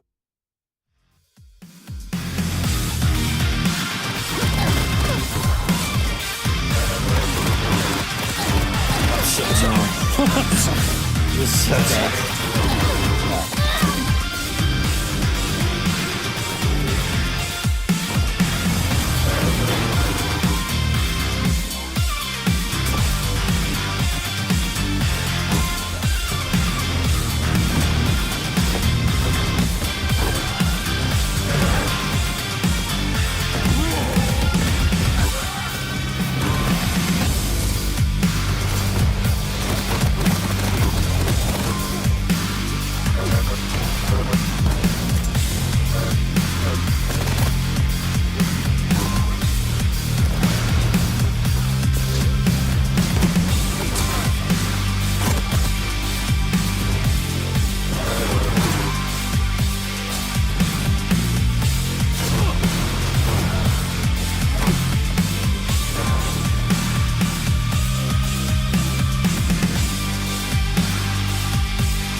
Welcome back to the Quake Pro League Week 5. We've got 3 sets left, and the next one is going to be Saigib versus Sib. Lethal, how are you? I'm alright, mate. Yeah, not too bad. Just recovering at the moment from the previous series. And I think this next one is going to be a little bit of a doozy as well between Saigib and Sib as well. Because Saigib looking for that first series win as well. Only taking a map, but I'm hoping it's not going to be the same trend as he had last season. Because he is a great methodical player, no doubt about it. But, you know, against someone like Sib, this is maybe a time for him to also get a dub to enter an act, in terms of the name. But the thing is, though, like to get a 2-1 or 3-0 to help himself get up a little bit higher on the leaderboard here. But the problem is, though, Sib is going to be looking for the exact same thing. He's played 4 matches. He's currently going 1-3. And, yeah, this is a chance for both of them to try and get that next dub onto that leaderboard, because of course both of them looking quite low, and if they want any chance to get into the top 8, then of course, you know, a 3-0 victory either side is going to be crucial for both of them. Yep, now's the time, maybe getting some inspiration, seeing his teammate take that victory in the last set. Saigib needs to step up, but Sib, he's a player that, again, I feel like consistency is something that you need to watch out for. He can pop off and he could be fantastic, and again, as we mentioned previously in the show, he has a great clutch. Looking forward to seeing whether that was actually let into the map pool rather in the pick bans. We'll see that shortly, but it's kind of a matter of which Sib are you going to get. Is he going to be able to pop off and connect and kind of execute the playstyle he wants, or is it going to be more he has to kind of adapt to whatever the opponent is doing and then just kind of play defensive, which he isn't necessarily the strongest at. His defense is pretty good, but he could be overpowered, I feel like. So if we have the pick bans available, let's jump into that, and that should give us a clearer picture as to what we're going to see here. And I am surprised that I don't see a clutch, but nonetheless, Lethal, if you could run us down. We got Veil, Corrupted, Keep Awoken, but look at the champs. What do we got? Yeah, interesting in itself. We're going to see an Anarchy coming out on Veil. That's an interesting one in itself, but we're going to have a Ranger and then the Scale bands. BJ pick on Corrupted Keep, starting to slowly get back to normal, or I say normal-ish, as we're not going to see a Strog pick. Strog, that's actually been banned out by Saigib against the Eisen. And then the last one, it should be a doozy. No Nyx in the favour. It's going to be the Athena versus the Doomset. It's going to be an interesting matchup in itself. I want to see how Saigib's going to play this one outright as well. One of his, you know, better maps have been Corrupted Keep. I kind of feel like he's had quite a close affair against some of the players here this season of Corrupted Keep. Not always come out on top, but he's definitely made it like 1, maybe 2 frag difference in between. It's been a larger margin on the other maps in comparison, but Corrupted Keep seems to be more of his go-to, so at least it's going to hopefully give him a bit of leeway leading into map number 3, depending on what happens on Veil. But an Anarchy on Veil, we've seen it a couple of times, haven't we? But it's not exactly the most common meta, so to speak. Super interesting, but why is there no Keel pick? Anyways, Awoken, Athena versus Doom, that should be a good one. That'll be the 3rd map, but kicking it off on Veil, as you said, Anarchy versus Ranger should be very interesting, as I'm going to take a quick peek at the predictions of 58% and counting, fluctuating between 57-58 for Saigib, at least for map number 1. Lethal, what do you think in terms of this breakdown now that you know the maps, pick bans? Who do you think is going to be able to take this one? I really don't know. The maps look quite good for Saigib, but Sib's obviously been performing quite well in terms of his recent form as well. And I would probably say, do you know what? I want to give Saigib the first dub. I really do, but something is holding me back. I kind of feel like if it all goes a bit pear-shaped on Corrupted Keep, then, you know, who's the guess of what's going to happen. But the Veil, I want to see what he does with the Anarchy on Veil first before being able to say otherwise. I'll probably say Sib 2-1, but do you know what? Knowing my luck, never upset that, it probably is going to be Saigib taking his 2-1. But it's all about this Anarchy on Veil and what he's going to do with it. It's definitely interesting to see the Anarchy pick on Veil. It looks like predictions were locked 55-45% in favor of Saigib on map number 1. We're going to see how correct chat was. But yeah, the Anarchy pick is super interesting. I look forward to seeing how Saigib utilizes that on Veil. Not very common. Maybe he knows something we don't. Again, whenever anyone goes up against a Ranger, I tend to lean towards them. That Dire Orb, as we saw in Corrupted Keep earlier, is just so versatile. You could do so much with it. Damage, escapes, stealing items. I don't know. Might be an uphill battle here for Saigib, but we will see. His mechanics are pretty spot on. Look at his LG. We'll see if it comes and shines through. But map number 1 between these two is going to be live shortly here. For week 5 of the Quake Pro League, Saigib versus Sib, we are live on Veil. And we are going to start off with Saigib, which is going to be lovely to see. So we get up to with this Anarchy pick. Still looking to try and pick up all the weapons in his arsenal, but it's been caught off guard with that LG here. Comes in with the orb, and I think the orb was just a little bit out of position there, which was a bit of a shame. Saigib, though, very fortunate because he only had, I think, didn't even have obviously an LG in hand, but only had that rail, so it was going to be curtains really, unless he did something miraculous with that shotgun. Good first rail, though. He's gone straight back through the TP. Saigib backing away has got quite a while until both his items are back on the respawn, as Sib now just standing guard with that rocket, just waiting to see what Saigib's move's going to be next. Ooh, rail on the way out. And yeah, the dire orb earlier just came up a little bit short. Would have been a lot more damage, more lucrative, but unfortunately. Instead, it ran into the barrel of the shotgun right there. Saigib plowing through the doorway. There's another dire orb to keep him at bay. He's actually going to take it at the last minute, swap to shotgun for a little extra damage, keeping Saigib on his toes, but he drops down onto the LG and takes a little bit of acid as well. And you always need a babysitter when you do that. 2-0 for Saigib. He's up by 2 frags, looking to restack. Major item in 10 seconds, so he's going to have all this time to gather these vials, but he really needs rockets right now. It certainly does. A Saigib down. The LG battle comes out. 180 from that last LG battle. Initial 10 from the previous rocket, but Sib comes in, diving with those rockets, and he's going to get additional damage here, but the problem is he's still looking to recover from that last bounce. Just daring Saigib to push, but Saigib, rightly so, stood his ground. Took him down with that LG. So now stacks are even. Heavy will be up in 10 now. Saigib looking to rotate back around to get a better position. He's in the middle, but gonna take a brunt of damage. Backs away again. Sib making the reads and making the plays to stay above him. Use that verticality, but yeah, looking good from Saigib as a starter in this series, but Sib looking to try and claw back with that stack. Yeah, still early days, but I'm surprised that, you know, the Anarchy's not really a big detriment right now. Ooh, there's a dire orb. Super aggressive play from Saigib, and what do? You cannot escape. Nice aggression there from Sib, paying off well, trapping Saigib. A little bit of damage off the spawn as well, as Saigib wants to take the shaft on shaft, and he actually comes out on top. And that is the mechanics I was talking about. Insane shaft coming out from Saigib. It certainly was indeed. Mega Whip over the next couple of seconds. Saigib could really do with that right now, but Sib is going to be there to meet him. A lot of damage though, so it wasn't a wasted trip there for Saigib. He's up the next 5 seconds, and Saigib needs to decide if he wants to just continue baiting for that heavy or to go for that TP. Looks like it's going to continue to bait for now, and a good bait it was. It's actually trapped him by the bottom of the heavy. Good heavy. Oh, I was to say that direct to potentially that rail combo to make that his 5th frag. But there's other ways to get this 5th frag 40, as we of course know. Is Saigib looking to make that right path and try and take Sib down? He should be able to here. Almost a direct, but he's just going to play it safe, playing him with the LG. Really nice rockets from Saigib here.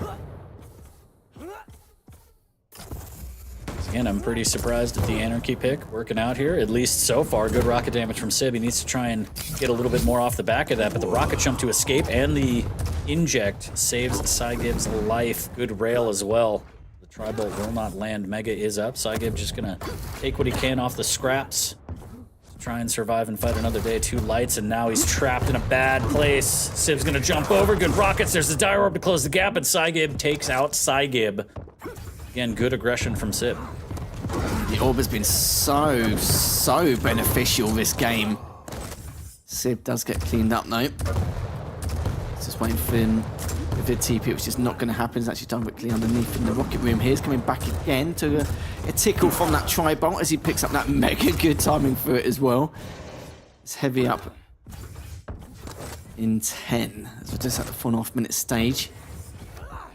Halfway stage rather. Heavy will in the next few seconds. Does have the inject. He's trying to boost up for that heavy, but he's going to be flying with the LG. Good rocket damage though straight afterwards, and Sib will get cleaned up. Saigib now coming up 6-2. Wow. Could have gone all wrong with Saigib. Waiting patiently, trying to use the tri-bolt to gain information, but instead just visually sees that Sib is there to take the mega away. LG on LG again. Saigib not afraid to go shaft on shaft, even though the stack isn't really in his advantage. A little bit of tri-bolt. Just a warning flare volley of warning. Nothing connects with Sib. Saigib's doing a really good job of just cycling the lights as best he can, but so is Sib. 13 for Saigib, 14 for Sib. Major items, 6 heavies to 5 versus 4 to 6, so items about even, all things considered. Sib just needs to find some more damage, and there it is again. What a play, the surprise play from down below, 4 HP. The inject boosts him back up to 54, but Sib is absolutely keeping Saigib on his toes with these surprise orb plays. Yeah, it's unfair the full time he's done this now, and Sib will clean that up and get his 3rd frag. He's only fired 2 rail shots this game, which is quite peculiar. There's more focus on his close range combat, but you can see a little bit of difference in style now. So now the rails will come out to play. Sib has picked up that mega, just biding his time at the moment. He knows heavy will be up in the next 12 seconds. Depends on what path Saigib's going to take to try and bait Sib out for this heavy. Crucial rail as well, and just gonna leave him be for now. He knows that the heavy is gonna not be contested, but now that Sib's dropped down, it's gonna be a steal there for Saigib. It's gonna be absolutely huge here for this next engagement. Nice. Rocket could have been huge, unfortunately the follow-up a little bit difficult, but he sends him packing again, and the LG through the grate, the dire orb to get away. Nice play from Sib, and then the rocket jump over to steal away the mega. Does take a ton of damage, but more importantly, keeps Saigib weak as well, not giving him the major. Saigib again able to get through and get a light armor, positioning well for this next heavy. That was a bit of a, I don't know, big brain play there. I like the dire orb to get away and then stay alive. Saigib trying to surprise him up the jump pad. Can't really get enough damage, but Sib's still so weak. Hanging on. Oh, buddy. That rail, it was definitely intended, of course, I must say. Saigib playing brilliantly throughout the majority of this match. Oh, good clean up as well. These rockets, especially. Now he's just adding to the tally. Sib just showing his map presence where he is with that rail. 2 minutes 20 left. Good rocket though from Sib and rail straight afterwards, but they're both equally stacked. Who's going to get the rail first? Looks like Saigib gets the mega to give him a bit more breathing room.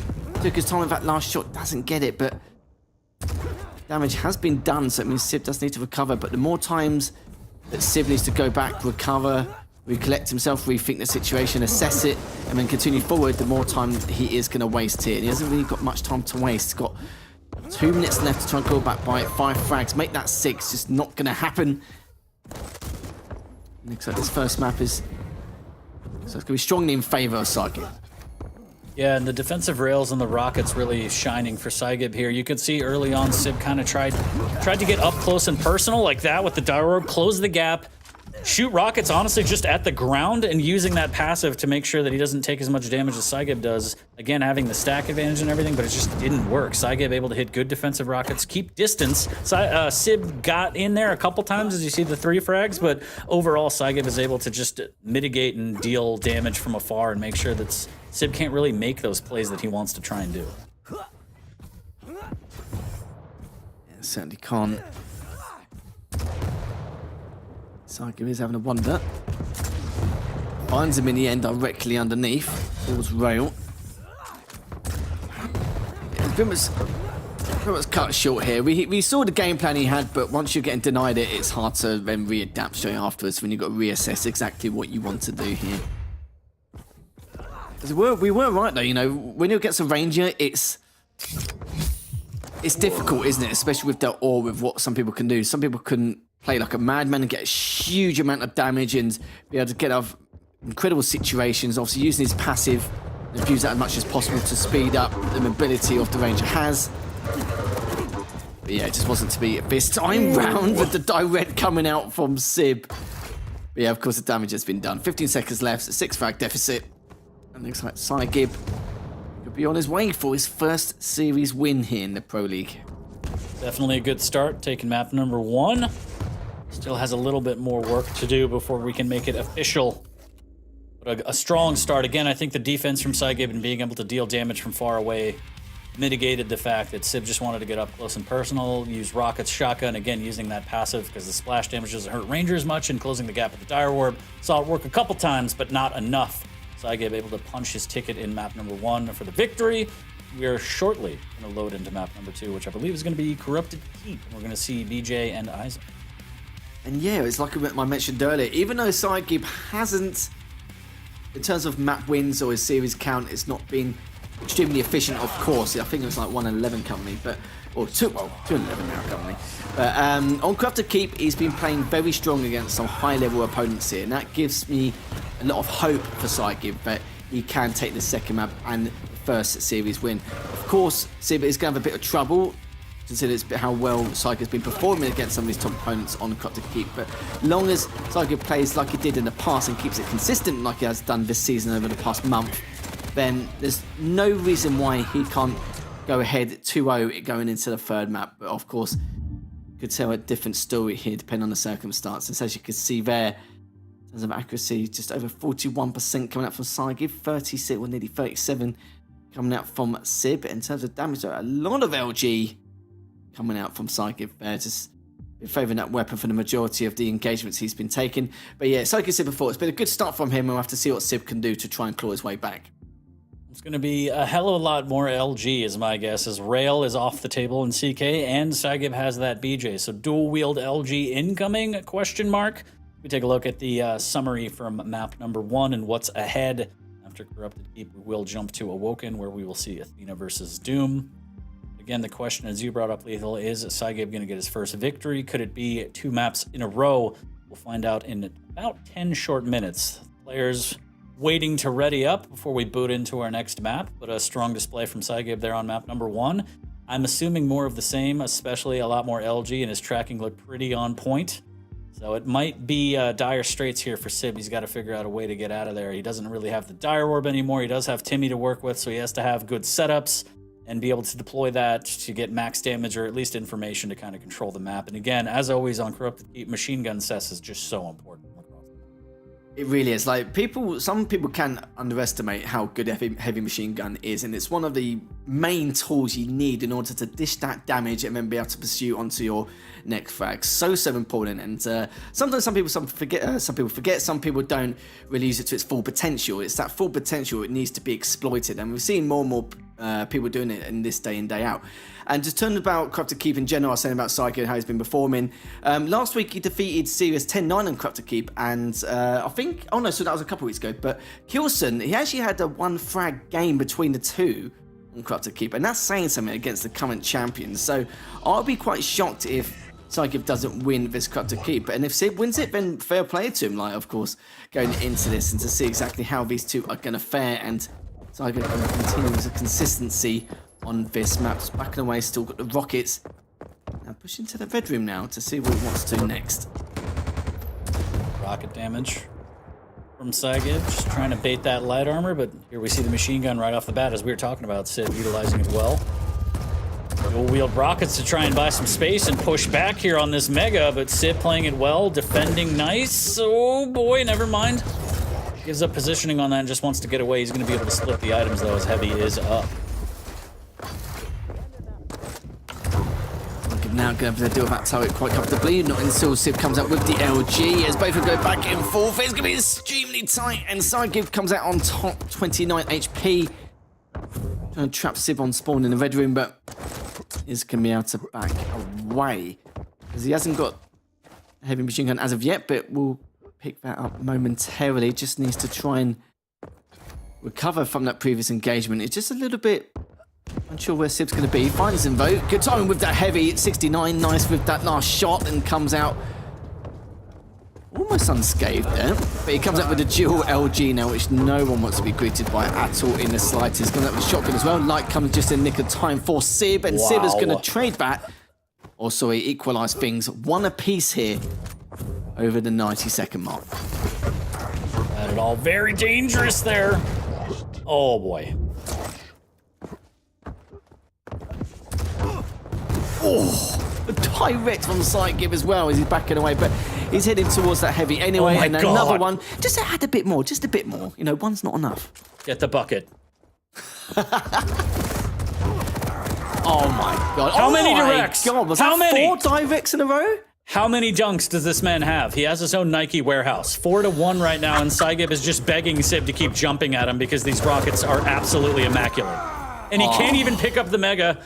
Somebody stop this. LG was just pure filth. Gets away with a heavy. Now up 5-1. And this is what I'm talking about. The man's good at his corrupted keep. He likes it.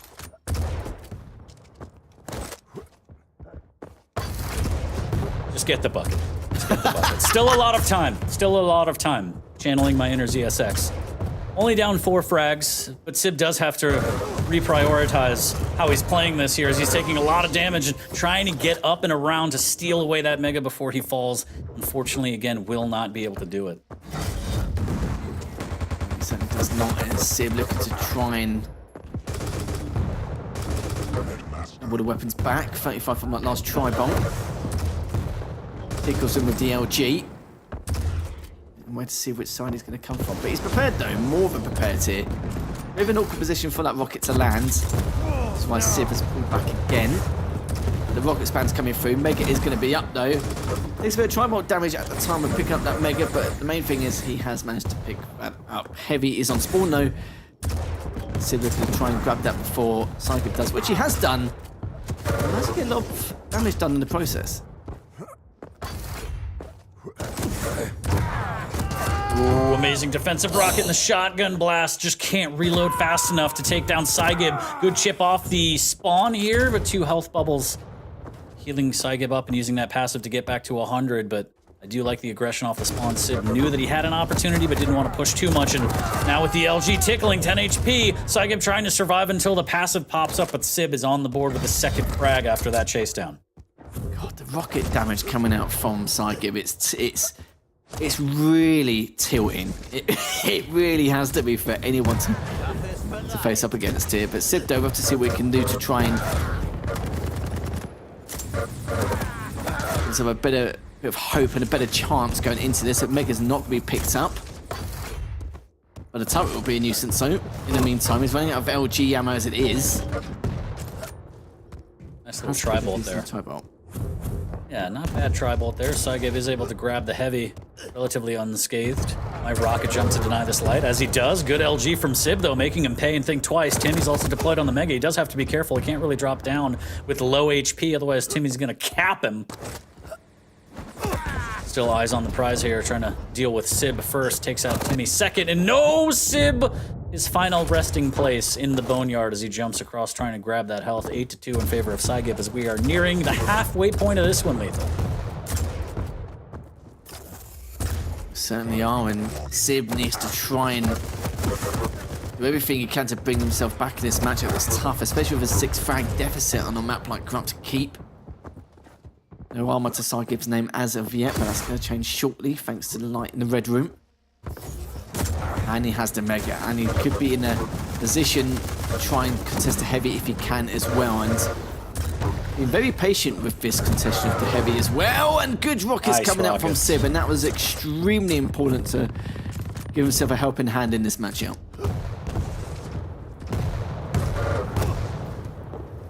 Saigib dishing out dual machine guns, but doesn't really get a lot of damage off of it, and now he has to be careful. That is on cooldown. Sib has good positioning on this Mega, but actually zones himself out of the room, and Saigib plants another rocket in his chest.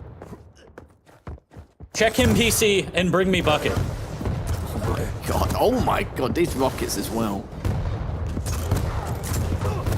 Gonna do a little bit more laying down the law here. Only on 50 though. Oh my god, stop it! Just stop it, you. Does anyone have a counter? I don't think I could count that high, Lethal. I went to public school. Oh, okay, Sib's got one of his own. We must be looking at least bare minimum 6. Bare minimum. What about I was gonna say 10, but you might be right. 7 or 8, it's too much. At least. It's too much. Whatever it is, it's too much. Yeah, or maybe it's not enough. That's true. We always want more here. With a tickle from Saigib trying to track down Sib. Timmy is deployed, but it's all for naught. Saigib making his way back. Prioritizing the Megas. That's going to be up shortly. Sib trying to steal it away, and he does, but can he finish the frag? And the shotgun again coming out for Saiga. Very fortunate there. That almost turned for Sib, as he's going to keep the pressure on and gets the refrag. At this point, with 3 minutes left, he doesn't really have much of a choice. He needs to go for those Hail Marys and hope it all works out. Decent rocket damage from Saigib off the spawn. Saigib might pump the brakes a little bit more here, as it is less than 3 minutes. Good rockets again. And just again and again, again and again and again. So many directs. Here comes the dual machine gun, and Sib can't get out of there. My God. I don't remember last time I've seen this many directs. Honestly, it's just been, it's a pleasure to watch, but it must be tilting. Like, honestly, it's just been crazy stuff there. It's just silly. It's just silly, man. I think my game is broken because all I see are 100s. I didn't know Saigib was balling that hard. Me, but goes through to the LG, but yeah, this is pretty much done here. Saigib coming up 14-5. Sadly, nothing more Sib can do. Make that 15, 2 minutes left. And this could be why Saigib is very good at cut to keep. Just loves a good direct or 2 or 10. I guess if you're hitting all your directs, you'll win any map. You'll win any tournament. There's nothing you could do. I mean, I don't even blame Sib. There's literally nothing he could do. Just running into rockets left and right. Saigib putting up hundreds. Moses parting those cheeks right now. 16-5, less than 2 minutes remaining. 5 HP for Saigib. He's going to be able to at least burn the heavy on his way out, but the passive will heal him back up to 25, and he's still alive. As I think Sib is just taking a breather, trying to figure out how to come back on map number 3, but what a play from Saigib. What a map. I know, yeah. Very stylish fashion, and it does mean that Saigib is going to have the first series win here in the QPR. We've had a couple now. We've had Strong Sage as well get his first series win. We've had Saigib now technically as well once this map is finished out here. So it's been a good day already. It's been a good day. Lots of good matches, lots of upsets, lots of surprises, lots of directs, especially on this map. Absolutely insane. I wish we had a counter. I wish we did. Maybe we'll get a counter next time. Yeah, I'm gonna come prepared when Saigib plays again, and I'm in the booth because this was ruthless and ridiculous. Yeah, this would ruin anyone's mental. It doesn't matter. Yeah, who I mean, you you are. have. This is kind of where you see what players are made of, being able to dig deep and brush this off, because this is a painful loss. It's not even the scoreline; it's just getting hit with directs around every single corner. It's just like, what do I do? But the oh my god, see what am I? Oh, Did you see that? get the bucket! Get the bucket! This literally is unreal, but I would love for someone to go through the replays and just tell us how many directs it's been, because that must be some of the most we've ever had. And it's understandable because we know CK is quite a small map, no rail involved, so of course it's going to eagerly make you want to use rockets even further, especially for defensive purposes on a map like that. But that was unreal. Yeah, of course, but I would say that was between 50. I'd probably say roughly 15. I'm going to have a hazard of a calculated guess. I don't think I'm okay. No, you're right. I don't think I'm okay after that. It was disgusting. That was absolutely. It's all in my beard. It's disgusting. Shouts to Saigib. That's official. 2 maps in a row. He's able to take his first set in the Quake Pro League here at week 5. But just the way he did it was just not. It's horrendous, wasn't it? It really was. It was just, again, absolutely disgusting, and it was just unbelievable. I just can't believe how well he is. This makes sense. I didn't actually know statistically why he's so good at cut to keep, but this is definitely one of the pros and cons to it. Absolutely, it was just absolute madness. But yeah, it's Sid probably realised by the 10th 11th frag there's nothing more that could be done, and yeah, when you're dealing with stuff like that and within good predictive rockets, it's just one of those things, man. It just really is, especially on a small map like Corrupted Keep. It just happens. It just happens to you. But there we have it, though. It's 17-5 in favour of Saigib. You can see rocket damage 2,555 as we head into our last map to see if Saigib can get a clean sweep, or if Sib wants to try and bag a map for himself and some extra dollar here going into Awoken. But mind you, Saigib is playing on as the Athena against the Doom. But love to know your thoughts going into that third map. Yeah, I mean, every map counts, right? You want some more money in your pocket, you got to try and put it up. But again, for me, it's the mentality thing. Like, can you fight back after a map like that where it just doesn't go your way? Your opponent's hitting all the shots, more so even all the rockets, which are more just disheartening because, you know, rails, whatever, you're good tracking with LG. All right, fine. But these rockets, man, were insane. So it's going to be nice to watch this one and see kind of how Sib bounces back mentally, if he could play his game. If he can get a win, great, but at least keep it close on this one, just to kind of practice the mentality of you're not always going to have things go your way. On maps and tournaments, stuff like that, you're going to play from behind, you're going to be down on items. You just need to keep fighting and keep your head in the game. That'll give you the best opportunity. So this is going to be a fantastic test for Sib. Yeah, certainly is indeed. And going into Awoken, we haven't seen a lot of Athena going into Awoken much because, well, just banned quite a lot, isn't she? Banned quite a lot, so that's why we don't get to see her too often. But at least it's a little bit of a surprise for us, a nice little way to go to his third map. But against a Doom, we'll have to see, as Sib can come back in this match. There's no reason why he can't. Of course, the series is already done in terms of scoreline with that first dub, but to claw Matt back to get an extra dollar, some map Skrilla, win, some points, yeah, just some paper. To lead there the it is. Yeah, there we go. Lord. Oh, like it. There it is. We've seen the Psy God reemerge. It's been an awfully long time, chat, but there it is. 10 more minutes to see if he can have a clean sweep. But he's looking to pull over Sib right now and say, meow, you know how fast you were going? I don't know why, but it reminds me of... Oh, actually, going into it now. Sygib. Oh my goodness, as if he's able to get away from that as well. Sygib is going to back away and rotate all the way back around. Yeah, Sib looking good in terms of stack at the moment.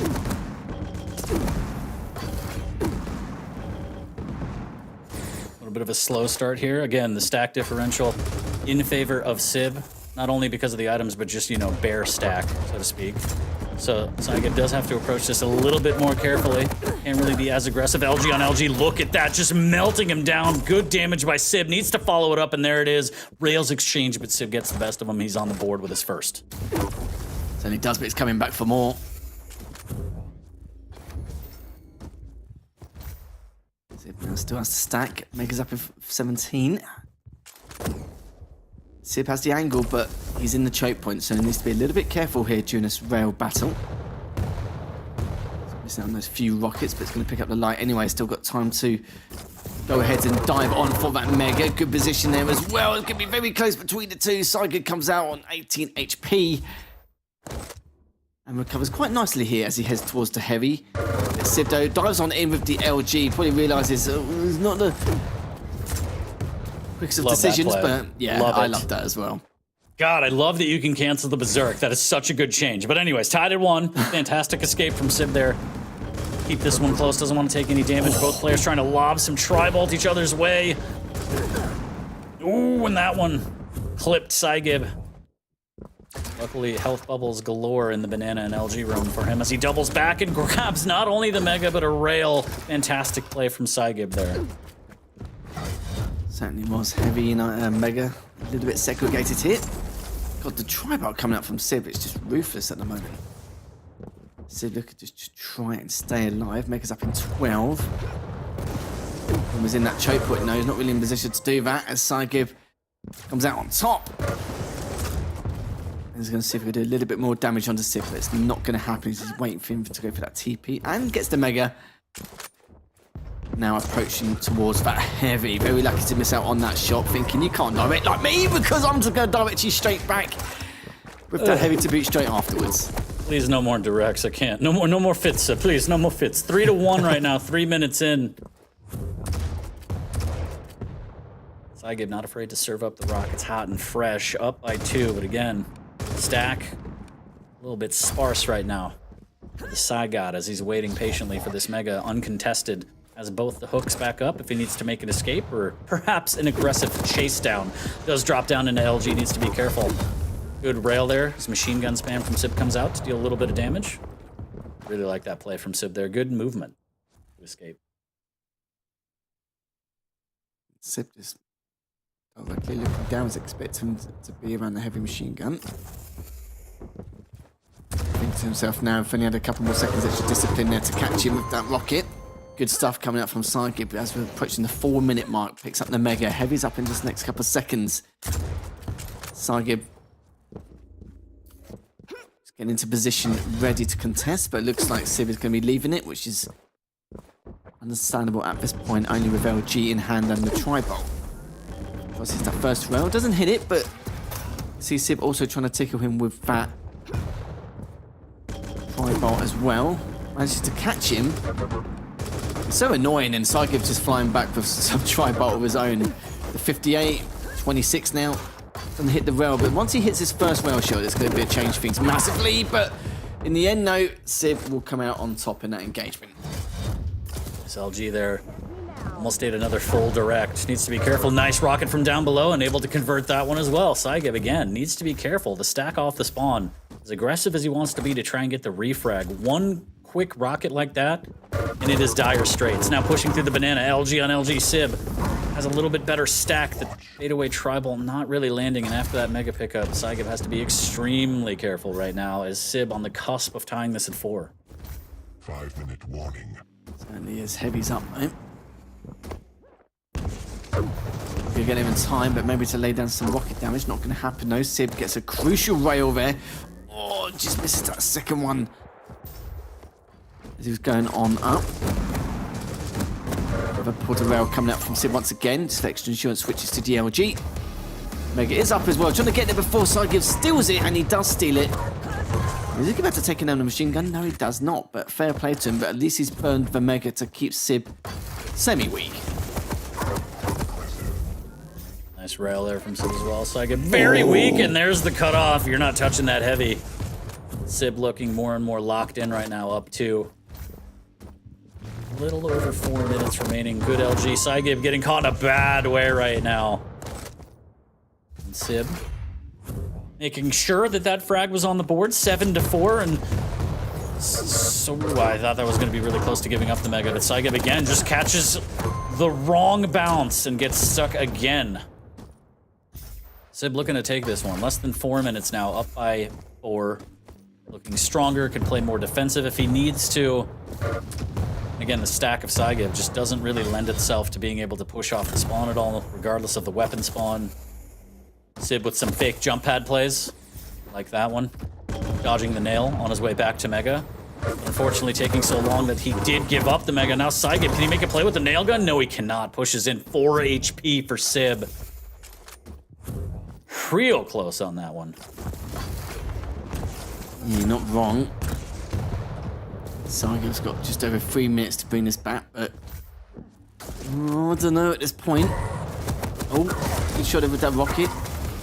Some machine gun damage, trying to use the Berserk to get away, but yeah, nice attempt, but not going to happen as the Mega is up. Saigib could, don't get me wrong, he's got 3 minutes left. 4 kills to try and look for if he can. Has the mobility. Oh my god. And that was just pitch perfect timing there. Going through that TP. Just needs to bag this heavy. Hopefully taking minimal damage. We'll see. Oh no, the rail. But he'll still get a heavy though, mind you. Very cautious right now. Saigib doesn't want to give up another frag. Knows that within 3 is still doable.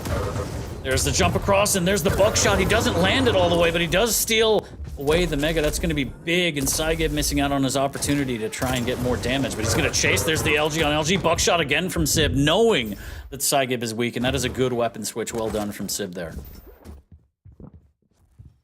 Yeah, he played that well as the heavy's up and taken. A little bit of damage raining down, but Saigib's just going straight on him with the rail, as if... Has he been hanging out with dramas? Has he been hanging out with dramas? I think so. I think so. I kind of, that's the vibe I'm getting at the moment, is Civ trying to get away. Comes to do a fair amount of damage with the LG. Actually cleans up Saigib in the end. There's a few shots to the body afterwards, obviously, just and a bit of a muck around it. Good LG once again as he takes down Saigib now.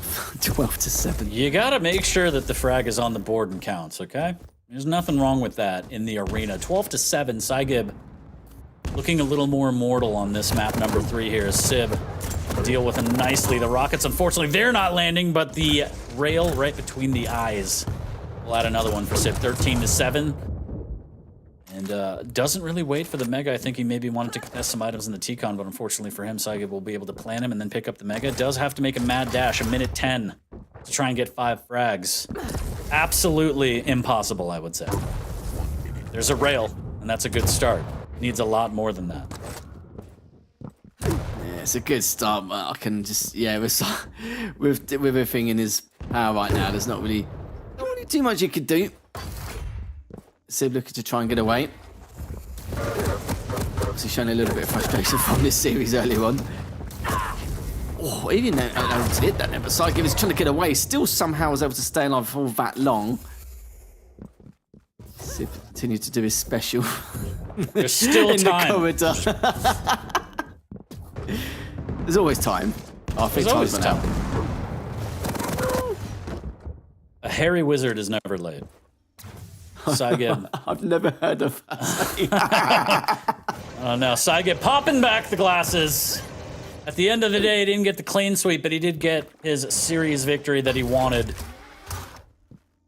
And that's exactly what you want to see if you're a Saigib fan, especially, week 5, we're getting into it slowly but surely. Again, you don't want to be in day 1 with the Sharks whenever we get to the Quake World Finals. So shouts to Saigib, shouts to Sib for taking map number 3, and again, showing that he does have the mental fortitude to kind of dig in and say, look, I'm not giving up this clean sweep, every map matters, and taking that victory. Well done. Yeah, certainly is indeed. Saigib getting that first dub of the Quake Prelude was nice to see. And the best way to treat it is you've got to kind of pretend it's a best of 5. So imagine if you're 2-0 down, you're in that situation where you need to claw back by 3 maps, and using this as a starting method, it can change everything really. It's a good way to kind of see this out. Of course, every single map does matter in terms of the leaderboard, the standings.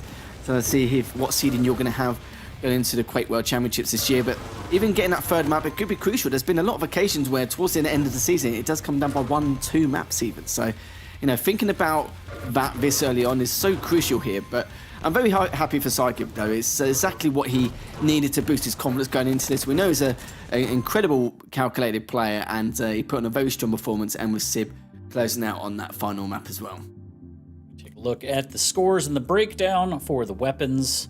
Sib able to take that one. Again, the series goes 2-1 to Saigib, his first of this year's Quake Pro League. Shouts to Sib, again, showing that awareness, being able to dig in and win map number 3. No small feat as we take a look at the map scores from all 3 maps. Yeah, 10-4 as we witnessed in that first map. The second one was just, that's ingrained in my memory bank, I'm sure, with those directs. We're going to have to... You are right, though. We need... Every time we get Saigib and Crux to keep it, we need a direct counter. Or direct hit counter, anyway, because, I think after at least today, 15. Yeah, it was too many. It was too many. It was just... The bucket's full. But we have 2 more matches on the way. It's been a long day of Quake, and it's only going to get better. The 2 featured matches are left, and that means DJ Wheat is going to come in here and, probably bring us into line, maybe. Chad, especially you. You've been absolutely just disgusting lately. But we're going to take a quick break before we do any of that, and we'll be back with more Quake. Don't go anywhere.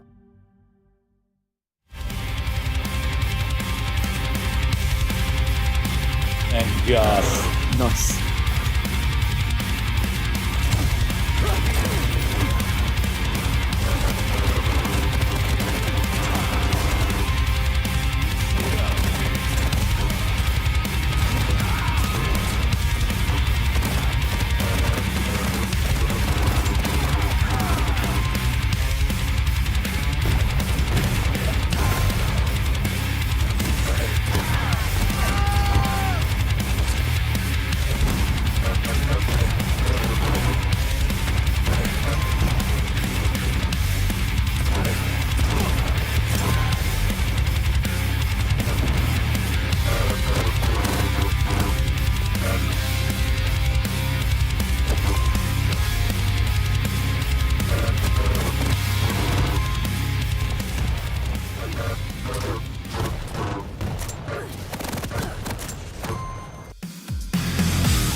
Welcome back to week 5 of the Quake Pro League. I am 40 Lions, joined by Letha. We have 2 featured matches remaining, and hold tight because we're going to turn the volume knob up to Maxter. It's going to get real serious. Wheat, come on in here.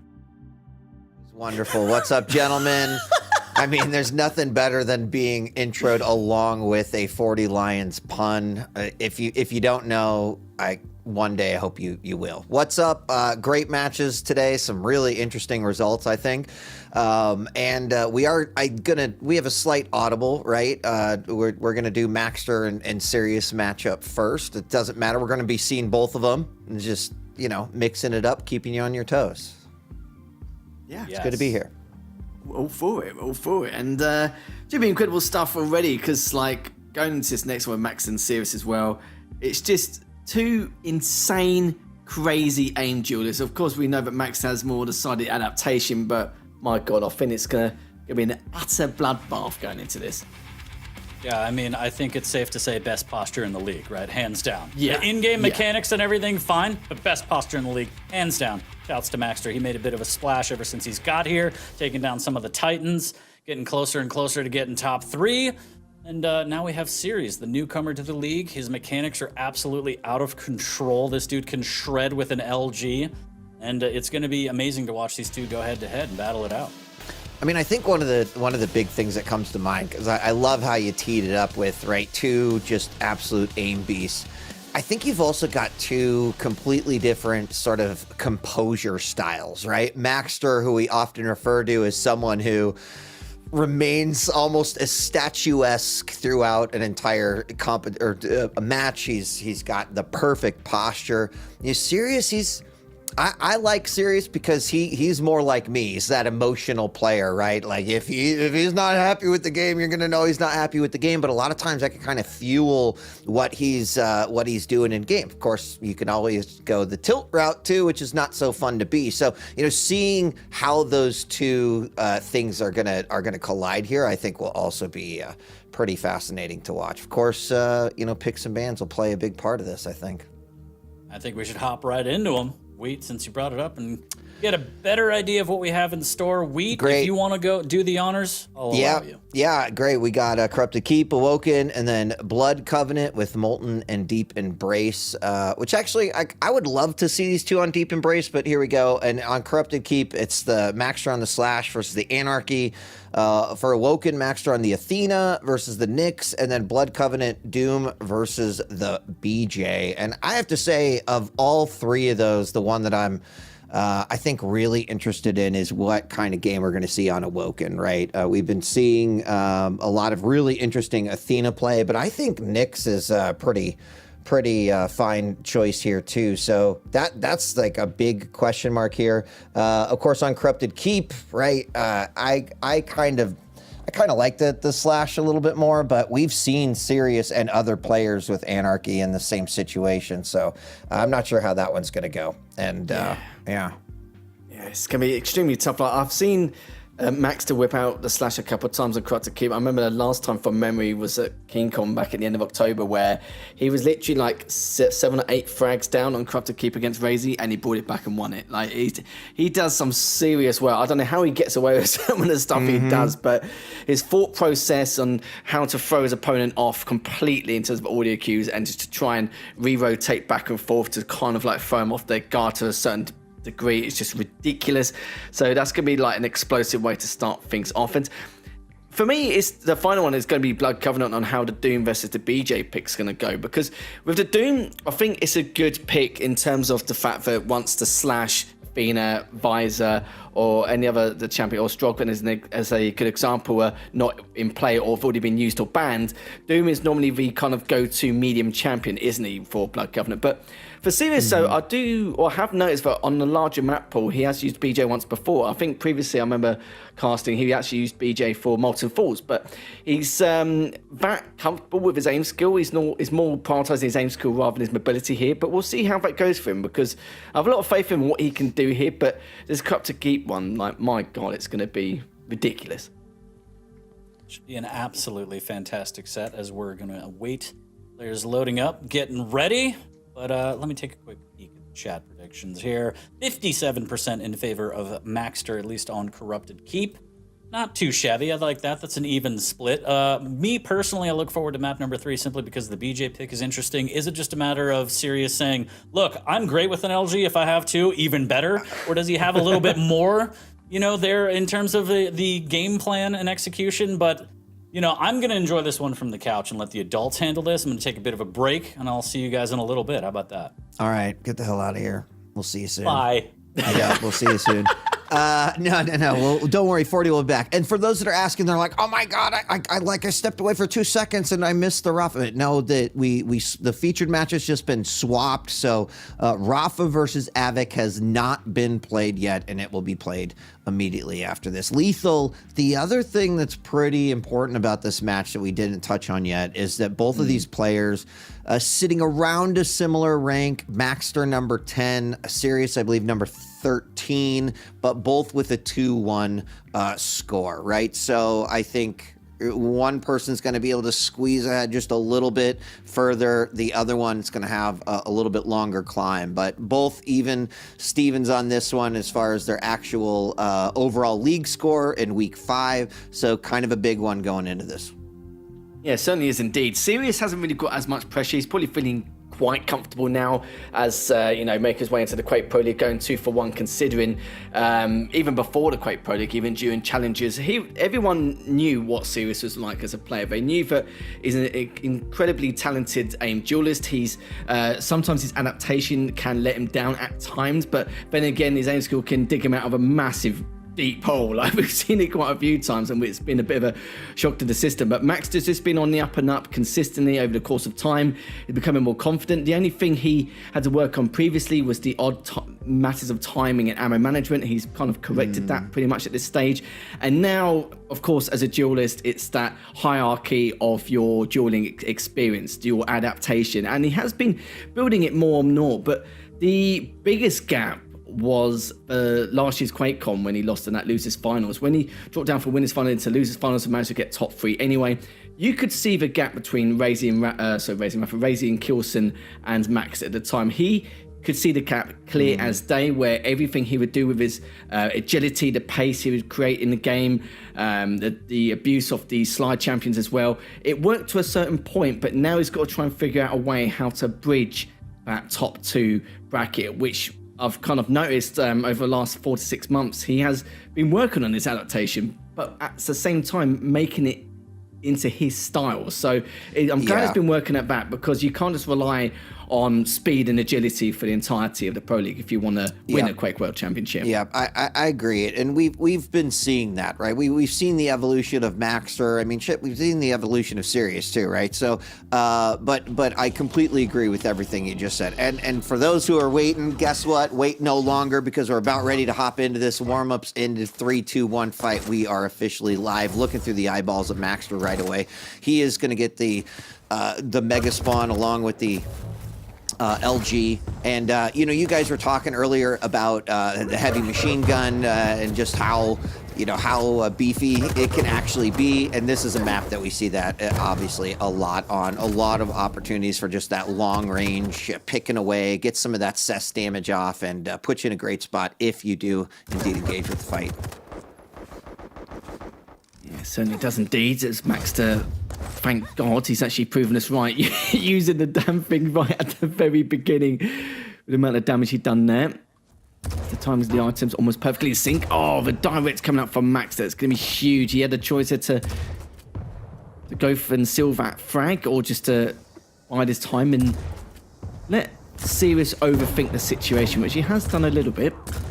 Heavy up, and the Mega will be in 5. This should be a very spicy affair, considering the champion choices and the map we're playing on, but there's under playing a little bit of game of chess at the moment here. Yeah. Wait. Yeah, I'd even say that Maxter's definitely playing safe, right? I think he could have controlled the bridge a little bit more there to his advantage, potentially picked up that heavy, but both of the majors are at the exact same time. So he seems to kind of want that mega and doesn't want to give that up. But here's an opportunity. He goes in with the LG. LG pops out on the other side too, and it's very, very close on each side. Sirius coming out of that one just a little bit better. And then we see that heavy machine gun coming out. The lights picked up, but boom, there it is. And Maxter with a good read, knowing his opponent's going into the red room, got a lot of damage there with that heavy, and that will also be first blood. Yeah, patience certainly paid off there as Maxter looking to flank back around to see and get a bit of damage with the heavy. Hasn't... And it was a little bit of a shock to the system there, but Sirius, even though he hasn't got the stack, he's trying to at least do a fair amount of damage to try and go for this Mega. How on earth? He has to stay alive above it. I don't know. Mega's up. Oh, and the timing's just a little bit missed. And now Max is looking to try and make this a third, if he can, a direct though. My goodness. And using the heavy machine gun to do additional damage there. Perfect for Maxter. That was a rough go there for Sirius, right? Maxter getting that rocket and then getting the Mega on that. That was really unfortunate. I think you could have possibly tried to regain some control here, but Maxter now 2 frags up. Still really early in this one, but I do appreciate kind of Maxter's safe play on here. How long he can keep that up for, we'll have to see, because Sirius he's looking for his opportunity. I wouldn't say that his LGs really saved him yet on here, and a lot of these rockets from Maxter on a defensive position have really been hitting their mark lethal. So that's been a huge +1 to Maxter's game here in this first map. Yeah, Maxter realizes that he can't just rely on his combat skills alone due to Sirius's history, so he's just adapting well and just prioritizing positional advantage overall, and it's paying dividends massively here as he's just trying to keep him out of LG reach. Uses the inject there, trying to get a bit more done with that LG. Now G-Better comes up between the two, and Maxter comes out on top, left on 17 HP. Keep an eye on those items, though. We'll be up in the next 7 seconds. It depends how much Max wants to try and stay behind. Okay. I'll take that as a full frag. That was ridiculous as he's now heading towards that heavy finally. And got any rockets, but of course that will change in a second. This is one of those key kind of critical moments, right? You're 4 down, and you really have to be careful, I think, of just going full tilt. Oh my God, the direct rocket out of the telly into the easy pickup. And I don't think this is good. This is not, remember we talked a little bit about that emotion coming out? Well, it's coming out on both sides, right? From Maxter's side, he is cool, calm, collected, and he is letting that just kind of take that from one frag to the next. I think Sirius may be trying to force the issue a little bit too much lethal, and that can easily just give your opponent a 3 frag advantage suddenly, which is exactly what happened there in about the 4-minute mark. And right now, Maxter just has absolute control. Yeah, his job this game is basically to try and make him feel a bit uncomfortable, but Sirius does get the first frag, does have 5 minutes left in play, and Slash can be quite squishy, but extremely difficult to try and keep it in a rock and a hard place here. Sirius now got a massive stack to work with, just a matter of how he's going to try and pin Maxter down as he is on the hunt. Does catch him, now only 5 frag deficit here, as Sirius is looking to try and pull off an incredible feat. Try and tie this up with Maxter. I mean, I gotta say, like, it's not a terrible idea to just use aggression to try to gain control, right? I mean, he gave up 3 frags. I can sit here all day on the sidelines and comment on that, but look at the pressure he's been able to apply since getting that 1 frag. And every single one of them has been just sort of catching him, no armor, LG out, and that's where we've even identified. That's some of his, where some of his skills really lie. And there's another one right there. Good read on that. And suddenly you're down by 7, and now you're only down by 3. So now it's Maxter's turn to see how he's going to kind of approach this. But, it worked out for Sirius. He was like, yeah, I'm going to get angry, and I might even tilt, but I'm going to get that frag, and I'm going to try to bring it back. The difference now is, of course, the stack difference. Mega's up in 10, and Sirius is going to do his best to contest it if he can, but is he trying to be in a position to get away as well if he can? Oh, the LG coming out from Sirius was so good, but Maxter does stay alive long enough win that last bout and also pick up the Mega as coming in with the Anarchy straight away, and the trade comes out between the two, now becoming a much closer affair as now Max is leading on those 4 frags and just over 3 minutes left.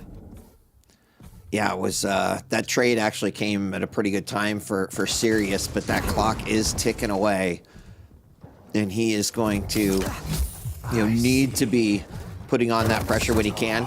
Sneaks in, does grab that mega, a little bit of LG damage, but Maxter has a reasonable stack here, and the heavy's going to be up, but I don't know that Sirius is going to go for it. Nope, he decides to double back a long time till this mega. Heavy picked up by Maxter, and Maxter has a chance here to make a move. Yeah, making Maxter overthink a little bit. Sirius now holding top mid. Good damage there with the LG. Coming in, just continuing. Sit up, baby. Damage counter there. Picks up the mega. Heavy is going to be in time for it, but Maxter is directly above him, so needs to be careful of any rockets raining down. But he's actually dropped and decided to back away. But I kind of feel like in terms of his long-term goal is just to defensively just keep away from Sirius now and see what you can do. You can do it for a couple of minutes, especially as the slash. But, and look at that. The main thing Maxter was doing there was not to do the damage, but just to destroy the momentum and the speed he had chasing Maxter down. But it's taken him down anyway, traps him in the red room, Mega's up, and Heavy's come up in 7. And if he gets that now, Sirius could be on the path to bring this back and tie things up. Oh, nice rocket and a follow-up as well, and suddenly Sirius has brought this deficit just to 2. Less than 2 minutes left to go here, Lethal. This is actually turned out to be quite an interesting game. Maxter was such solid control there at the beginning, but Sirius using that aggression to really bring it back into his favor. He's not quite there yet, but Mega is up. It's missed just barely. Some additional damage coming off from Sirius. Can he get the last one? Oh my god, I'm not sure. But I was looking through, Sirius' point of view. It looks like Maxter might have hit that wall here, and Sirius is 1 frag away from tying this up. He certainly is, and he can definitely do it as well. And he's going to catch him off guard, especially around that light area straight away. One heavy machine gun, and Maxter loses on that last bounce. Sirius has tied this up, and remember, was everyone at home at one stage, Maxter was up 7-0. Oh, he's caught him with that rocket as well. And he can't fight this, not at all. If he had a couple frag leads, maybe Maxter could have hung around the tri-bolt area like most people do on Cut to Keep and then just abuse his mobility, but he can't do that now and needs to try and bring himself back in this matchup with Sirius with a very tough stack to fight against. Yep, and he's going to go in on Old Trail is out, but the beautiful rocket into a follow-up Lethal, and that could be it right here. Sirius grabs the lead, and he gave up. He was at a 7 frag deficit. He gave up 3 in a row, but eventually it paid off, and then he just used his LG in such an aggressive manner. Unfortunately, Trail not really helping out too much here for Maxter, and the speed he was trying, but Sirius was able to keep up with them, and he does get a little bit of damage there at the end, but Sirius takes game 1 in, what I would say is a phenomenal comeback. I mean, anytime you sit here and go, hey, he's throwing himself at the problem, right? And on certain maps, that could be a real issue. On Keep, it can actually work, and Sirius just showed, listen, don't talk about my aggression. Like, it is a skill in and of itself, and we got to see it right there. Yeah, and it's one of the worst things you don't want to see as well. The fact that you've got playing as a Maxter on Crop to Keep on Slash, and he's been notorious for being an extremely difficult opponent to play against on this map in particular. But the fact that Sirius barely lost control after he gained it, this says volumes, really. Didn't really give or have too much unreturned damage. He was able to continue those engagements each and every time. And that's the problem we see. The reason why it's so difficult on Corrupt to Keep on a number of occasions to try and claw your way back is just due to the fact that with a lot of the engagements you sometimes take too much damage and you just keep getting traded out, and it keeps going back and forth, and it just becomes a very tough road in itself. Or sometimes the items will be too much in sync in order to try and bring it back due to your opponent coming out to bag one every single time. It's just a real pain in the backside. But you can see there the damage, over 2,000 damage with the LG compared to Max's 1,474, and nearly 45% LG accuracy as well. I mean, it made a pretty big difference. A couple of those key fights early on, Maxter did win, but again, Sirius knew that he had an opportunity, and it was after that trade that he was really able to kind of bring it back, knowing like, okay, now I know that we're kind of in the same spot. I think he got heavy spawn right immediately after that and was able to kind of use that, catch Maxter off guard a couple times. Maxter definitely was going into a more defensive form, and I think that kind of worked out for Sirius, right? He was able to find Maxter. We've seen this map too, where kind of there's a ring around the rosy type thing going on, where both players are just kind of missing each other here and there. But Sirius read that, and very, very well. Maxter just couldn't hide, and that was a phenomenal comeback. I'm real excited here for next matchup, because there was also a couple of moments where you just kind of wish there was a rail on keep, because you see it just almost frags that could have gone either way, but that's how it goes. So I'll take it. A 7-0 deficit and coming back, I'll take that for days. Watching what we saw. And I feel sorry for Max as well. I did actually say Maxter was the one who brought it back against Raisy by a 7-8 frag deficit. And then Sirius ended up doing the exact same thing. No wonder he was so keen on playing him on Corrupted Keep. But going on to Woken and the Athena versus Nyx matchup, it's very hard to decide which is better because they both have their positives going into this matchup, especially, of course, with the Athena. If the Nyx uses the Ghost Walk in any way, shape, or form, then of course you can try and get out of harm's way if she uses it for aggressive purposes for the items.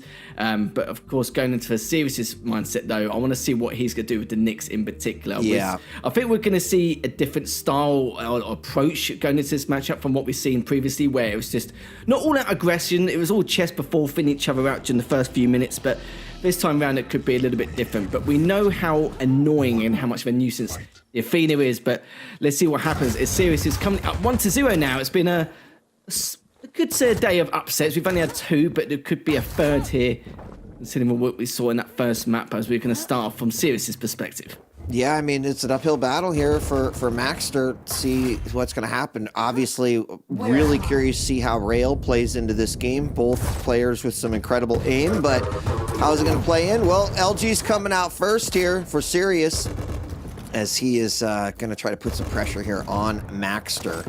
And if I'm not mistaken, no, they both have their rails now, so gonna slow down just a little bit. Sirius picking up that heavy. And will we see some aggressive Ghost Walk? I mean, obviously a great defensive tool. Sirius, the kind of style of player that he is, really eager to see him go with some sort of aggressive Ghost Walk play. Yeah, maybe at a time when it's got both items under control. Or if he knows he's got a huge stack advantage just to confirm the kill, then possibly, yeah. 57 damage from that last tri-bolt. It's going to linger away. It's just in that choke point, but the tri-bolt comes out from Maxter once again. Mega will be up in 20. See if he's got other ideas, assuming he's going to be going for the TP, which he does do, but preemptively. Sirius now just biding his time, a much slower game compared to what we saw, but it's kind of like the trend really, or a pattern from what we've seen from the first map now going to the second, where all hell breaks loose and they start going absolutely rampant at each other. But find out momentarily, as they're both going to try and contest this heavy, as Sirius does pick that up. And this is the aggressive Ghost we'll talk about, but he's actually going to go for the TP. Let's go for the recover instead. Yeah, it was a little bit of both. It was kind of, it's like, it was offensive and defensive, realizing, 2 rails in a row, probably don't want to stick around to see if he can hit the third. And actually, Maxter did miss it, which I'm sure Sirius is very happy about. But we're going to have a fight here at the heavy. 2 great rockets from up above coming out by Sirius. It's still not going to stop Maxter from getting that heavy. Mega is going to be up, and Sirius waiting for it. Delays just a couple of seconds, which I think will play out here significantly as the match continues to go on. But yeah, still very calculated, kind of slow, but like you said, I'm sure the chaos is just around the corner. Yeah, give it a couple of minutes. There we go. Sirius is getting a little bit bored already. He's diving straight on in around top mid. He's trying to get a bit of damage done. Not a huge amount there. Just a 16. A risk worth taking, but the problem is now... Oh, the rail comes out from Maxter as well straight afterwards.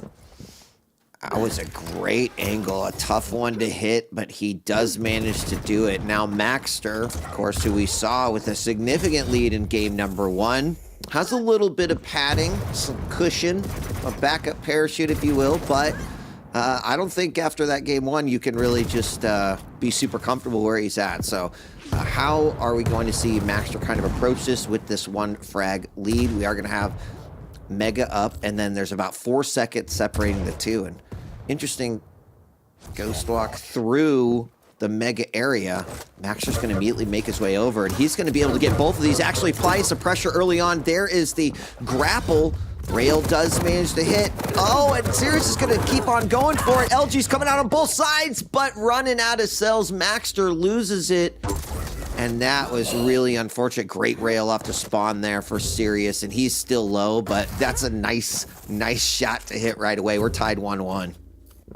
Yeah, the fact we had that discipline as well to hold it for that long. It's very easy to leave it a couple of seconds and then go straight towards a Mega, but oh, the good rail shot though. Let's wait for it to re-peek back. He's at least going to dive straight on forward, and it's times to heavy just by a tad. Sirius is now up 2-1. Mega's up in 15 seconds. Got top mid control. He's got the light if he has to fall back on if he's in a spot of bother. But right now, though, Sirius is looking extremely good. 4.5 minutes. He's going into this matchup here. Now Maxter needs to kind of change his game plan a little bit and how he's going to adapt and try pursue his next objective. Is Sirius now looking to try and rotate him back around again, but just letting Maxter know that he's well prepared and well ready to contest this item. And another great rail again, making that 3-1 for Sirius. I mean, that looked very effortless right there. Just kind of, Yeah. you know, got into position. Maybe he'll peek over the edge, and he did, and that's going to be 3rd frag. Now, I want to quickly revisit frag number 2 from Sirius. I was still looking through Maxter's eyes, and I'm unsure about this, but I don't think the grapple did what he wanted it to. He seemed like he got in a pretty bad spot there. Maybe he didn't know where Sirius was exactly, so that's one to go back and maybe review those tapes. But some huge LG damage coming out, and I don't care who you are, you're running away from that one. That hurt a lot as Sirius now with this 2 frag lead. Things are looking pretty good. Lethal for Sirius. If he can hold on to this lead, we have 4 minutes and 20 seconds remaining on the clock. Yeah, the world's Sirius's oyster at the moment, of course, with that ghost walk intact. He can switch to that defensive style whenever he likes, but of course now is not the time as of yet. Well, remember, Maxter does have that mobility with the Athena if he wants to charge on in, but the rail comes out back and forth as Maxter does hit 2. That's going to be the window of opportunity to come in, but the LG still looking very good for Sirius as Maxter does clean up in the end. As the Mega has been picked up. The heavy coming up in 5. He needed that. Maxter really did going into these final 4 minutes. Yeah, I think he needed that. Going to use grapple to get closer. And actually, we're tied again with a suicide coming out from Sirius. We also saw that rail hit those. Tri-bolt almost finished him off very close. And now Sirius is in a rough spot here. Maxter knows exactly where he is. There's a really good idea. He kind of loses sight of him right there, so he manages to just kind of sneak away, but doesn't have a rail, so he's going to want to get his hands on that, and he will be able to finally sneak around and grab what's sitting on top of the heavy now. Will get that, and Sirius, despite, you know, dying there and killing himself and going back, oh, we could have an aggressive ghost walk coming out right here. Decides to go in for it, but it just pushes Maxter back. So let's see what happens here at Mega. Oh, it's going to be flying on in the edge because it goes flying high, and Sirius still gets taken down. I thought that was curtain call there for Maxter, but as if he's able to stay alive during that engagement. We're just getting lots of little bursts of action like here and there, but that was just ridiculous. Rocket jump comes out, it hits the directive. He's going to try and finish one to shotgun, but Sirius still comes out on top. Unreal. I mean, going back to that last frag, I think Sirius's rocket was just a millimeter away from hitting. It was a nice call, and you know, getting him, getting the LG hits up in the air, that was super nice. But Maxter bringing it right back. We're tie game now. Less than 2 minutes, 15 seconds going here, and we're pretty even. Maxter's a little bit more health We saw Sirius try to sneak in there and get a rail, but he's going to continue to hold on to position here. More LG is always a good thing to get. A trade on some rails as well. And wow, oh my gosh, Sirius is going to go for the aggressive on this, sitting on right on top of Maxter, and he does manage to get the shotgun blast. Nicely done. And there's an aggressive ghost walk for you.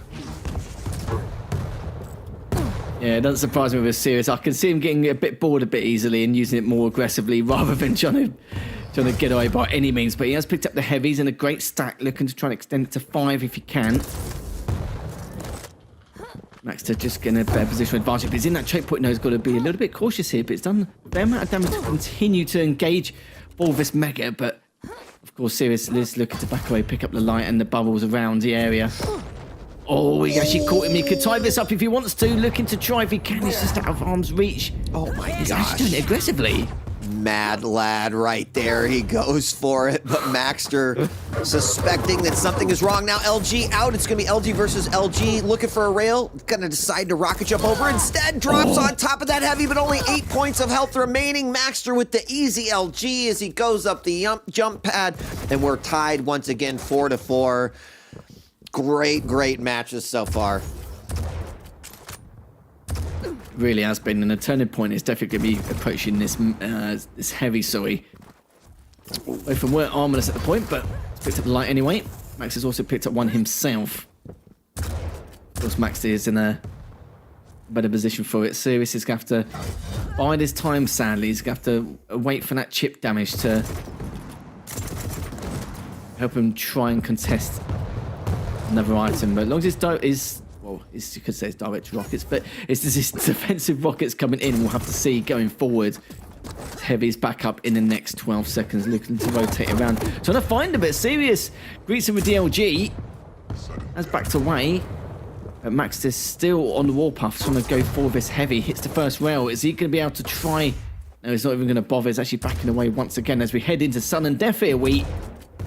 Yes. And I'm not too surprised. And Maxter doesn't know exactly where he's at. Up the jump pad, LG out. Water as he moved. The Mega's picked up. Oh my God, no way. Running out of cells at the worst possible time.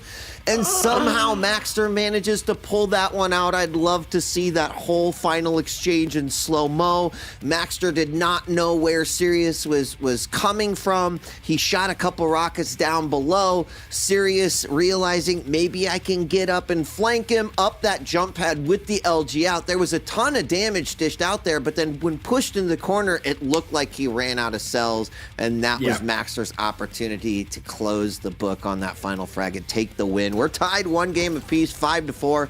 That was a sick game. I really enjoyed that one. Yeah, I didn't know how it was going to go and what to expect. Like, Sirius is looking, this series alone, looking much better in terms of adaptation. And Maxter is definitely feeling the pressure at the moment. And as if the final frag had to end like this. I had to watch it again as well because I couldn't believe what was actually going on. But both these players, like I said, it's not just their combat skills, but their adaptation's also been pretty damn good so far from what we've seen over the last couple of maps. But going to the third map, Blood Covenant, this is going to be interesting in itself as we're going to just witness there it is, the slow-mo final moment. The Mega does come up. Yeah, the and Mega. Look at the LGs, wow. And there it is, boom. Oh my God. I mean, I think that if there were a couple more cells, that 9 points is gone. The rocket probably would have hit, but the game would have ended before, like unreal. Unreal. Yeah, wow. That was just silly, wasn't it? 52% rail accuracy for Maxter. 47% LG. I don't know what he's eating, but yeah, I wonder whatever he has for breakfast. Sirius is just, again, on a rampage. But Maxter did a phenomenal job bringing that back, considering the position he was in. It wasn't looking too good, looking very bleak. But like I said, 2 more ticks of damage. And 2 more ticks from that LG, and Maxter would have been toast. So, yeah, what a close affair in itself. And since the series has been so great, we can't not have it, 2-0 going to the third map, going to series. We need to have it as one apiece. And we'll be going into Blood Covenant between the Doom and the BJ. And of course, we're not really seeing Blood Covenant used that much as one of the first map of the series. So normally we'll get, like I said before, the Slash, Fina, maybe a Visor, or maybe even a Galena, depending on the circumstances. But Doom can be like one of the next best things. Kilson, we've seen him use it quite a few times, a handful of times rather, on Covenant, when most of the champions with a decent amount of mobility, especially in the medium department, can be quite useful. But going into this one, I think for Sirius, he's using the BJ pick. I think that's more of a personal pick for him rather than a counter pick or anything else, because it suits his play style, it suits his needs, the ability definitely suits his needs. But for Maxer though, I think it's going to be, again, another very close affair for him, because he needs to be extremely cautious trying to bait out that Jill world. And it would surprise me if both of them play a lot of mind games, as we previously saw in the start of those first two maps. Yeah, look, here's what I think we're going to see out of Maxter. I think he clearly was feeling his rail last game. I think he had 50 plus 51.2%. So, right, if I was Maxter, I'd probably also want to not be getting up in BJ's face, right? I do not want that dual wield LG kind of being shoved down my throat. So I kind of look for Maxter to try to create a longer distant, mid-distant game. And that's not uncommon here on Blood Covenant, but I think he needs to really try to force his opponent into that, that style of play. But look for Sirius to probably find those opportunities to be aggressive and dual wield that LG. Like you said, if he can bait it out, or if he can keep game more long distance combat, it might be better for Maxter. But we are officially live here on our third and final map, tied 1 game apiece. They're also both tied 2-1 in overall standings here in the QPL. So this is a big final map for both these players. This is huge for them to try and slide their way into the top 8. The back away. And this is the thing though, like, if they play that medium to long range game, it's going to be very difficult for the BJ to try and secure that frag. For the Doom, it's not too bad. There's a bit of mobility with the double jump, don't get me wrong, but at the same time, it's going to be tough for both players. Every time we see any matchup on Blood Covenant with using champions with barely any mobility, this ends up being a tied game, but a low fragging tied game. Max is trying to do everything he can to be a bit of a nuisance towards that Mega and picks up the heavy. I mean, Maxter hit the rails, but it was Sirius who was just laying on the heavy damage, and that adds up. It's unfortunate, if Maxter could have hit 2 of those in a row, I think that would have been a completely different exchange, obviously. But 1 minute in, there's a nice rail coming out. That one's going to force Sirius to react. He goes back to the pillars. And what is Maxter going to do? He doesn't know exactly where... Now he does. As he hears the tri-bolt fly by his ears. Now is heading on over. Great. I mean, his reads are really on point. He decides not to fire that rocket around the column and immediately goes back for that heavy. And we'll just kind of reset on both sides yet again. Yeah, Maxter still hasn't picked up an LG. Slowly running out of rail ammo, but does pick it up to give a bit of a helping hand from short, medium distance. Oh, okay, Sirius did have a bit of a feeling that he was there, so decided to drop all the way down instead. And missed rail as both players on almost equal stack, 2 minutes in. Oh, the tri-bolt there, 64. It's not going to give him the edge to make that push, but it's enough to maybe help contest an item, we'll see. But this is exactly what I want to see, Wheat, as well. 2 medium champions. We know it's going to be an extremely close affair. Going to this 1 apiece as well. And we know that if it's a Slash or a Fiend, it'll probably be like 4-1 or something by now, because it's so easy to secure those frags. But with these types of champions, it really isn't. Oh my gosh, nice little assault there by Maxter. He's also going to add a little bit of time between these major items. He did manage to hit at least 3-4 shots with that heavy and then a rail. And now he's got a trap down below the columns. Big opportunity here. LG defense from down below. Surprising to see from Sirius, but it does manage to allow him to sneak away. And now this could be an opportunity for Maxter to grab that Mega. I don't know exactly how he's going to play this one. And he will fall back and grab that. He will not have enough time to make it over to the heavy. But still, I think has that timing. In fact, sees his opponent pick it up. Now he's got him trapped down below. Can he get those rails out? 2 missed. The third one not coming out. Decides to switch over to the heavy. They're just ticking away. LG what? Heavy's doing all of the damage here, and both players backing off yet again, as rails have kind of not been working out for either player, really. No, it just seems to be the heavy machine guns to go to. But saying that though, finally Sears does hit the rail of his own there. Max just looking to recover, trying to see if he's dropped down for the heavy, which he has not. He's still around rockets. Finally gets the info he needs in order to make the next decision, but barely through that gap. Sirius does pick up the heavy and do a fair amount of damage onto Max. The problem is now is Sirius is on the hunt for blood, but the direct, that's going to put a complete halt to that. Now Sirius has to now rethink his game plan once more. Yeah, there's a lot of time between these 2 items, too. There is an opportunity for Maxter to make his way over. He sees his opponent on the bridge, misses that rail. Sirius hits his. Heavy is definitely up. Both players know it. Maxter is being very, very sly here, as so is Sirius. He's not going to make any sudden moves. He knows that he's got clear vision on, and there's no way his opponent's going to be able to go in there and sneak that away. And now, ironically, the items are matched again because there was so much time in between that heavy being picked up, and we're still 0-0 as we're about to hit this 5-minute mark. This is so standard for... Oh, German, it comes up with a dual wield though, and this is why I said he needs to bait it out and get away. He does manage to get away. And Sirius knows that window is now closed.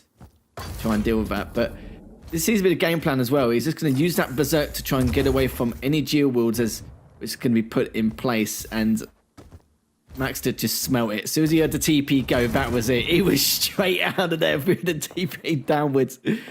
And Sirius, of course, couldn't catch up to him, but still has the high ground as the advantage here if he lets, but he has actually let Sirius go up on that mega jump pad. It's understandable considering the angle Maxter is at. Back away again, still very similar stack as we're past the halfway mark. This is such a fascinating game, and I know we had like 2 super action-packed games, but these 2 players, their map awareness, their reaction overall, the timing that we've seen, it's been incredibly fascinating despite the fact that it is 0-0. And I guarantee you when that first frag hits the floor, it's going to be a big one. And look at that series coming around. He knows his opponent's there. Double wheel does come out. Believe it or not, both players walking away with about the same stack. But that is exactly the kind of trap that Sirius is looking to set up. Maxter, I think he got caught in it, but he was able to get out. It was not super damaging. He played his cool, hit a nice rocket. But it only needs one of those, Lethal, right, for Sirius to potentially win this game. And Maxter has not been able to hit, consecutive rails as much as I think he would like to. In fact, Sirius has a 42% rail right now. There's another one. Yeah, 417. Even Maxter calls himself out for it. Yeah, I was going to mention his rail accuracy, but he's done my job for me, so I don't need to talk about that stat line there. But he knows it as well. He knows that due to his rail accuracy, we could be seeing a completely different picture. Absolutely is. And Meg's up going to be next 20 seconds. Finally, items are a little bit out of sync, but Max is like, I've had enough. I need to sort my life out a little bit. And he has done, going 2 for 2. That third was so important, but Sirius does get away, but the Mega's not up yet. So Sirius just needs to try and defend himself, but he's on 10 HP. But oh my Maxter, gosh. My goodness. Oh my gosh. I actually think that Maxter could have rocket jumped to get that last frag, but he did it. There's a nice rail from Sirius. It is very, very close. Both players just whittling down one another's stack. And now Sirius is looking to be in the better position. Not a whole lot of time left as we exchange rails. Yet again, a lot of time before that heavy comes up. And Maxter, without any armor at all, looks for the armor down below. Goes to the blood pools, knows where his opponent is, and I think this is not good. Sirius is just above him. He's going to decide to go for it. Oh my god, the LG comes out, rail up the jump pad, and Sirius with the first frag. Maxter knew it. He knew what was about to happen. Some Tribal does come out and does a pretty good amount of damage, but with no rail, not a whole lot that he can do. Actually, probably misses that rocket coming out of it, but Sirius now with the lead. Yeah, it certainly does indeed, but mobility is not on his side, but if he does get into a spot of trouble, he can use that dual wheel just to do as much damage as he can before being taken out by Maxter, but he's picked up the Mega. Good rails coming up for Maxter finally throughout this game. Sorry, Sirius rather, and he's going to try and get another one if he can. He still manages to hit him as Sirius is trying to look for the second, somehow gets away, but he's directly above him, trying to secure this second frag, and will he be able to, though? That's going to be the next question, if he wants to try and take this risk or not. It's not over yet. 1 minute left to go. Maxter knows that he's going to have to get aggressive now. Sirius, it's going to be a role reversal. He needs to play it safe. Sitting on top of the bridge, great place to be. Maxter looking for an opening. Sirius is going to be rotating over to the Mega. Oh, he looked away just then, but the turnaround, he does manage to hit that rail. Does he know where his opponent is? Coming up from the top, misses that opportunity as well. Only about 35 seconds remaining. Sirius playing this one very, very smart. Hits a beautiful rail. There is the heavy. Misses that follow-up one, but there's just going to be one more opportunity for Maxter. He's obviously going to have to go for it at some point. The problem is he can't rocket jump either. No. He could be in a massive trouble, but this is going to be his time. But oh no, Sirius has picked up the Mega. But he has to go for it. He's only got 10 seconds left. He needs to make this push if he can. But Sirius is just waiting for him. He's got the angle he needs and just needs to keep his distance here. That's going to be it. That's going to be Sirius winning it 1-0 and takes the series 2-1. Yeah, that was a very interesting series. I've had just a mixed bag of absolutely everything. But yeah, well played to Sirius in the end. Sadly, the rail from Maxter did let him down a little bit, but yeah, just one of those things. Just wasn't his day today. His rail in game 2 was looking pretty good. It just wasn't really coming together. I have to give both players hats off for that one. I mean, GG's across the board. It was a super great game. Maxter clearly, I think, disappointed in that performance, and I think Sirius showed sort of just a very cool, calm, collected head. But anyway, let's bring 40 back in and see what he thought of this matchup. What is up, buddy? Welcome back. What's up? So, first thing is hats off to Sirius, and it feels like a completely different Sirius because you mentioned earlier, he's kind of an emotional player. There's the ability to tilt, which we've seen every now and again, maybe not in the Quake Pro League, but other duels. But being able to fight back from a 7 frag deficit on Corrupted Keep and staying composed and being able to bring that back to a victory, oh, buddy, I'm here for it. That was incredible. That was absolutely just fantastic to watch, especially from him because it's so easy to tilt in that position. That's like the tilt position when you're down 7-0, but he brought it back. Map number 2, nail biter, literally down to the last fight. You could even see Maxter was like, I didn't really deserve that. Like, it was kind of not really luck, but it was just, something went his way. And then this one, a chess match to end it, 1-0. Just hats off to Sirius. It was a fantastic set. Maxter still plays like a beast, just couldn't climb up over this hill. But wow, I'm just really, really impressed with Sirius. Yeah, there was not like there was no dominance in that matchup at all, right? It was a very close photo finish race across the board. And I'm sure that those victories sting a little bit because you can, where are all the places that I could have squeezed out that one extra frag? But that was such a phenomenal series. And more than anything, you mentioned Maxter's performance in last year's finals. We got to see Sirius come in and kind of do some damage. And we've said it time and time again, and we'll continue to do so, that just the quality of players right now and how close they actually are across the board and the little variables that could determine a map going one way or the other. It's really great to see all this happening in the QPL right now. It's pretty phenomenal. Yeah, it really is indeed. And, the goal for anyone against Sirius is that we've seen a couple of people do it in the past is you've got to not give him so much open space. You've got to make him feel extremely uncomfortable, awkward in a lot of sense to not be able to get away with some of the aim skill he provides in his gameplay. And for Max, he had to give him quite a lot of free roam due to the item control that series had a lot of the time. But the fact that, that Corrupted Keep game was just insane. I think the entire series, every single map went by one frag, and it was just incredible in itself. But for Sirius now, he's shown that he can be an extremely strong competitor coming into the QPL. And just look forward to see how he does against his other opponents. I mean, we've always kind of said the mechanics are just off the charts with Sirius. If he can round out his game by playing around the items and playing, more passive when he needs to and being able to attack, not all the time and not have that aggression, it seems like he reined it in and just did, the most fantastic comeback I think we've seen. I think another one was in the finals where it was Rafa versus Wenger on Molten Falls and the Scale Bearer Ranger thing. Like, that was insane too. But this one was really, really good for like the regular season, and it's just amazing to me. It's fantastic, and it's great to see these players grow. And like you said, we're spoiled. I mean, all the talent is just really, really good and getting better in this league, and it's fantastic to see every week. It is. We are working on an interview too, by the way. So it's turning into a podcast, boys. So like, talk amongst yourselves while I write my notes for no reason. But we're trying to get serious in here. So I can't wait to talk to him. I still think the game of that series was game number 2. There was so much that kind of took place. I really liked the way that both players were approaching it. We got to see sort of Ghost Walk used in some interesting ways. And that one where he got the Ghost Walk into the shotgun kill.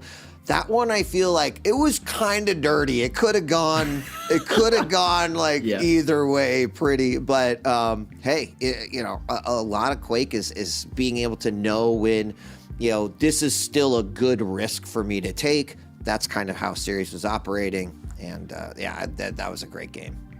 Yeah, he is the kind of player I expect to use the Ghost Walk aggressively or get a little bit impatient at times. But on Blood Covenant, he was extremely patient. You kind of have to, don't you? You have to wait quite a long time for those initial frags. Like I said before, without the Athena, the Slash, or the Visor with a piercing sight to maybe close out the odd frag or two.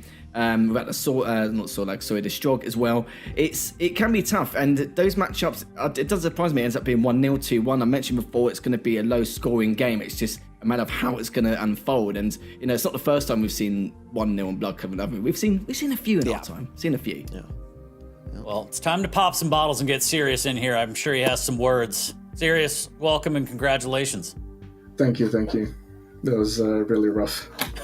That was a tough game.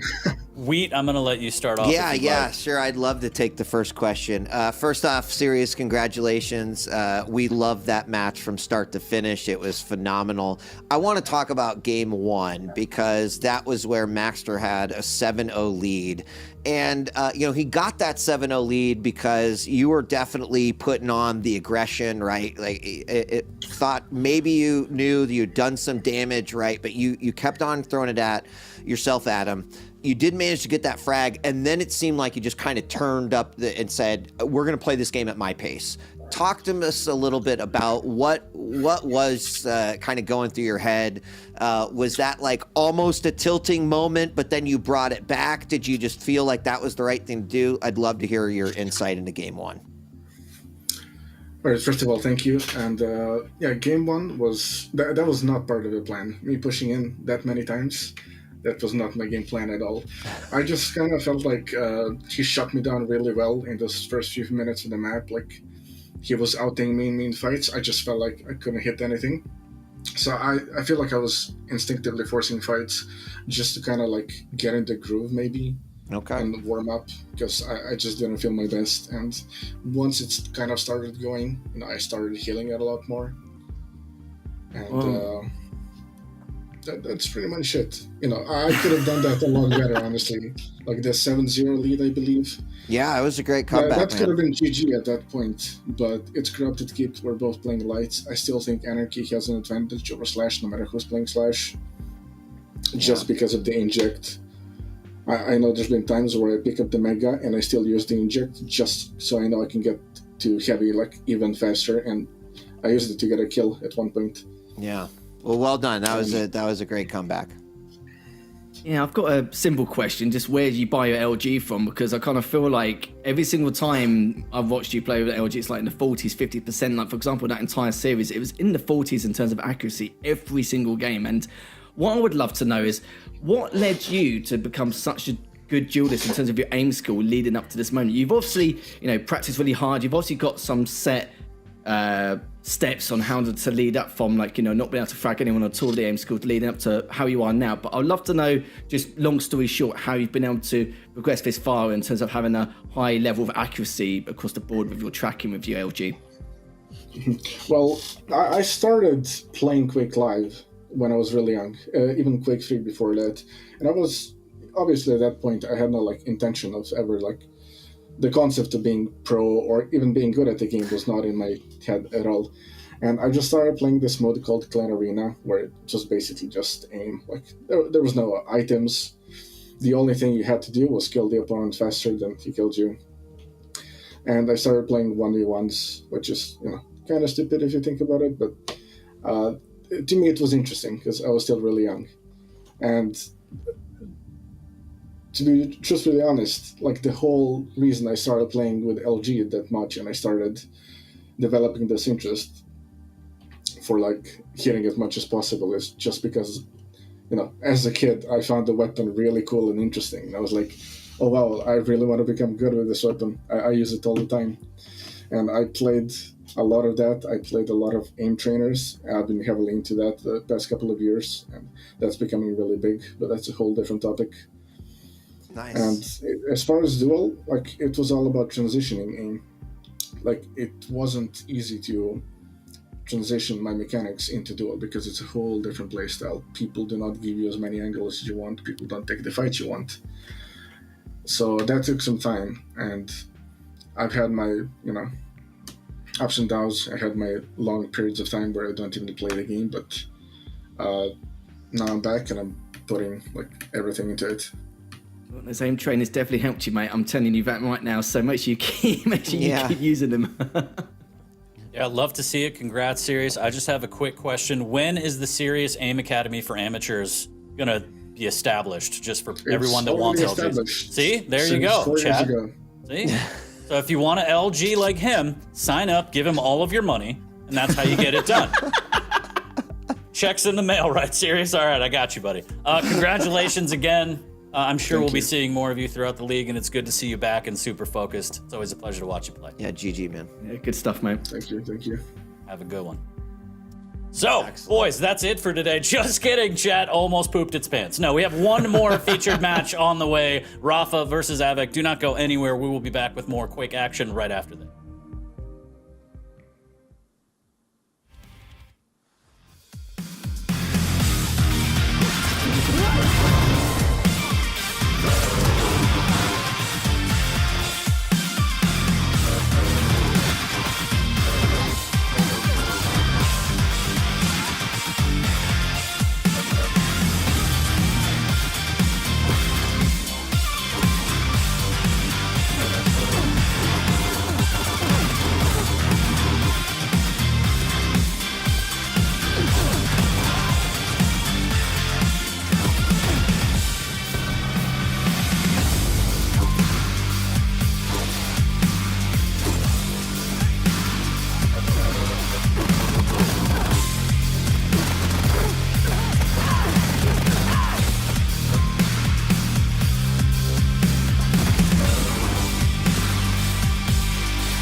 Welcome back to Week 5 of the Quake Pro League. I'm 40 Lions, joined by the legend DJ Wheat and Lethal.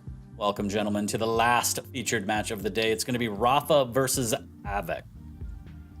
Yeah. I think it's safe to say it's going to be a spicy affair indeed, isn't it? Nice old school way to finish things up in the final series of the evening. And yeah, just going to see how things will pan out here. Avik's been not looking too bad, but let's be honest here, Rafa hasn't dropped a map at all so far this season, so it's going to be a little bit dicey here for Avik.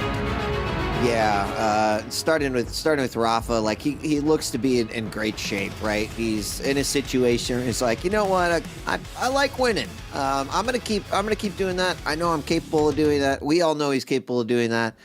He's definitely had, I think, a Rafa-esque season based off of his number 2 position. A win here would put him at number 1 with 5 wins and no losses. So this is I think a big moment for avik, right? He's 1-3, currently sitting at slot number 11. And in some of the games that we've seen so far here in the last 4 weeks, he's looked pretty good. He just hasn't been able to pull out as many victories as I think he would have liked to.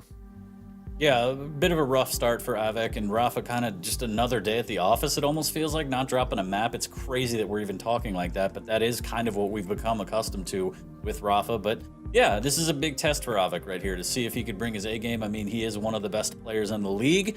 Unfortunately, right now, his leaderboard standing doesn't really necessarily reflect that, but it is early on in the season as well. So yeah, we'll see exactly how it breaks down. I think we have the pick bands ready so we can get a better idea of what we got between these two. It looks like Corrupted Keep to start us off, a little bit of Molten Falls, and then Awoken. Wheat or Lethal, either one. You want to walk me through the champs? Wheat, I know a champion that you love that I see on that first map.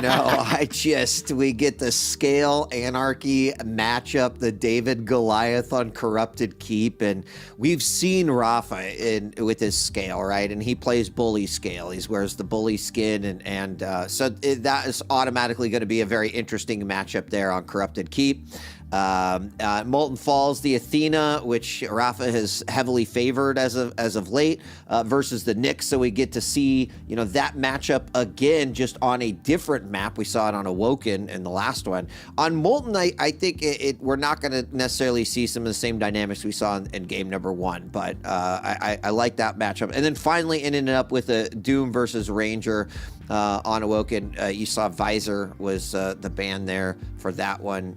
So I think map 1, this is kind of, there's a question mark over my head all times. I just don't quite get it, but Molten Falls is one I'm probably most excited for. Quite interesting actually looking at this map because Veil's been banned, and I know Rafa's quite keen on it, but statistically avik has not been too shabby on Veil either. But yeah, the first map was going to tell the tale of the story, isn't it really? Not with the entire series, but that matchup alone with the heavy versus light champion picks. Avik's going to be looking to try and keep his distance, of course, with the heavy machine gun, the rockets. See if he can preemptively try and do some initial damage in order to take Rafa down, keeping away from that bull rush. There's a lot of different indicators there, but it's going to be a tough match for avik. It does have that inject in his back pocket as he sees fit, but yeah, it's going to be quite tough for him. We'll have to see how that goes or how that planned out. But you can see Rafa as well has also banned that Strogg in the first map. Second one, I don't know if it's going to be super aggressive or super passive. We know that Molten Falls is an incredible map in itself, but with the Athena coming from Rafa, it's more avik to pick and choose how he's going to select those fights, and he does have that Ghost Walk to get away. And Awoken, very standard picks, but who's going to come out on top is going to be a different question. I just love the fact that, look, I love all the new blood coming into Quake Pro League and playing the game and getting better and better and showing people that you can get into this game, but I also love these titans going against each other, because think about it, Rafa and avik have played each other multiple times in this game, across titles, different modes, all of this stuff. There's a lot of history here that people may not know that are new to the show or new to the league. So I just love seeing stuff like this. I'm not really sure which way it's going to go. Tend to lean towards Rafa just because, again, he is kind of the end boss. He has the most title victories so far at 4. Again, kilson nipping at the heels, rocking 3, trying to tie it up at 4 this year. But something like this is just pretty historic, and I think it's so cool that we get to just see this on just a Saturday. You know what I mean? So regardless of how it goes, I'm just excited and really glad that we get to do this stuff. So taking a look at the chat predictions, though, they are 83% in favor of Rafa for map number 1, so they're not as kind. But, I mean, what are you going to do? It's every Saturday is Quake, and anything can happen. We've already seen some upsets today, so... Is that 83% for Rafa or for Scale? We do need a disclaimer right there. You're right, because the champ matchup is a little one-sided in my opinion. Anarchy going up against the Scale is going to be rough. We've already saw what Scale can do thanks to Strong Stage. So just saying, you might be right, Wade, on that one. But we'll see. We'll see how this shakes out between these two. And I think for now, Lethal, you've done a great job. But why don't you just leave? Stop it. Oh, stop it. You're hogging wheat, and I'm sick of it. So I've had enough. I'm getting out. be gone. Be gone.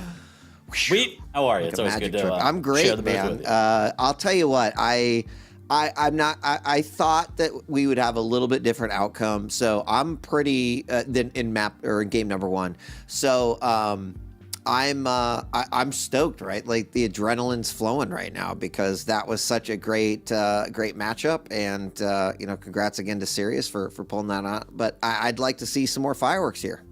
Yeah, we'll see. And again, Avik has all the opportunity in the world right now because, to be completely fair, I feel like a lot of people are going to say this is another Rafa win, easy, next. But Avik has all the ability in the world to show up and be like, guys, I'm a legend in my own right. Like, I may not have the title victories, but I'm here to play. I've played Quake for a while. I know what I'm doing. I've gone up against Rafa. So this is one for the books, in my opinion. I mean, 40, haven't you noticed that lately, especially in these last 4 weeks, a lot of people have said, oh, this is X player's game, easy peasy, lemon squeezy, and then, here's an upset, or it is not as close as people think. Again, not a sign that you're all terrible predictors in chat. Just a sign that the competition is heating up so much, and compared to where even we were a season or 2 ago, there is just an incredible amount of talent, and we're going to start seeing closer and closer games, and that's exciting. Yeah, and absolutely a sign that most of them are terrible people. Anyways, we're going to get into map number 1 here shortly. Corrupted Keep is live. This is going to be our last set of the day. Second featured match, Rafa versus Avik. We are live right now on map number 1. We are, and we're looking at Rafa right off the bat. He's just standing down below there in the HUD, so stick it up on the thing. But anyway, I like Rafa playing Scale just because he does tend to play really, really bullyish, right? He loves to get in people's faces. He loves to pin them up against the wall and paint the walls with red. But will he be able to do that here? Oh, he almost immediately goes there. Avik is quick to get out of there. And so that's one and done, but still 0-0. He wants absolutely no part of that. And you're right. I mean, Rafa's not afraid to use Scale and throw his weight around, literally. A little bit of a skirmish here. The tri-ball trying to keep him at bay. Rafa with some decent dodging here. Trying to decide which way he wants to go. The items aren't up for a long time. That's that good machine gun cess that we talked about earlier. That's going to be so crucial, especially for Avik here. He is outstacked based on the champion picks by a lot. Yeah, and that's something we've seen, Rafa kind of utilize for a real long time, right? I mean, you just look at the evolution of the last 3 seasons or so. We weren't seeing Tri-Bolt as much as we do see now in the early seasons. I think heavy machine guns used even more, especially on a map here like Corrupted Keep. So it does become one of those essential pieces of your arsenal that you kind of have to be really good and know how you can use that, especially depending on the champ map, the matchup, and the actual match. But here we go. We're going to see LG right off the bat, and Rafa decides to kind of go for Bull Rush, but it doesn't really do much for him, and I think that's fine. If he can control space, that'll work out for him, but Avik does manage to go in there and steal away that Mega. Still 0-0. Bit of a rare Bull Rush there where he just used it to deny resources instead of going in to fully engage, and he knew he was going to take a lot of damage going around the corner. So I like the play, but Avik was able to swoop in and grab the Mega off the back of that. So stacks kind of about even, all things considered, and just like that, Rafa's able to get the Bull Rush back almost instantaneously, it feels like. Some nail gun damage coming out of that teleporter right there. And I mean, considering in the game that we saw in the last featured matchup, we had a 9-10 score. This is definitely much slower, but I have a feeling that if that first frag breaches the threshold, then it's going to start picking up in speed here quite a bit. Rafa in a great spot, does find his opponent in the back hallway, so lands a very nice rocket into some machine gun damage, and Avik is in a rough spot. Now, will Will he be able to recover from this one? There's a rocket jump up to the top. Oh, that rocket almost beautiful. And there's the bully into the wall. The kickflip can't save him this time, and Rafa's on the board with 1. Absolutely brutal. It was just a matter of time, a little bit of a tickle, and now avik in a bad way. He's actually gonna just go right into the LG. Now off the spawn, good delay there. Making sure he doesn't get caught, but he might run right back into it, and this is gonna be bad here. Actually good damage from down below, making sure that he tries to get this Mega a little bit early from Rafa. And he does win himself the Mega, so good aggression there from avik to not just let that item go and say, no, I need this more than you, and I'm here to fight. Yeah, I mean, lost the 2 frags, but I think recovered well. Didn't let Rafa pick up too much momentum there. But it does seem like Rafa has the majority of control here as he continues to... Oh, my God. Yes, the bucket. What a nice mid-air for his first frag right there. And I think that's how you got to handle that aggression, right? Is plus back, get some momentum, fire those rockets. You hit the wreck like that, you're going to get some damage done 2-1. It was absolutely sickening. That was a beautiful play from avik, and you're absolutely right. Use your speed with the anarchy, gain some space, and just hit that damage, and just picked him out of the sky. That was absolutely gorgeous. Hope to see that on the highlight reel. I'm sure we will, as now the battle for the light armor. In a bad way here. Lots of damage. avik able to kickflip past it and tie it at 2. I have a feeling that might have been a mouse shake moment there for Rafa. He was not hitting those rockets the way I think he thought he should be, and avik was on top of that LG. Very, very nicely done. So avik for the first time with a real solid stack, and here it's going to give him an opportunity to try to be a bully himself as he... Oh, nice rocket from Rafa as he's trying to get into position, come around the side, and there the bull rush is kind of the fake, but a double rocket again as he does decide to circle back, and it does not work out for him. avik with a conversion frag possibly, and he does grab it. Nicely done and great play here by avik. Hit the 5-minute mark. avik 2 frags ahead, and Twitch chat in shambles right now. Amazing rockets from Rafa. avik had to use the inject and still hanging by a thread right now. Insane damage coming out from Rafa, and now it's just a matter of a tickle. Can he get the last bit of damage? And he does. Good LG though. Melting away Rafa's armor, he is able to grab a light, but some good play from avik right now. It was. avik got a lot of damage that even though he lost that battle, I mean, it could have been a lot worse if Rafa would have walked away much healthier and with the armor that he had. So that LG, I think, was pretty big. avik still in the lead by 1, so he's a good spot. Big, oh my God! The LG we have just been seeing all day long has been absolutely incredible. And unfortunately, Rafa couldn't pick up that Mega 40. Oh, he doesn't get the shotgun blast off in time. Wow. avik up by 3. He's hitting 45% LG. I know you're thinking against a scale bearer, that's not that great, but we kind of sleep on avik's mechanics, and he gets another one. avik is a mechanical beast as well. Put him along with the series and all these other players. And like I said, he's been around. He ain't new to the show.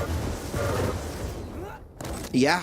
I think he knew exactly what his game plan was going to be here versus Rafa, and Rafa's kind of playing right into avik's hands. I mean, some great spawns here coming out for avik as he is going to clean up 2 easy frags off of that conversion right there. And we went from, you know, a 3-4 tied game to now 3-9 for avik, and you're just kind of like, but he's playing Anarchy. How is it possible? He's hitting shots like this. Frankly, Rafa putting himself into position to be hit by a lot of these shots, and avik just capitalizing on it. Wow, that machine gun damage is so insane. avik hanging on by a thread. That was quite the skirmish near the Mega. The bull rush came out a little bit early to get the item, and avik actually dropped onto the bull rush, got popped straight into the air, but somehow both players survive. Rafa desperately looking for a frag to try and open this up and make a run down 6 with less than 3 minutes. Yeah, and I mean, making a run, he might be able to start it right here, but no, another great pair of rockets coming out from avik, and he just always seems to have exactly in his hands what he needs to have.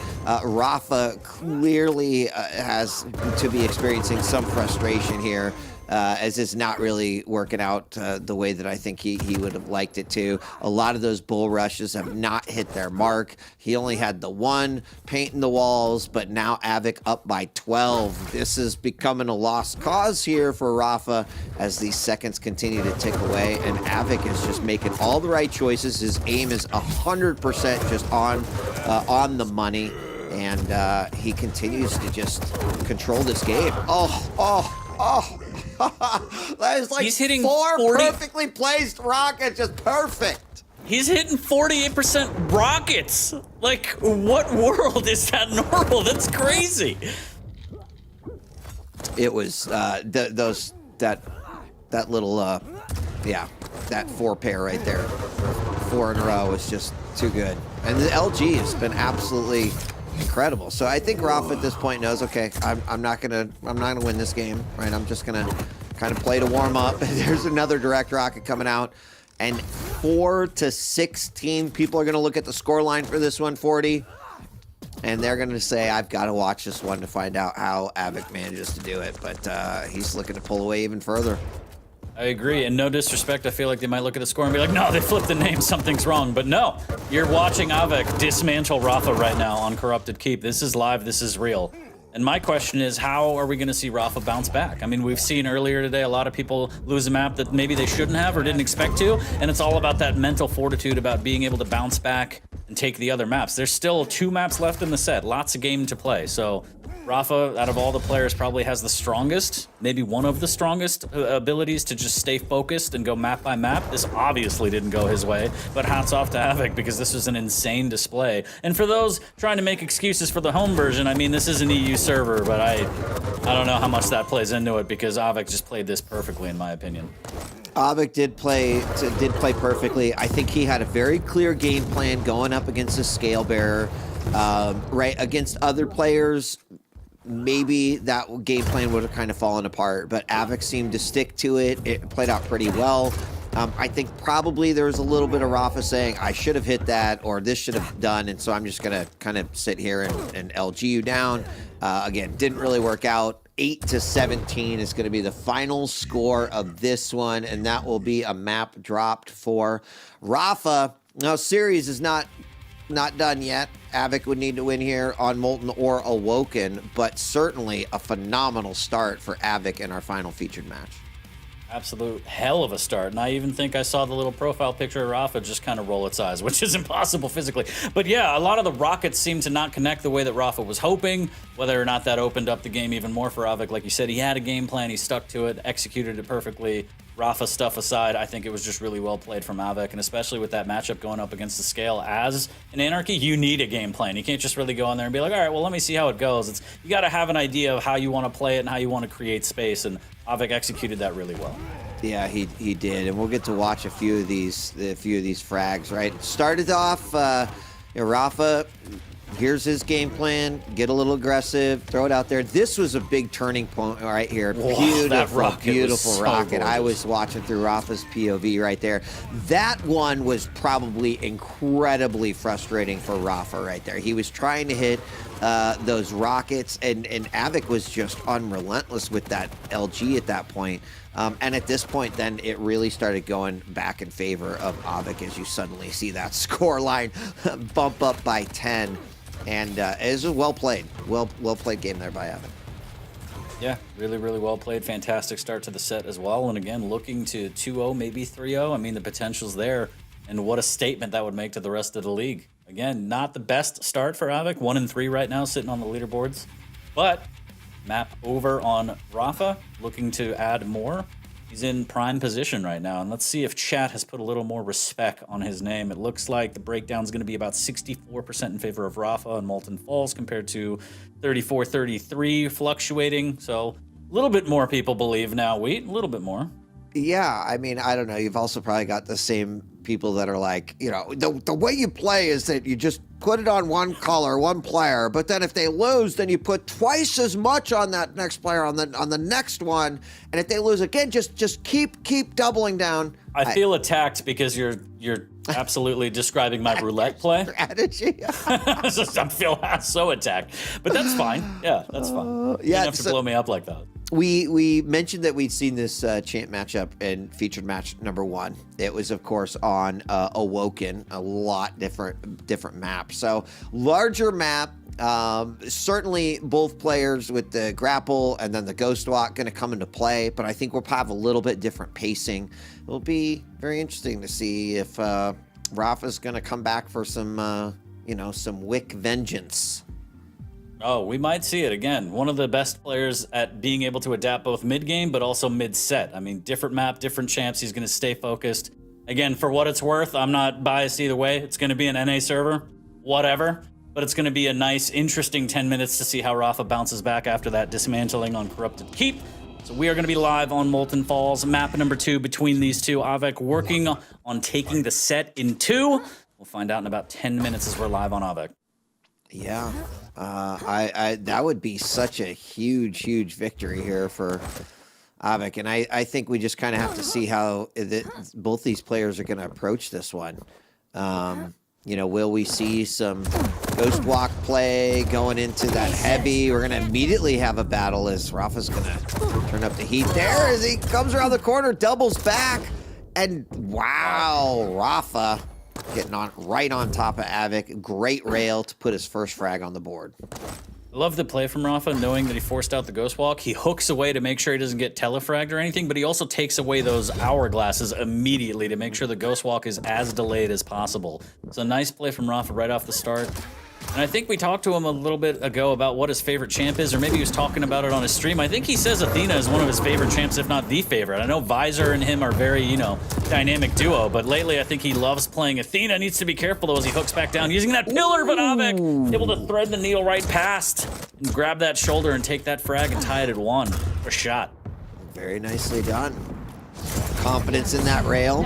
Now Rafa looking to keep the pressure on, but is going to have a rotation over to the Mega. Great rocket right on top of his head. Unfortunately, the second one doesn't follow up, and Avik does steal away that Mega. Which means that he has both of those major items right now. Going to make his way in with the grapple. Some huge momentum, but it doesn't work out for him. Avik was ready for it. Lands a nice rocket. Follows up, I think, with the shotgun there for the kill. And it is now Avik once again in the lead. He's looking real nice, 40. Yeah, looking real good here, up by 1. Rafa is able to grab that heavy, but gets railed on his way to the Mega. Needs to be careful. Oh, that rocket was almost straight to the face. Luckily, just grazed on the second. And able to get out of there with the Mega and grab this light armor. But wow, these shots from Avik dealing damage right now, Wheat. They are. And he's had, I think the better control so far. Hit some really crucial rails. Certainly still a lot of time, but Rafa looks like he wants to go for this heavy. He does. And will put himself in a position to try to fight Avik on the top level. Not hitting those rails, though. Right now, only 16% rail. And huge LG, though, gets blasted up into the air, almost launched 40 with that shotgun blast, but it wasn't enough. Rafa pretty low, but is able to recover, and he tied that game back up. Yeah, really nice LG there. Keep building distance as well. If Avik was even closer with that shotgun blast, it would have hurt more, and this might hurt more. There's the heavy pickup. Rail from down low won't connect, but Avik will hit one of them as now getting away, trying to make it back to the Mega, but again, another skirmish here. Avik just dives right in, trying to steal it away, but that's actually going to cost him his life, and Rafa's back up by 1. Did he just think Rafa wasn't quite there yet? Or I have to imagine he was not thinking Rafa was there. Did not Not seem sure. Like a drop into his favor, but what do I know? Popping out of the mid-air, Avik trying to get a drop there on Rafa, but he was ready for it. Rafa's now squeezed 2 out as he is hitting perfect defensive shots here as well, and really reading Avik quite well. It's put him up to 2 frag lead. He's got full control over the map. Avik really struggling. Try to get some armor here on his back. Another rocket in. Both of those miss. The LG easy cleanup 40. And Rafa's looking to maybe try to widen this gap. 47% LG on a Nyx. That's pretty nuts. Rafa tracking is amazing right now. He's doing really well to kind of establish himself on the map and start taking control over the whole thing. He does give up the Mega, but he might get some damage here, and there's that exit rail. And that's good enough for him. I mean, he wasn't there to pick up the item, but he was there for the exit damage, and that's kind of what he wants, especially with already having a 3-frag lead. 4 minutes and 14 seconds on the clock, 40. There's still plenty of time. I would not be surprised to see Avik at least claw back a frag or two, but Rafa seems to have kind of found his groove now. Another big LG into the corner off of that one. Ghostwalk does come out, but he catches him again. Beautiful rail as the opponent approaches that mega, and he will be rewarded with it and has a 4-frag lead. And Avik just having to blow that Ghostwalk because he knew he was going to get floated all the way to his death. So he pops the Ghostwalk and then just not quick enough. Rafa had positioning on the Mega, so now Avik just doesn't really have the resources. Rafa trying to rain down rockets from above, but fancy footwork from Avik. He's actually going to get out of here decently unscathed. There's a little bit of a tickle. He might not survive, and there's the last beat of LG. Able to take him down, and up 5 now, looking stronger and stronger as Rafa. Oh, again. Jumping right onto that mega, taking a little bit of LG damage. Ghostwalk does come out. I'm sure that is not how Avik really wanted to utilize that, but that's the second time that's happened for him. And once again, Rafa. Oh, go ahead. No, I was just going to say, you're absolutely right. I wonder if it's just not assuming he's there, not ready for it, but he just seems to be diving onto the mega, and that's cost him 2 frags and big damage. It's curious. It is. It is what's going on right ahead of Avik. I don't know. Another LG battle with Rafa coming out on top, 9-2. The tables really turned here. These two players, as Rafa seems to have kind of found his comfort zone.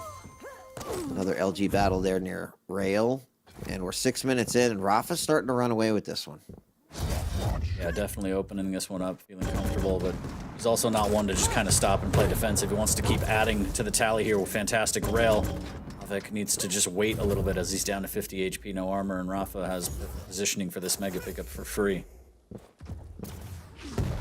Oh man, that rocket would have been brutal. Been super brutal. And Avik still trying to, he has not had much luck with that position up on the top. There he finally lands the rail. Gets his opponent down to 11 points of health. Quick recovery with the bubbles near Mega. And here comes Avik barreling around the corner once again. Out of Ghostwalk, direct rocket, and 2 direct rockets. Rafa somehow survives again. Avik goes down for the easy kill, but he misses that rail, and Rafa picks up another one. I don't blame Avik for doing that. He knew that he put some serious damage there on Rafa, but it was unfortunate that he missed that rail, and Rafa immediately came back to get the frag. 12-2 now with 3 minutes left to go. Yeah, I mean, time is of the essence. He has to start pushing, so I don't blame Avik for going for that refrag at all. As the time is ticking, he's got to start playing even more aggressive than he'd like to, but Rafa is ready. The LG initially forcing Rafa back as he's trying to defend this rail. Does hit one, might hit another here. As up 10, the Sausage King of Chicago has really been linking these frags together. Avik trying to make his way onto the heavy, does take 1 rocket. Rafa now very, very weak, 66 HP. Gonna take the time to just bounce out of there. Grab a light armor, might even be able to fight for the mega, but it looks like he just wants to stay alive and try and run down some more of this clock to really make sure that no shenanigans happen, Weed. I mean, I don't know if any shenanigans can, happen at this point. 2 minutes left. Ooh, almost hits that rail. Through the teleporter, follows up with another one up top. And yeah, I think shenanigan time is officially over and done with. 40, we're in a shenanigan safe or shenanigan free zone. So Rafa's gonna finally take this one. I mean, the good news is going into game 3, we're now tied 1 game apiece, and that means that the 3rd map, Awoken, will be the decider. Big for Rafa to keep his undefeated record here throughout the season, but Avik could really use a win, sitting at 1-3 right now, ranked number 11. And it'll all come down to Awoken. Yeah, you almost feel like if you get a win against Rafa, it should count as 2 maybe in this league, but we'll see. That's a nice little combo, rocket to rail there. Minute 10 left on the board. Avik trying to push in for this mega. LG on LG, going toe-to-toe, and Rafa's got the best of him with the stack. Yeah. That's going to be 13-2 now. Rafa's going to cleanly take this game number 2 in the same way that Avik cleanly took that game number 1. They pass each other like two ships in the night with that ghost walk, but then suddenly materializing out of the fog 40. It's Avik. Unfortunately, he takes the bigger part of that damage. Nice rail. Can't follow up with the second one, and Rafa's on top of it. 14-2, 30 seconds left to go. He's got this one in the bag, and we're just going to have rail wars. Happening. 2 HP. Oh, it was a freebie. Nope. Insta-gib. Who's going to win this last 15 seconds? Don't be a coward. Keep your rail out. I'm just kidding. Let's just go to the center and battle with some gauntlets here for the final moments of this game. We're going to be tied 1 game apiece. I think that's where kind of people thought we'd be, but 14-2. Kind of swap roles on this one, 40. There's a dominant performance coming out from Rafa. Through and through, it was all the Rafa show on that one. And yeah, going to map number 3, Awoken. It's going to be Doom for Rafa and Ranger for Avik. The Classico, I think you mentioned this before, where it's like whoever wins, we're going to get a new title in that, realm, in that universe. Dude, that came true. I know, that's the thing that was crazy. If you haven't checked it out, you should. We'll see. We'll see if it happens again. But we'll also see how both players are going to approach this. I mean, we are going to go back to an EU server, whether or not you want to factor that in. I just don't care anymore. I'm too old for that. But, I mean, a fantastic display, able to bounce back is Rafa after that first map and assert dominance through and through. I mean, Avik had some great plays, but, I mean, look at the scoreline, man. All the plays, it was all Rafa. Yeah, I mean, if you really start looking back, you can't work backwards from the score and then go, how did it all happen? I would say the two biggest kind of points of the game were when Avik had kind of barreled onto the Mega and it became a free frag for Rafa in both of those situations. Not quite sure, right, if it was just more to keep in with the timing, but those two frags kind of set Rafa up to just sort of run with it at that point. Avik also wasn't having as much luck defending from that upper area in the heavy, whereas, Rafa seemed to be, attacking from the bottom or from the middle area. So, yeah, I mean, we'll have to see what happens in Awoken now. All comes down to map number 3, the decider between these two. Avik has already put a bit of a blemish on Rafa's map record. Can he put a blemish on his series record here for Quake Pro League? We will see. Week 5 might be the week where Avik says, you know what? I'm taking this. This one's mine. Yeah, it could be, and with this sort of classic matchup, I don't know. I'm hoping that this one is I hope it is close. But I don't know. I don't know how this one's going to play out. Yeah, first 2 maps pretty snowbally. It would be wonderful to see more of a chess match here and a back and forth, but you never know. Taking a quick peek at the predictions before we hop in map number 3, it looks like 69% in favor of Rafa. Real nice. We'll see. That's fluctuating a little bit between 68 69%. But yeah, I mean, the chat still firmly believes in Rafa. We'll see. Avik has something to say about that. He already showed on map number 1 that he's here to play. So we'll see what map number 3 has in store for us. It is going to be Awoken, and I think we're loading up. I think I heard the noise, Weed. So this is going to be it. The last map of the day. The decider between Rafa and Avik. Is this going to be the first series loss of the season for Rafa? 10 minutes until we're able to tell the story. Yeah, it might be. And that'd be, I mean, I think people would be okay with that, right? We've talked about how close the games are and the players are this season. And we're seeing it in full display here in week number 5. We are officially going live with a 3, 2, 1 and starting out through the eyes of Rafa. It's a little bit of damage there right off the bat, but more importantly, grabs that heavy, immediately goes for the rail.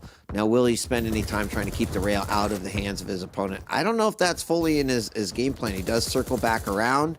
So far, so good. Strategy we see quite a bit here on Awoken, but it's also a strategy we've seen people kind of over-prioritize and it not really work out. And Rafa seems like he is staying on the move. Yeah, I'm able to swipe the first set of items, but now the positioning a little bit rough, and the dire orb going a little bit further. but now avik able to grab both, and he can fall back onto the heavy, but he takes so much damage, needs to be careful. The LG push in from Rafa isn't going to be enough. The machine gun trying to hold him at bay, but the machine gun from Rafa able to come out on top with one bullet to the face to end it 1-0 for Rafa, but wow, that was quite the battle right there, and a nice orb play from avik to steal both. It was. I think avik coming over the side there and giving Rafa some of those shot opportunities was a little unfortunate. You know, he was hitting 100% rail for a moment there with 2 rails shot, but avik's still, you know, he's still keeping the pressure on, not really giving any sort of... Ooh, the double rail coming out. Oh, is he going to get it? Oh, I thought avik was just going to go back for that rail, but he didn't. So Rafa up now by 2. Rafa's definitely feeling it, right? If he was not in game number 1, we saw him start to come out in game number 2, and based off of what we're seeing now, like this looks like full-on Rafa, I'm feeling it mode right now. Yeah, maybe I'm feeling it / I'm a little angry right now. You've angered me, kind of, Rafa.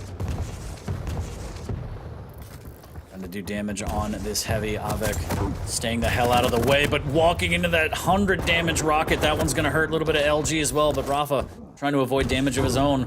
Another great rocket. Is he gonna push through the telly? And no, avik with the detour going off the jump pad. It still could be bad as the LG. Is it gonna land? Avik looking for one last rail, but can't find it. Rafa takes him down 3-0. Rafa looking a lot more confident in his LG in this game number 3. No, at least than he was in game number 1. He was really struggling versus his avik's anarchy. But seems to be a little bit different now. Up there 3, orb does come out. They kind of like float next to each other for a little bit. Rafa is gonna quickly try to get the hell out of there. And he does. No armor stack right now. Needs to definitely be careful. No! Goes down, opponent drop right on top of his head. But it manages to get out yet again, 40. Wow. Sneaky. Some of those shots were crazy from both players. Somehow both surviving, but avik still trailing by 3. A little bit of machine gun damage from up top, swapping the rockets. Back to machine gun for both players here. avik doing the dance, trying to melt down Rafa. Rafa grabs a health bubble. Avik in a better position here. He's going to push in to try and get the frag, and he does! Maybe Rafa overstayed his welcome. He started with that Midwest goodbye. You expected to leave 15 minutes ago, and then suddenly you're back in, and there we go. avik with another one. He's bringing it one step closer. I think Rafa overstaying his welcome there in that fight resulted in the frag, and then the conversion frag right here. Rafa now off the spawn. Heavy is picked up by avik, but a lot of damage done. avik gonna decide to get out of there, but Rafa looking to keep that pressure on. Wants to definitely let avik know, I'm on this map, I'm not going away. Yeah, definitely wants to keep the pressure up, and also know that the dire orb shouldn't be back yet. Now that he's going through the banana, he might be a little more cautious. Doesn't want to get hit with it. There it is, right around the corner. Flips the pillar. And so again, Rafa kind of knows that he could play a little more aggressive knowing that the dire orb's down. That's absolutely right. And heavy is seen by avik. Rafa, does he know? Is he just waiting for it? Yep, waiting for him out of that telly. He's going to drop down with that LG. Might be an opportunity for avik to move in and grab it. No, but he's going to fight defensively from up above. avik very hurt. Down to 2 points of health, and Rafa with the cleanup to make it 4-2. He played that one quite nicely. He did, and he had to swap the machine gun because he was out of cells. He just picks up the ammo box. He does have some more shaft, but just relentless, not willing to give avik an inch, and using that machine gun. There's the dire orb. Luckily for Rafa, it doesn't take a lot of damage, but avik still keeping the pressure on. LG of his own. The rail will miss from Rafa, and he's out of there through the telly. Both players extremely weak. Needs to be careful now. It's a mad dash for the heavy. avik's able to secure that. A little bit of a buckshot blast from up above. Oh! Ooh. That one was close. The that nails was almost took him super down. close. That was a clincher right there. That was a clincher. I don't know if he thought avik was actually going to go through the teleporter, but he turned around and saw him all of a sudden. It's like, oh, crap. 5 minutes left in this game. Still very close. It's been some good aggression and good battles back and forth. LG battle that avik will win just as the heavy is spawning, and this is a big opportunity for avik, but he's super low. Rafa knows it. He can't get that final little tick of damage, and instead will just back off Pac-Man up some of those health bubbles, and now sees it. Zero sees his opponent down below, and he should be able to pick up this frag. There it is. LG up the jump pad. Not much that Avik could do, and Rafa can hold on to his 2-point lead. Wow, really nice play there. Prioritizing the light, knowing that he still had LG and Avik didn't have any weaponry, dropping down on the heavy to get the frag. I think he still might have timing on the Mega, but he's still a little bit weak, so Rafa might just try and rail from far away here. Going up the jump pad, that's a freebie, almost into another one. Great dire orb from Avik to get the hell out of there. That was a great shot from Rafa. Good decision from Avik. It does mean that orb is down for a little bit, gives Rafa some comfort.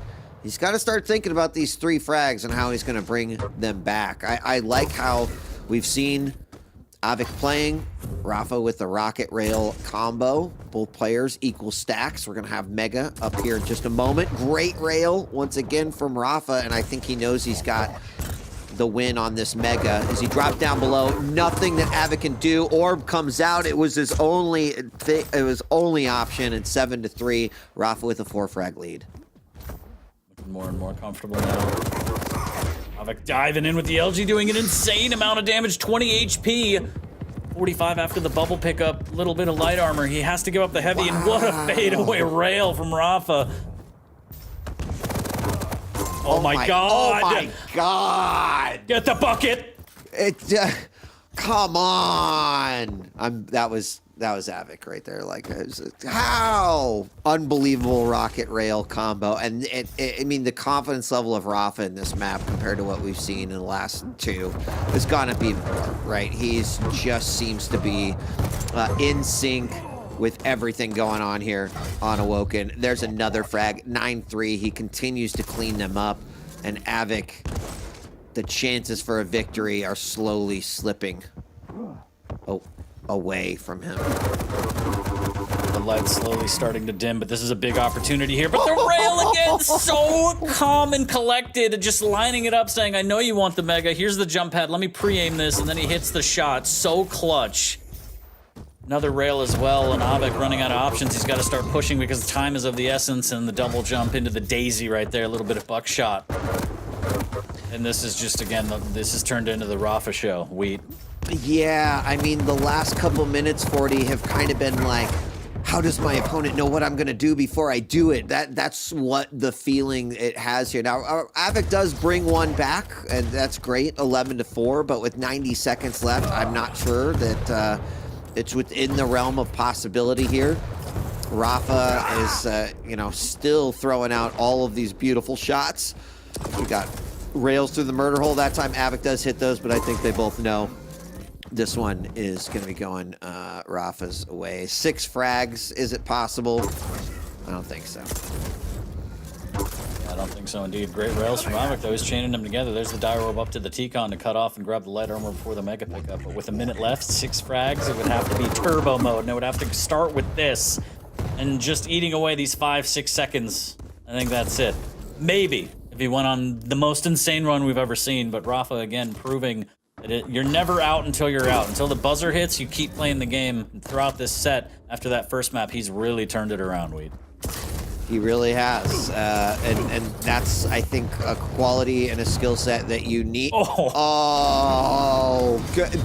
40, it was like the explosion going off and Rafa turning around and putting his back to it and walking away as he lands the frag with the rocket. 12-5, GGs are exchanged, and Rafa will keep his undefeated series win with a 12-5 win in map 3. That will put Avik down to 1-4 and Rafa up to 5-0, and I believe that also moves Rafa to the #1 position here in the QPL. I think you are absolutely right. And yeah, cool guys that don't look at explosions, Weed. So saw it there firsthand. What a series, but Lethal, I know you were watching at the edge of your seat. Come on back. Talk to me, tell me something. Bloody sidekick for you, not gonna lie to you. And yeah, it was a good series nonetheless. It wasn't the score lines I don't think any of us would have anticipated considering the series score overall, but yeah, great series nonetheless. Fantastic series.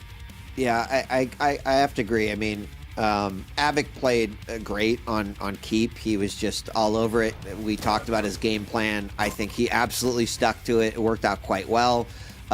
Whether Rafa thought, you know, hey, I'm gonna go be bully with scale like I have been known to do so before. I don't know. But again, to be a champion, you've got to be able to take those types of games and put them aside and just play the game that you know you can play moving forward. And we've seen Rafa do it time and time again. He demonstrates it right here. Great that Avik was able to pick up that map, but even more impressive that we saw Rafa kind of bring his composure back, center that, find whatever Zen he needed to find, and then take the series with that final map.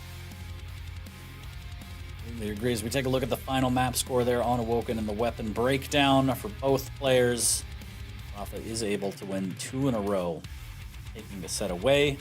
Avik still strikes some blood. Rafa is mortal. He drops a map. It's not going to be a perfect season. Not on Avik's watch. I mean, I don't think anyone can have a perfect season anymore. You know, when was the last time we saw it? It was technically season 1, It feels right? like 13 years ago, but yeah, that's just it does because seem time like isn't 13 real, years so, ago. You're right. Yeah. But I don't know that it can ever happen again, which is sad because I that was my favorite bet to make with Dan, but I can't do it anymore. I'll just lose, you know. So Yeah, but I suppose his perfect run. Well, I suppose he's technically got a perfect run, isn't he? Just that one map dropped, but yeah, it wouldn't be fair otherwise, would it? Let's be honest. Yeah, it's not spotless. It might still be perfect in Just terms of not the cricket. series. Well, as I usually do, I do have to break everyone's heart. We will not have an interview with Rafa. God, 40? I know. God, I did it again. I'm Jeez, gonna man. clip that and make that a Unbelievable. follower alert. But anyways, so at the end of the day, everybody leave. No, big thanks to you guys. It's always a pleasure to share the booth with you. Wheat, Lethal, thank you very much. Big shouts to production, PGL. Thank you for all that you do. Everyone behind the scenes, all the work and hours you put in. Chat, thank you so much. Even though some of you are just absolute piles of garbage, I still love you. It's fine. But appreciate you guys tuning in and having fun. I hope you had a wonderful day. It was a great day of Quake. We got more next week, but for now, we're going to say our goodbyes. Everybody, take care. Take care of yourselves and each other, and be safe, and we'll see you next week.